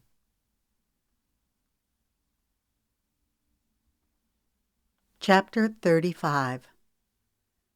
The harvest of 1932 was devastating to farmers, their cotton crop bringing in a meager 5 cents a pound on average, less than half what they'd earned a few years prior. 1933 held little hope for any better. Times were hard, but still they planted. They planted their cotton in the spring of '33 and waited and prayed. "Mama, someone's coming up the hill in an automobile." Shelby frowned and then quickly wiped her hands on her apron. Who could that be? She followed Aaron out the kitchen door. A black truck was making its way up the drive. They waited for it to get closer so they could see who was driving it. Aaron began jumping up and down. He ran down to the edge of the yard to get a better look. "Don't get in the road," Shelby yelled. "It's Papa! It's Papa!" "What?" Shelby cried in disbelief. As the truck rounded the last curve of the drive, Shelby could see that it was indeed Rayford driving. Aaron ran beside him as he stopped in front of the house. "Papa, is it yours?" Aaron asked in wonderment. "Sure is." He opened the door and got out. He looked over at Shelby, his dark eyes shining with excitement. "Well, what do you think?" What did she think? She'd wanted to tell him that she'd been in the kitchen all morning fretting about the farm and the drop in cotton prices, and that she'd been trying to ration the sugar and cocoa to make it go as far as possible. But she didn't say any of these things. It wouldn't do any good. She chose her words carefully. "Is it yours?" she asked, echoing Aaron's earlier question. "Yep," Rayford answered proudly. He ran his hand lovingly across the hood. She's dusty right now, but with a little work I'll have her shining like a new penny." Worry clouded her expression. "Where did you get the money to buy it?" Her question hung in the air as annoyance flickered over Rayford's face. Why did it always come down to money? Why couldn't she be happy for him just once? He ignored her question and turned his attention to Aaron. "This here's a '29 Model A Ford. Do you know the difference between the Model A and Model T?" Aaron shook his head. Rayford climbed behind the wheel. "Look-a-here." He pushed a button. The engine sputtered and then jumped to a steady purr. Shelby watched her husband and son with mixed feelings. Aaron idolized his father. She was grateful Rayford was kind to him, but terrified that Aaron might one day grow up to be just like him. She walked over and stood next to them. "The Model Ts have to be started in the front," Rayford explained. "You can't start one of them by just pushing a button. You have to get out and use a crank." He patted the steering wheel. "This is much better, and my truck has windows and windshield wipers. The Model T doesn't." Aaron wrinkled his nose. "What's a windshield wiper?" Rayford chuckled. "It's a wiper on the front window that wipes away the rain so you can see while you're driving." "Wow," Aaron said. Rayford looked at Shelby. "Won't we be a sight when I drive us all to church on Sunday? We'll be the finest-looking family in town." Shelby's first thought was that he hadn't been to church with her in years. She remained silent and nodded. Rayford looked at Aaron. "Let's take her for a drive." Aaron let out a squeal of delight. "Your mama can come too if she wants," Rayford added casually, the hopeful expression in his eyes the only indicator of his true feelings. Shelby didn't answer right away. She stood there, staring at Rayford as if he were some strange creature that she'd never seen before. Was this the same man who less than 2 weeks ago had burnt a cross in his own field and was part of the group that threatened his wife and son? She was about to decline, but the longing expression on Aaron's face changed her mind. "All right," she finally said without enthusiasm. "Let me put my apron in the kitchen and get my pocketbook. I'll be right back." Boy, was it his lucky day. And to think that he'd almost passed by this little hole-in-the-wall joint. The cigarette smoke and dim lighting made it hard to see the faces of the other customers at first. But after his eyes adjusted to the darkness, there, as big as day, sitting at a table in the corner, were Rayford and Flora. His mind raced as he chose a booth out of their sight and watched them, gloating in his good fortune. Yes, he could see how this would be a good place to meet. It was about 50 miles from home. No one would know them here. As they talked and laughed softly with their heads close together, it was impossible to hear what they were saying, but he could tell that they were about half shot. Flora kept running her hand through her curled, bleached hair as she smoked a cigarette. Although her dress was pink silk and her hair was caught up with a pink ribbon, her lips were painted bright red. "So typical of Flora," he mused. A half-hour later he moved back in the shadows as they staggered past his booth, arms encircling each other's waists. He chuckled to himself. He didn't know where they were going, but one thing he knew for sure, they sure weren't going to no church picnic. "Liar, liar, you're a liar!" Sheriff Wendell screamed, his knuckles turning white as his grip tightened around Bird's neck. Bird let out a gurgle as he tried to breathe. "I seen him, I promise I did," he managed to squeak. The boy's face began to turn blue as the sheriff continued shaking him. Finally, he loosened his grip and threw Bird across the room like a discarded rag doll, where Bird lay gasping for breath. Sheriff Wendell felt old as he staggered over to his desk and slumped down in a chair. He'd suspected for some time that Flora was seeing someone. His mind went back a couple of days to when Flora came home late. He asked her where she'd been, and she gave him some flimsy excuse about visiting a cousin. He'd known it was a lie. But oh, how he wanted to believe it. He could still hear her laughter when he told her that he wished she wouldn't go around half-dressed. He remembered the pink silk dress she'd been wearing, and his face went dark. Had she worn it for Rayford? Rage blacked across his eyes. Bird got up off the floor and rubbed his neck. Red whelps marked his white skin. "That ain't all," he said. "Let me tell you what he did to me." It had been a rough day for Harlan. After the blow-up with Mary Kate, she'd grown sullen and quiet. As the afternoon wore on, they settled into an uneasy truce. Normally, they would have gone out for supper, but she feigned a headache. That was fine with him, because he needed some time to himself to think. He stepped into the bucket and found a seat. As he looked around the dingy place, it took him all of 5 minutes to realize that he had no desire to be there. He was just about to leave when a familiar face caught his attention. He strained to get a better look, and his blood began to boil as he watched Rayford with his arm around another woman. Rayford whispered something in her ear, causing her to giggle and nod. He watched them for a few more minutes until he couldn't stand it any longer. Rayford came stumbling out of the bucket alone. He didn't notice the man standing off to the side until he heard his name being called out from the darkness. He staggered toward the voice, trying to focus. "Do I know you?" he called out. Silence. He took a step closer. "You don't deserve her," the voice said menacingly. Rayford stopped in his tracks. It was the sureness of the words that sent the shiver up his spine. "What? Who are you? What do you know about me?" he demanded, his voice tinged with fear. He took another step toward the voice, but there was no one there.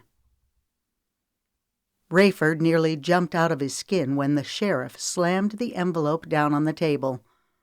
"What's this for?" His expression grew puzzled when he picked up the envelope and realized it was full of money. "Why, it's your cut," the sheriff answered easily. "Cut of what?" "Now, Rayford, you know you need money to pay for that fancy truck of yours." Before Rayford could respond, the sheriff continued. "And so do I. Keeping Flora May up ain't cheap." Rayford shook his head and put the money back on the table. "I don't know. If Bobby Ray finds out..." "How's he going to find out? We're only doing it once." The sheriff looked meaningfully at Rayford. "He ain't going to find out." Rayford still wasn't convinced. The whole thing made him uneasy. "I don't think this is a good idea." "Suit yourself." The sheriff shrugged and walked away, leaving the envelope on the table. Rayford looked at it for a moment. Then he picked it up and shoved it into his pocket. "There ain't no mistake. I double-checked the money twice just to make sure." Bobby Ray sat behind his desk as he scrutinized the man standing in front of him. What makes you so sure it was Rayford?" he finally asked. The sheriff's heart began to race. "I didn't want to believe it myself. You know how much I think of him, but he's gone into debt lately with that fancy truck and all." He watched anxiously for Bobby Ray to show some sign of emotion, but his pudgy face remained expressionless. The next few seconds seemed like hours for the sheriff as he stood quietly, waiting to hear what Bobby Ray would say. "He doesn't believe me," his mind screamed. "He knows I'm lying." Bobby Ray leaned back in his chair and lit a cigar. I sure do hate it," he said, exhaling a puff of smoke. "You know what has to be done." The sheriff's heart leaped triumphantly, but he kept his face grim. "Yes, sir, I suppose I do. Do you think you can handle it?" "Yes. The sooner the better." Chapter 36. "What are you doing here?" Rayford hissed, looking over his shoulder toward the house. "My wife is inside getting ready for the revival. She could come out any minute." "It's about Wendell." Flora shuddered. "He knows, Rayford. Somehow he knows." Rayford's blood chilled. He grabbed Flora by the arms and shook her. "What do you mean? He couldn't possibly know." She laughed loudly, her voice sounding unnaturally high-pitched, and then she began to whimper as her eyes rolled back and forth, making Rayford wonder how much of a grasp she had on her sanity. He took her in his arms and began stroking her back. "It's okay, kitten," he purred. "It's gonna be—" He suddenly stopped and whirled around. "What was that?" There stood Shelby, her face white. As their eyes met, Rayford's heart almost stopped, and a chill came over him. He'd never seen Shelby's eyes so cold, looking straight through him. He let go of Flora. "Now, darling," he began, sobered by the realization of what she'd just seen. How could you? She stormed. Rayford took a step toward her. Stay away from me. How could you disgrace your family and yourself like this? He reached for her, but she escaped his grasp and ran out of the barn. She ran to the wagon, jumped in, and took off down the driveway, going full speed. Shelby's thoughts raced wildly from Aaron to Mama, to Harlan, and then to Rayford as she urged the horses on. Who else knew about Rayford and Flora? Did Mama and John know? Did Harlan know? She thought about Aaron. Thank goodness he'd spent the afternoon with Mama. The trees were a blur as she rode past them faster and faster. She wasn't sure what spooked the horses. It might have been a fox or a bobcat that darted across the road. All she knew was that 1 minute she was racing down the road, and the next the horses were out of control. She yanked on the reins, but her effort had little effect. She heard a loud cracking sound as the horses broke loose from the wagon. The wagon turned over, and white lights exploded in her head as she was catapulted out. Rayford's first impulse was to go after Shelby to try to talk some sense into her, but he couldn't, not with Flora there. He stayed with Flora until he was able to get her calmed down enough to go home. Everything was unraveling fast. He had to figure out a way to smooth things over with the sheriff, but the first thing he had to do was find Shelby. He figured that she'd gone to the revival to pick up Aaron. When he got to the church, the revival had just ended, and people were pouring out. He waited in his truck for a few minutes, hoping she would come out. Finally, he got out and walked up the front steps. He nodded as a couple of people spoke to him. He surveyed the crowd and spotted John and Ellen. He made his way toward them. Aaron saw him. He broke free from Ellen's grasp and began running toward him. "Papa! Papa!" he exclaimed, grabbing Rayford's legs. He tousled Aaron's hair and took his hand. John and Ellen looked surprised to see him. John shook his hand. "Rayford, it's good to see you. This is a surprise." "I'm looking for Shelby. Have you seen her?" Ellen regarded him coolly. Rayford looked away from her accusatory glare. He knew how much Ellen detested him. He could see it in her eyes. "You know that Shelby was supposed to meet us here," Ellen said. "You were going to drive her. What happened?" He wasn't prepared for her direct line of questioning. "We had a fight," he stammered, "and I thought she would come here." "I see," Ellen said. Rayford cleared his throat. "Have you seen her?" "No." He waited to see if Ellen would offer more information, but she remained quiet. Aaron tugged on his sleeve. Is Mama okay? Instead of answering, Rayford looked at Ellen. The two locked eyes, a battle of wills dueling in the tense silence. The look on her face conveyed all that she would never say. "Well, if she goes to your place, tell her that I'll be waiting for her at home," Rayford lied. He had no intention of going home and sitting in an empty house. "I'll keep Aaron with me until my daughter comes to get him," Ellen said icily. Rayford gave Aaron a quick kiss on the forehead, then turned and left the church. He got in his truck and pushed the start button. The engine turned over once and then died. He swore under his breath and pounded the steering wheel with his fist.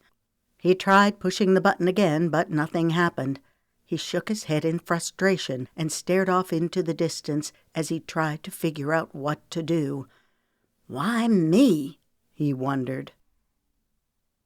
Miss, are you all right? Then he recognized her. Mrs. Carter, can you hear me? He asked, shaking her.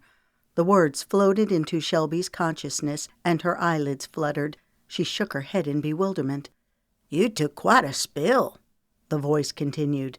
She turned to the voice, and then the speaker's face came into focus. Mr. Walker, she said, still dazed. She looked around and then sat up. The last thing she remembered was racing down the road. What happened? She asked, as much to herself as to him. She tried to piece things together.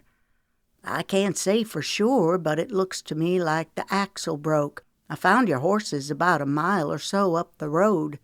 My horses? Yeah, you were lucky. He looked at her wagon, which was broken in pieces. She rose to her feet and then toppled as her full weight came down on her right ankle. She winced in pain. Easy, Mr. Walker urged.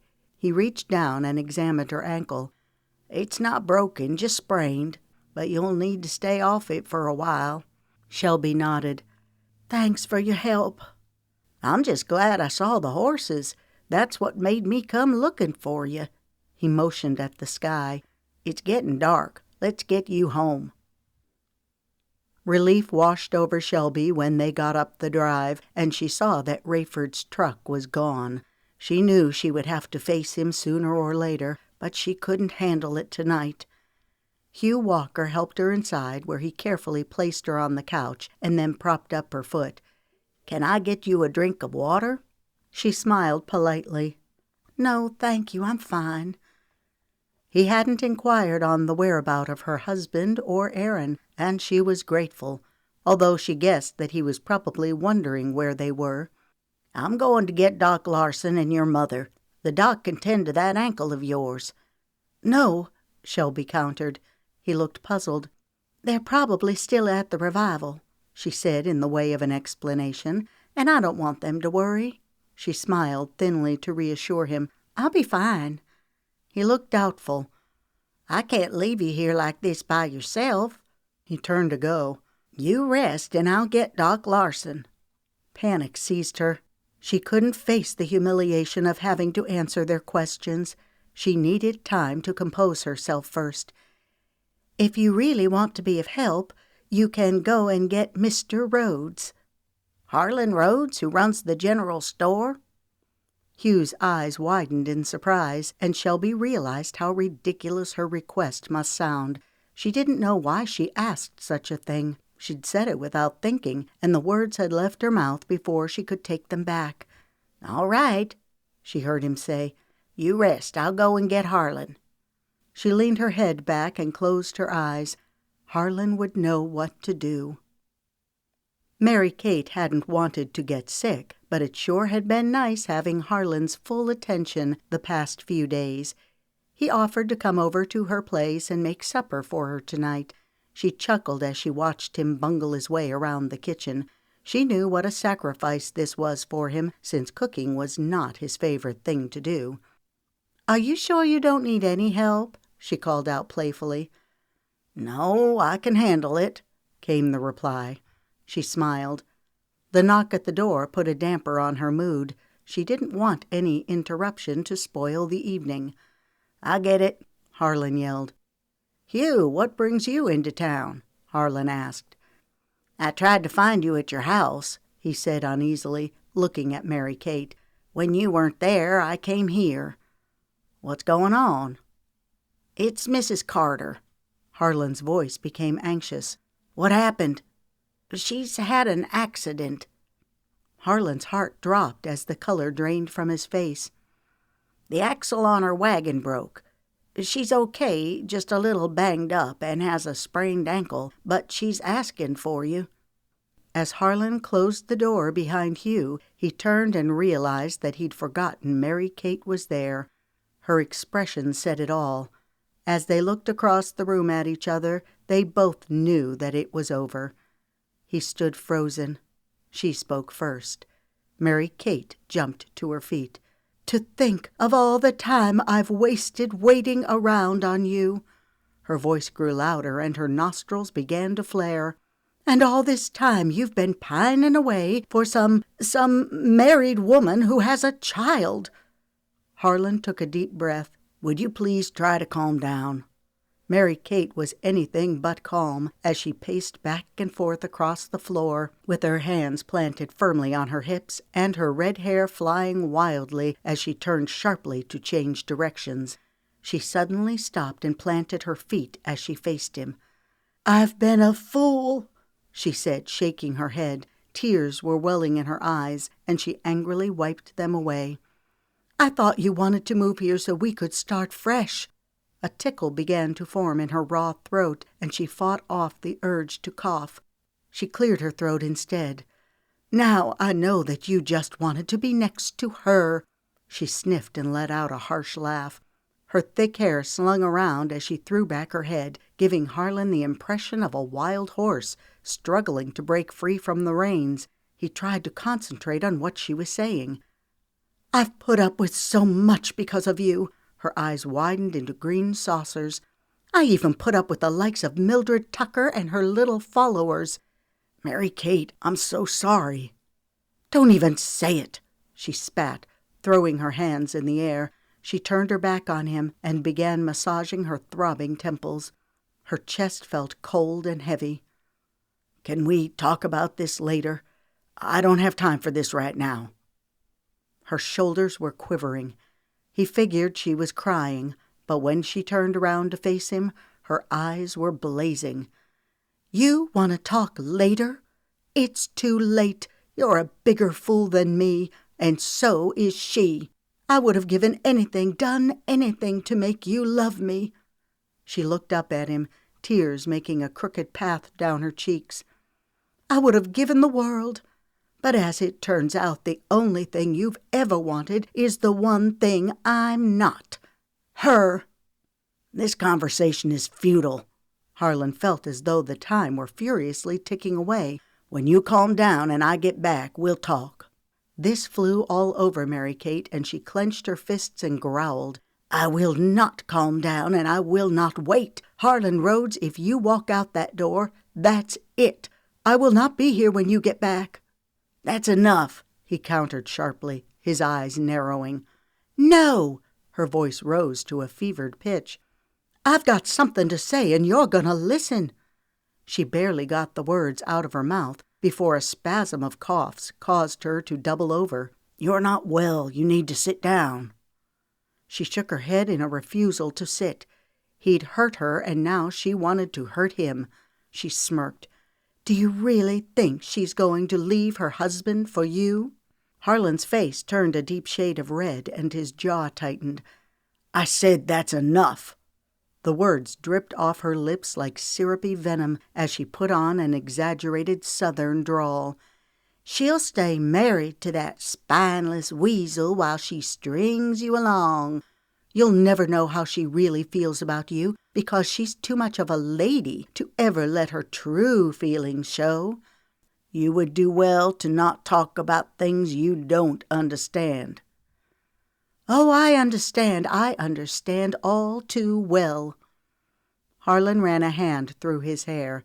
He looked at Mary Kate's tear-stained cheeks and the tears glistening in her bright green eyes, and his anger began to fade. She put her hand to her mouth to muffle a cough, and her shoulders shook.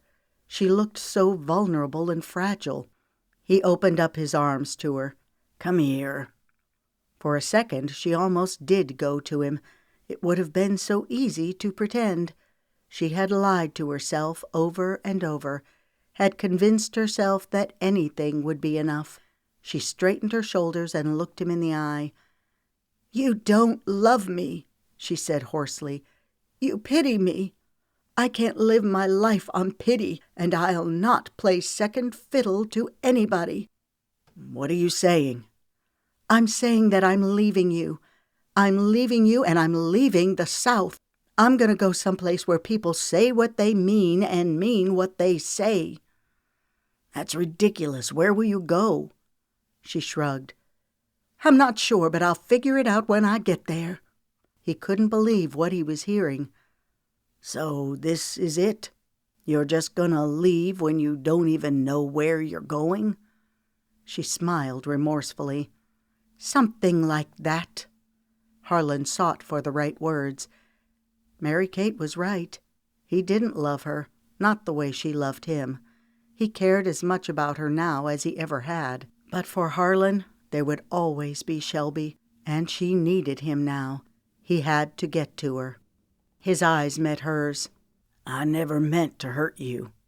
"I know." Silence settled between them. "I have to go," he finally said. She held his gaze for a moment, and then he looked away. "Don't worry about me, darling," he heard her say dramatically as he headed out the door. "I always land on my feet." Harlan knocked once on the door and then went inside, where he found Shelby lying on the couch with her eyes closed. He stopped in his tracks, feeling a mixture of compassion and worry when he saw the state she was in. He moved to her side and gently brushed her cheek. Shelby opened her eyes. "Thanks for coming," she said simply. "What happened?" he said as he turned her head from side to side and looked at the bruise on her face.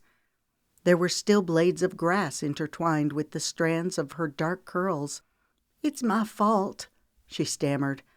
"I was angry with Rayford and made the horses go too fast." "Shelby, I don't know what the fight was about this time, but it's high time you stopped trying to take the blame for everything." His voice became gentle. "Where else are you hurt?" "I was afraid that I had broken my ankle, but Mr. Walker said it was just sprained." Harlan carefully examined her ankle. "He's right, it's not broken." He placed a pillow under her ankle, all the while feeling the rage rising in his throat. "Tell me what happened," he demanded. Fear overwhelmed her as she attempted to articulate a response. What did Harlan know? He seemed to read her thoughts. "It was another woman." Her face confirmed the answer. "Where is he, Shelby?" "This is not your fight, Harlan. This is between Rayford and me." "Are you blind? Have you really forgotten how I feel about you?" Shelby lay her head on the pillow, too exhausted to argue. Harlan stood. "Where are you going?" "I'm going to do something I should have done a long time ago." "What are you talking about?" she asked, her voice edged with fear. "I'm going to take care of this once and for all." She looked pleadingly at Harlan. "Please don't go." "I have to." Chapter 37. Harlan eased closer. He'd seen Rayford's truck at the church and had intended to confront him head-on. Then something, maybe instinct, made him leave his wagon down the road. He walked until he heard the voices. Shadows lurked like phantoms in the pale moonlight. Every movement, every sound, sent Harlan's heart racing. He leaned deeper into the bushes. It was getting late, and Rayford had lost track of time. The church and grounds were empty. He'd hoped that his engine might start when it cooled down, but no such luck. It just didn't make any sense. He'd never had a minute's worth of trouble with his truck. He got out and slammed the door shut. A bead of perspiration trickled down his face. The humidity covered him like a wet blanket. He could hear katydids and an owl hooting in the distance. He chuckled humorlessly. A perfect end to a perfect day. There was nothing like taking a late-night stroll with the rattlesnakes. He wrinkled his nose in disgust as he caught a whiff of Old Man Todd's hog pen. He got a couple of steps away from his truck when a noise caused him to turn. "That's strange," he uttered under his breath. "Who's there?" He didn't recognize the two figures until they stood directly in front of him. Rayford laughed nervously. "Sheriff, Bird, boy, am I glad to see y'all." Silence. "Something's wrong with my truck. It won't start." He waited for the men to speak. "What are y'all doing out here?" Rayford asked, his uneasiness intensifying. The cloud that had been covering the moon shifted, and a ray of moonlight shone down. A jolt of fear shot through Rayford when the moonlight reflected on the sheriff's pistol. When Rayford saw the murderous expression on the older man's face, the full scale of his predicament hit him full force. "You're not such a big shot now, are you?" the sheriff snarled. "I don't know what you're talking about," Rayford said. "You know how I feel about her. I told you." The words were spoken softly, maliciously. Rayford realized the futility of lying about him and Flora. He had to somehow convince the sheriff that it was her fault and not his. "Let's calm down and talk about this," he said, using his most persuasive tone. "Now, you know how Flora is, how she's always flaunting around. She wouldn't leave me alone. If it hadn't been me, it would have been somebody else." The sheriff's face contorted in fury. "I trusted you. I took you in like a brother, and you betrayed me like you've done everybody." The words hung in the air.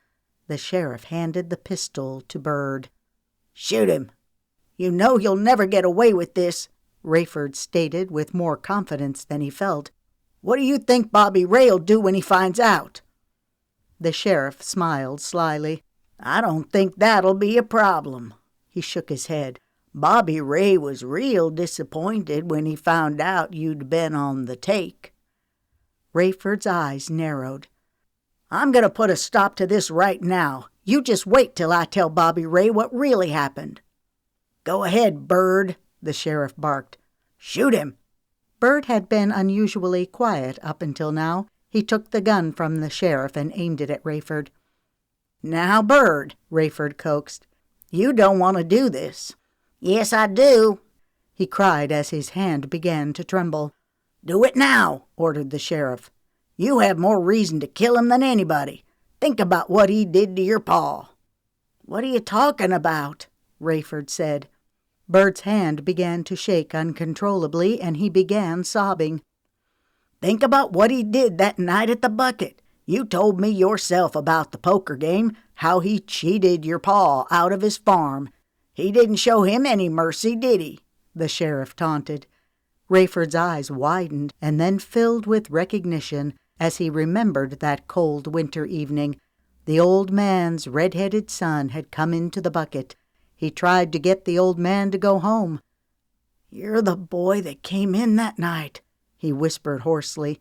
He backed away in an attempt to run. The sheriff reached for the gun. "Gimme that, you yellow belly. I'll do it myself." A gunshot pierced through the still evening, and Bird watched, mesmerized, as Rayford's surprised expression turned to terror when a bullet tore through his right side, knocking him to the ground. Bird dropped to his knees and covered his face. "It was an accident," he whined in between sobs. "You jerked my arm and I pulled the trigger by mistake." The sheriff wrenched the pistol from Bird's hands and aimed it at Rayford. "Please," Rayford begged, holding his hands over his side as the blood soaked his shirt. "You've already killed me. Please don't shoot me any more." Another shot sounded in the air. This time it was aimed at Rayford's heart. In his dying moments, Rayford did something he should have been doing for years. He thought of Shelby. "Let's get out of here." The sheriff tugged on Bird's sleeve in an attempt to heave him up. Bird was still sobbing. Suddenly the sheriff stopped and strained his ears. "Shut up," he hissed. "What was that?" Bird grew silent as he, too, strained to hear. "Somebody's out there." Panic overcame Bird, and he started laughing and crying hysterically. "Somebody's seen us. Somebody knows what we did." "Shut up." Harlan's knees grew weak, and he fought the urge to retch. He took a step back and cracked a twig. He looked through the bush and realized with a jolt that they were coming straight for him. He turned and broke into a dead sprint toward the cornfield. "There he is," he heard one of them yell. He felt a bullet whiz by his ear. If he could get to the cornfield, he just might make it. His heart was pounding wildly in his ears, and he heard two other shots as he reached the field. The husks were up to his chest as he madly thrashed his way through the rows. They were gaining on him. At the same time he heard the shot, a hot poker seared through Harlan, and he fell headlong between the stalks of corn. "We got him!" Bird yelled gleefully. "We got him!" When John, Ellen, and Aaron arrived at Shelby's, they found her lying on the couch, her face pale. "Mama, Mama!" Aaron cried, throwing his arms around her neck. "Are you hurt?" "I'm fine, honey," she reassured him, hugging him tightly. "What on earth happened to you?" Ellen cried as her hands flew to her mouth. "The axle broke on the wagon and I got thrown out," Shelby replied. "How did you get home?" John asked. Shelby explained how Hugh Walker had found her, leaving out the fight with Rayford and her conversation with Harlan. "The first thing we need to do is to get you cleaned up and into some different clothes," Ellen said. John stopped suddenly and looked around. "Is Rayford here?" "No," Shelby said. "I heard a noise outside," John said as he arose. "Mama, it must be Papa," Aaron cried as he rushed in front of John and flung open the door. The only sound heard in the still night was Shelby's scream as Harlan fell on the floor, his shirt covered with blood. It seemed like an eternity to Shelby as she waited. Ellen had put Aaron to bed in Shelby's room, and John took Harlan into Aaron's room to care for him. She looked up anxiously as John entered the living room. "He's going to be fine," he said, drying his hands. "Luckily, the bullet only grazed his shoulder." He shook his head in admiration. "He lost a lot of blood, but he's a fighter." She sighed in relief. Then she looked back and forth between John and her mama. "What happened to him?" she asked, her voice cracking with emotion. She could tell by the look that passed between them that something was terribly wrong. John sat down beside her and took her hand. "It's about Rayford," he began, as he watched her dark eyes fill with fear. Shelby waited, praying silently that her worst fear would not be confirmed, yet somehow she knew before he even spoke the words. "Rayford was murdered tonight." Moisture filled her eyes. "Was Harlan involved?" she barely managed to whisper. "No," John said. "They tried to kill him too, but he got away." Another noise sounded outside the door, and they looked toward it expectantly. This time they knew the news would be about Rayford. "Well?" Bobby Ray demanded. The sheriff stared at Bobby Ray's back as he watched the smoke from his cigar rise and swirl to the ceiling. He cleared his throat. "It's done. Rayford's dead." "Good," came the reply. The sheriff stood, fidgeting, trying to build up the nerve to tell him the rest. He swallowed hard. "We have a little problem." Bobby Ray turned to face him. He studied Wendell's nervous expression. "Where's Bird?" "He's in the truck. He went crazy on me." Color crept up Bobby Ray's face. The sheriff had the uncanny impression that he was a giant turnip ready to explode. "What happened?" Bobby Ray asked. "Someone saw us and he freaked out." Bobby Ray's beady eyes narrowed. "Who?" The sheriff's palms grew sweaty. "I don't know. After we shot Rayford, we heard a noise and then saw a man running. We went after him and shot him." He watched for a reaction, but Bobby Ray's face remained unreadable. Did you find the body?" "No, it was too dark and we were in the cornfield. People started coming when they heard the gunshots." As Bobby Ray took a long draw on his cigar, he seemed to be absorbing all of the redness as his face returned to its normal color. He stubbed out the cigar and folded his meaty arms. "Do you think Bird'll keep his mouth shut?" "I can control Bird," the sheriff answered with conviction. Y'all sure made a mess of things." Bobby Ray shook his head in disgust. The sheriff looked down and stared at a spot on the floor. "What are we gonna do?" he asked, realizing that the rest of his life hinged on Bobby Ray's decision. "I'll tell you what you're gonna do," The sheriff looked up for his instructions. You and Bird are gonna march down to the Gunnersville courthouse and turn yourselves over to Sheriff Martin." The sheriff's knees buckled, and a cold fear seized him. "What do you mean, turn ourselves in?" he asked incredulously. Do you have the pistol?" The sheriff nodded. "To take it with you and plead self-defense." Judge White shifted uncomfortably in his chair, his plump stomach folding over the waistband of his pants. "They don't make chairs as big as they used to," he thought. He shifted again, trying to find a comfortable spot. The judge looked up as Bobby Ray walked through the door. He then did something he seldom did when visitors entered the room. He stood. "What can I do for you, Bobby Ray?" "I see you've been going over the charges filed against Sheriff Myers and Bird Ragland," Bobby Ray said as he motioned at the document on the judge's desk. A few minutes later, Bobby Ray left.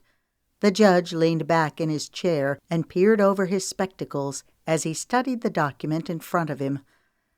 "Yes, sirree," he said under his breath. "This is clearly a case of self-defense." Chapter 38. Has everyone left? Yes, Ellen said. Shelby sighed in relief. If you don't mind keeping an eye on Aaron, I think I'll go and lie down for a while. Shelby's feet trudged heavily on the wooden floor as she made her way to her room. The past week had taken its toll. Her nerves were raw. Aaron had stayed with her mother while Rayford's body lay in a casket on huge blocks of ice in the parlor for 3 long days. The parade of family and so-called friends had been endless. She would have avoided even going into the parlor, or having his body in the house for that matter, but she knew how that would look to the family and neighbors, so she'd complied with tradition. Even though she was exhausted, she didn't lie down, but sat down in a chair instead. Bits of whispered conversations and rumors she'd overheard concerning Rayford's death were still bouncing around in her mind. The funeral had been short, and then they walked the few steps to the cemetery beside the church where they held a graveside service. Afterwards, the funeral party moved to her house to eat dinner. In spite of Ellen's urging, Shelby insisted on serving food to all of the guests. She had to do something to keep her mind off what had happened. She stared unseeingly out the window. She barely heard her mother enter the room. "Are you okay?" Ellen asked, concern filling her voice. Shelby didn't answer at first. "During the funeral, I tried to feel something, anything, but I couldn't." She shook her head and looked at Ellen. Her voice trailed off as her mind drifted back to that morning so long ago when she'd gone to the inn to tell Harlan how she felt about him. The guilt that surfaced was so tangible that she could almost taste it. "I can't help but think how different things might have been if I had loved him more." Ellen came over and stood beside her. She shook her head in reproof, the corners of her mouth turning down. "Don't say that. Don't even think such a thing.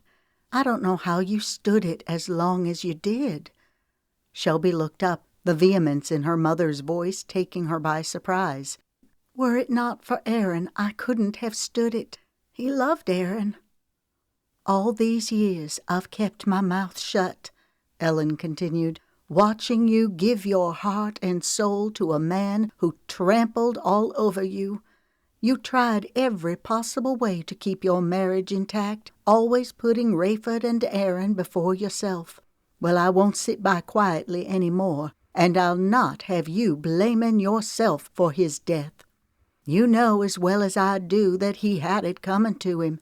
If those men hadn't killed him, someone else would have." Shelby sat stunned as the words pelted her like needles. If only Mama knew the half of it. An image of Rayford, with Flora and her red lips, flashed through her mind. Thankfully, Mama didn't know about that, or the bills she received from Albertville, bills for the perfume Rayford bought for Flora, and no telling who else. "You're probably right," she whispered. But Ellen wasn't finished. She'd held back too long, and now the dam had broken. "You once told me that Rayford was throwing you a lifeline, and you were taking it." The words were like salt on an open wound. Shelby winced. "I remember. The Lord is giving you a ray of sunshine, and I think you should take it. Now, I'm not saying that I'm glad about what happened to Rayford. I'm just saying that you deserve to be happy." She paused, looking at her daughter, and noticed a tear trickling down her cheek. "What are we going to do about those men?" Shelby asked. "John, Harlan, and I have already discussed this, and we agree that Harlan needs to keep quiet about what he saw. I won't have your life or his ruined over this." "But what about justice? Those men are the law around here. This is one time that we will have to leave justice to the Lord." "What about Rayford's family? Mama, you know how mean and vengeful they are. You heard the things they were saying today about Rayford's death. They don't believe he was killed in self-defense. They won't leave it alone." "Oh, I wouldn't worry too much about that. It's mostly just talk. That will pass." Ellen pulled up a chair. Shelby clasped her hand. They sat in silence, watching the last rays of sunlight fade across the sky and disappear into the evening. "Howdy, Miss Shelby. Looks like there's going to be a big turnout tonight." "I believe you're right." Shelby smiled warmly at Mr. Jenkins as she took a seat on the church pew. "I was real sorry to hear about your husband." "Thank you." Although there were many familiar faces present, Mr. Jenkins was the only one brave enough to speak to her. Everyone else looked at her with pity or surprise that she would come to a farm meeting so soon after her husband's death. The meeting wasn't due to start for at least another 15 minutes or so, and all of the seats were nearly filled. She looked back toward the door. Farmers were still coming in. In a few minutes there would be standing room only. There had to be at least 90 people here already. They must have come from all over the country. She craned her neck to get a better view of the front and saw Harlan. She then caught sight of the Reverend and Mildred Tucker. She shook her head and wondered why they came. Everyone, it seemed, was interested in hearing about the New Deal. She looked over at Mr. Jenkins. How would a reduction in cotton production affect his gin? The loud pounding of a wooden mallet interrupted her thoughts. She looked up at the pulpit and saw a man she didn't recognize standing behind it. "Ladies and gentlemen," he began. The roar of the crowd lowered a notch. He pounded on the pulpit again. "May I have your attention?" This time the room became silent as everyone directed their attention to the man. "I want to welcome everyone out to tonight's meeting. My name is Callis Henderson, and I've come all the way from Montgomery to speak to you about the New Deal President Roosevelt is offering farmers." This sent a few groans of protest rippling through the crowd. The man held up his hands. "Ladies and gentlemen, if you will please listen to what I have to say." This calmed the crowd a little, but the tension in the air remained. "As you know, the prices of cotton are lower this year than they've ever been, and unless we make some changes, there's no end in sight." He had everyone's attention now. He looked out over the grim faces. Some were nodding their heads in agreement. He continued, his voice growing louder. "There's simply too much cotton, folks." A somber mood settled over the farmers. The speaker gripped the pulpit. "What I'm about to propose may seem unreasonable, but it will work. I can assure you of that." He leaned forward and peered over his captive audience. "Now is the time for the farmers to work together, to unite in a common purpose. Cotton prices are falling because there's too much of it. We're growing ourselves right out of business. We've got to plow some of it under." There was a collective gasp from the crowd, followed by a deafening roar of protest, as the farmers talked angrily among themselves. One man stood up and raised his fist. "Is this your new deal? Do you mean to tell me that I came 30 miles to hear some city slicker get up and tell me to plow down my cotton? Who'd you say you're representing? I thought Roosevelt was in office. This sounds like another Hoover speech to me." He jutted out his chest in an attempt to portray the former U.S. president.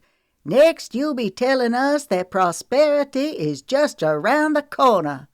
This brought some jeering whistles. Another man rose to his feet. "I've got the best crop this year that I've ever had, and I'm not about to plow it under." Shelby saw a man leave his seat and walk up to the pulpit. It was Hugh Walker.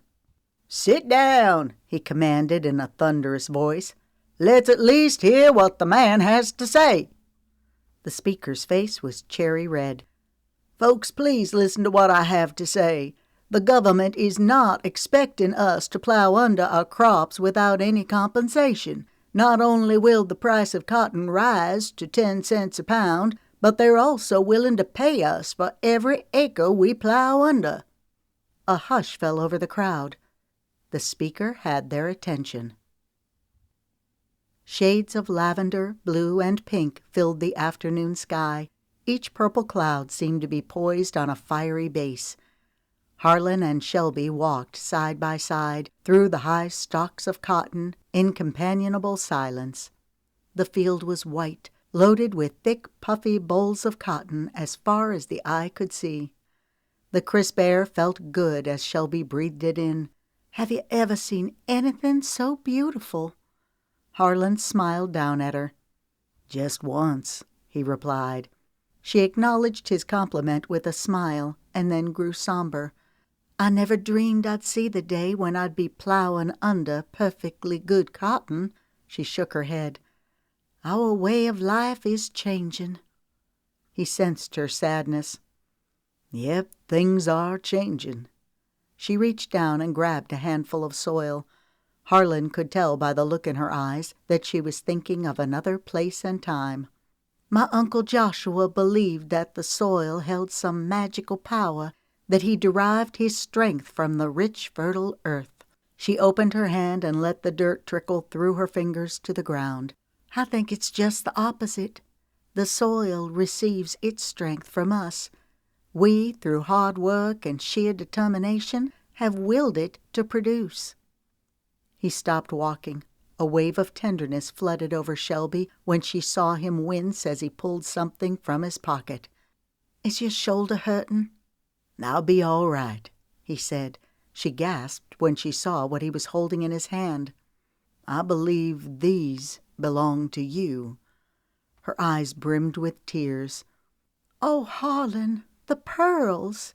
she uttered, too overwhelmed to say anything else. "Here, let me help you put them on." She lovingly touched the pearls on her neck, their significance even more priceless to her now than they had been when she first received them. She linked her arm through his, and they continued walking. "You know," she finally said, "I've been thinking a lot lately about Tobias, Mother Ramsay, and all of the others we left behind. I often wonder what happened to them." He nodded. "I think about them, too. It seems like a lifetime ago." She took a breath, ready to tell him something she'd harbored for many years. "I came looking for you." "What?" His eyes went wide. "When you came to Alder Springs before I married Rayford, that night you left, I went to the inn the next morning looking for you, but you had already gone." His mind went back to that fateful night and the dark feelings that had almost torn him apart. He took a deep breath and let it out slowly. She watched as a flicker of surprise, tinged with regret, flashed in his eyes. They stood still for a moment, watching the sunlight fade, and then he spoke. "If I lost the store tomorrow," he motioned to the field, "and if you lost all of this, we'd still be okay. Look what we've overcome." He looked directly into her eyes. "We have each other." He let the words soak in and then continued. "This is not the end. This is the beginning. Look beyond the cotton he urged. He took her hand in his. "I can't predict the future," she sighed. "I know, neither of us can, but we'll face it together." He gave her that crooked grin that still had the power to melt her heart. "We're living in high cotton now." "Yes," she answered resolutely, squeezing his hand. "This is our time to live." Epilogue. As Aaron Carter walked down the streets of Albertville on that cold February afternoon, there was a spring in his step, a weightlessness known only to those possessing a clear conscience with themselves and the world around them. He nodded cordially to an acquaintance he passed, and she nodded back, her admiration for him showing in her warm smile. Everyone knew Aaron, but occasionally there was some confusion surrounding his last name. For almost as long as he could remember, Rhodes had been his mother's last name, and it was the last name of his younger brother and baby sister. There was a time when Aaron had considered changing his name to Rhodes too, but he'd kept his original name. It was the only link he had to his real father. He couldn't remember much about him, only bits and pieces. Harlan Rhodes was the only father he'd ever known. The only thing Aaron knew about his real father was that he looked just like him. His mother had never told him this, but he'd heard it from relatives on his father's side. And then there was the one picture of him that he had. He'd kept it safely tucked away under his bed all through his growing-up years. He'd pulled it out and looked at it from time to time, and he'd wondered. Icy water seeped through the holes in the old man's shoes, causing sharp needles of pain to shoot through his feet with every step. He stumbled. "It's now or never," he vowed. The old man had watched him walk down the street so many times before. He watched as the man's head turned, and he caught a glimpse of his face. That face! He shuddered. It took every shred of determination he could muster to keep from shrinking back. It was the face of his dreams. It haunted him. His feeble mind grew clouded, and he tried to focus. So many times before he'd tried and failed, but his anguish kept pushing him, urging him on. He must catch him. He must catch him today. It was peace that he needed. Even the mere thought of the word was enough to make him quicken his step. A gust of wind cut through his flimsy coat. He was a pitiful sight, rushing down the sidewalk behind the well-dressed man. He pulled the worn coat around his thin, twisted frame and held it tightly. The buttons had been lost many winters ago. Just when he thought he was catching up to the man, it seemed that the man was walking faster as he too wrapped his topcoat tighter around him. "Sir," he yelled in a hoarse voice, but the words floated up, getting lost in the wind. He tried to keep up with the man, but the gap was widening. In one last desperate attempt, he plunged forward and reached for the man's coat, his fingers grasping wildly to catch hold. The man turned just in time to see him holding out a frail hand as he slumped to the ground. Aaron didn't recognize the old man. He bent down and helped him to his feet. "Are you all right?" The man didn't speak at first. He was shaking uncontrollably, and Aaron wasn't sure if it was from the cold or old age. "Let's get you inside where it's warm." He took the man's arm and motioned toward a nearby store. "No," the man protested weakly. "I need to talk to you, make you understand." Aaron assumed the poor man was delirious. He ignored the plea.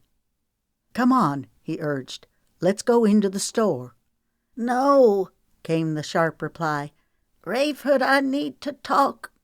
Stunned, Aaron let go of the old man's arm. "What did you call me?" he asked, his face going pale. "Who are you?" "Bird. Ted Ragland. Don't you remember me?" Aaron felt the air leave his lungs. The old man's hair was white. That's why he didn't recognize him at first. But he knew the name. There was no telling how many times over the years he'd read the worn newspaper clipping recounting his father's death. The sheriff and his deputy had killed Rayford in self-defense. That was the official account. But there were other stories, people walking home from the revival who heard the shots. Some even swore they heard Rayford begging the men not to shoot him again. He'd vowed as a child that he would find the men who killed his father and would one day get even with them. "Please," the old man begged, "please forgive me." Aaron took a step back from the old man. Over the years, his hatred of the two men had faded. He'd dismissed any ideas of revenge, had thought he'd come to terms with the whole ordeal. But now, as the man stood in front of him, the old hurt began to surface, like an open sore that would never heal. "You have to understand," the man continued, "it weren't my fault. It was an accident." Aaron shook his head. There was so much he ought to say to the man, so much he'd wanted to say over the years, but the man's sudden confession took him completely off guard. Aaron couldn't get the words to come. He wondered how long the decrepit old man had been tormented by his demons. It gave him brief satisfaction to think that the man was waiting year after year for his body to wither up and match his cankered soul. The old man wanted forgiveness from him? He'd never dreamed that either the sheriff or this man would ask such a thing. The idea seemed preposterous. Without knowing why, Aaron thought of his mother. He may have looked like his father, but it was his mother's thoughts and values that pulsed through his veins. Images of his mother and Harlan flashed through his mind. How he'd loved them both. His memories of Rayford and Harlan were so intertwined that he hardly knew where the first one stopped and the second began. All he had of Rayford were vague impressions. He'd missed out on knowing his real father. This man had taken something away from him that he could never get back. "How can I forgive you for taking away my father?" he finally asked. The old man reached for him, but Aaron pulled away. He couldn't deal with this, not right now.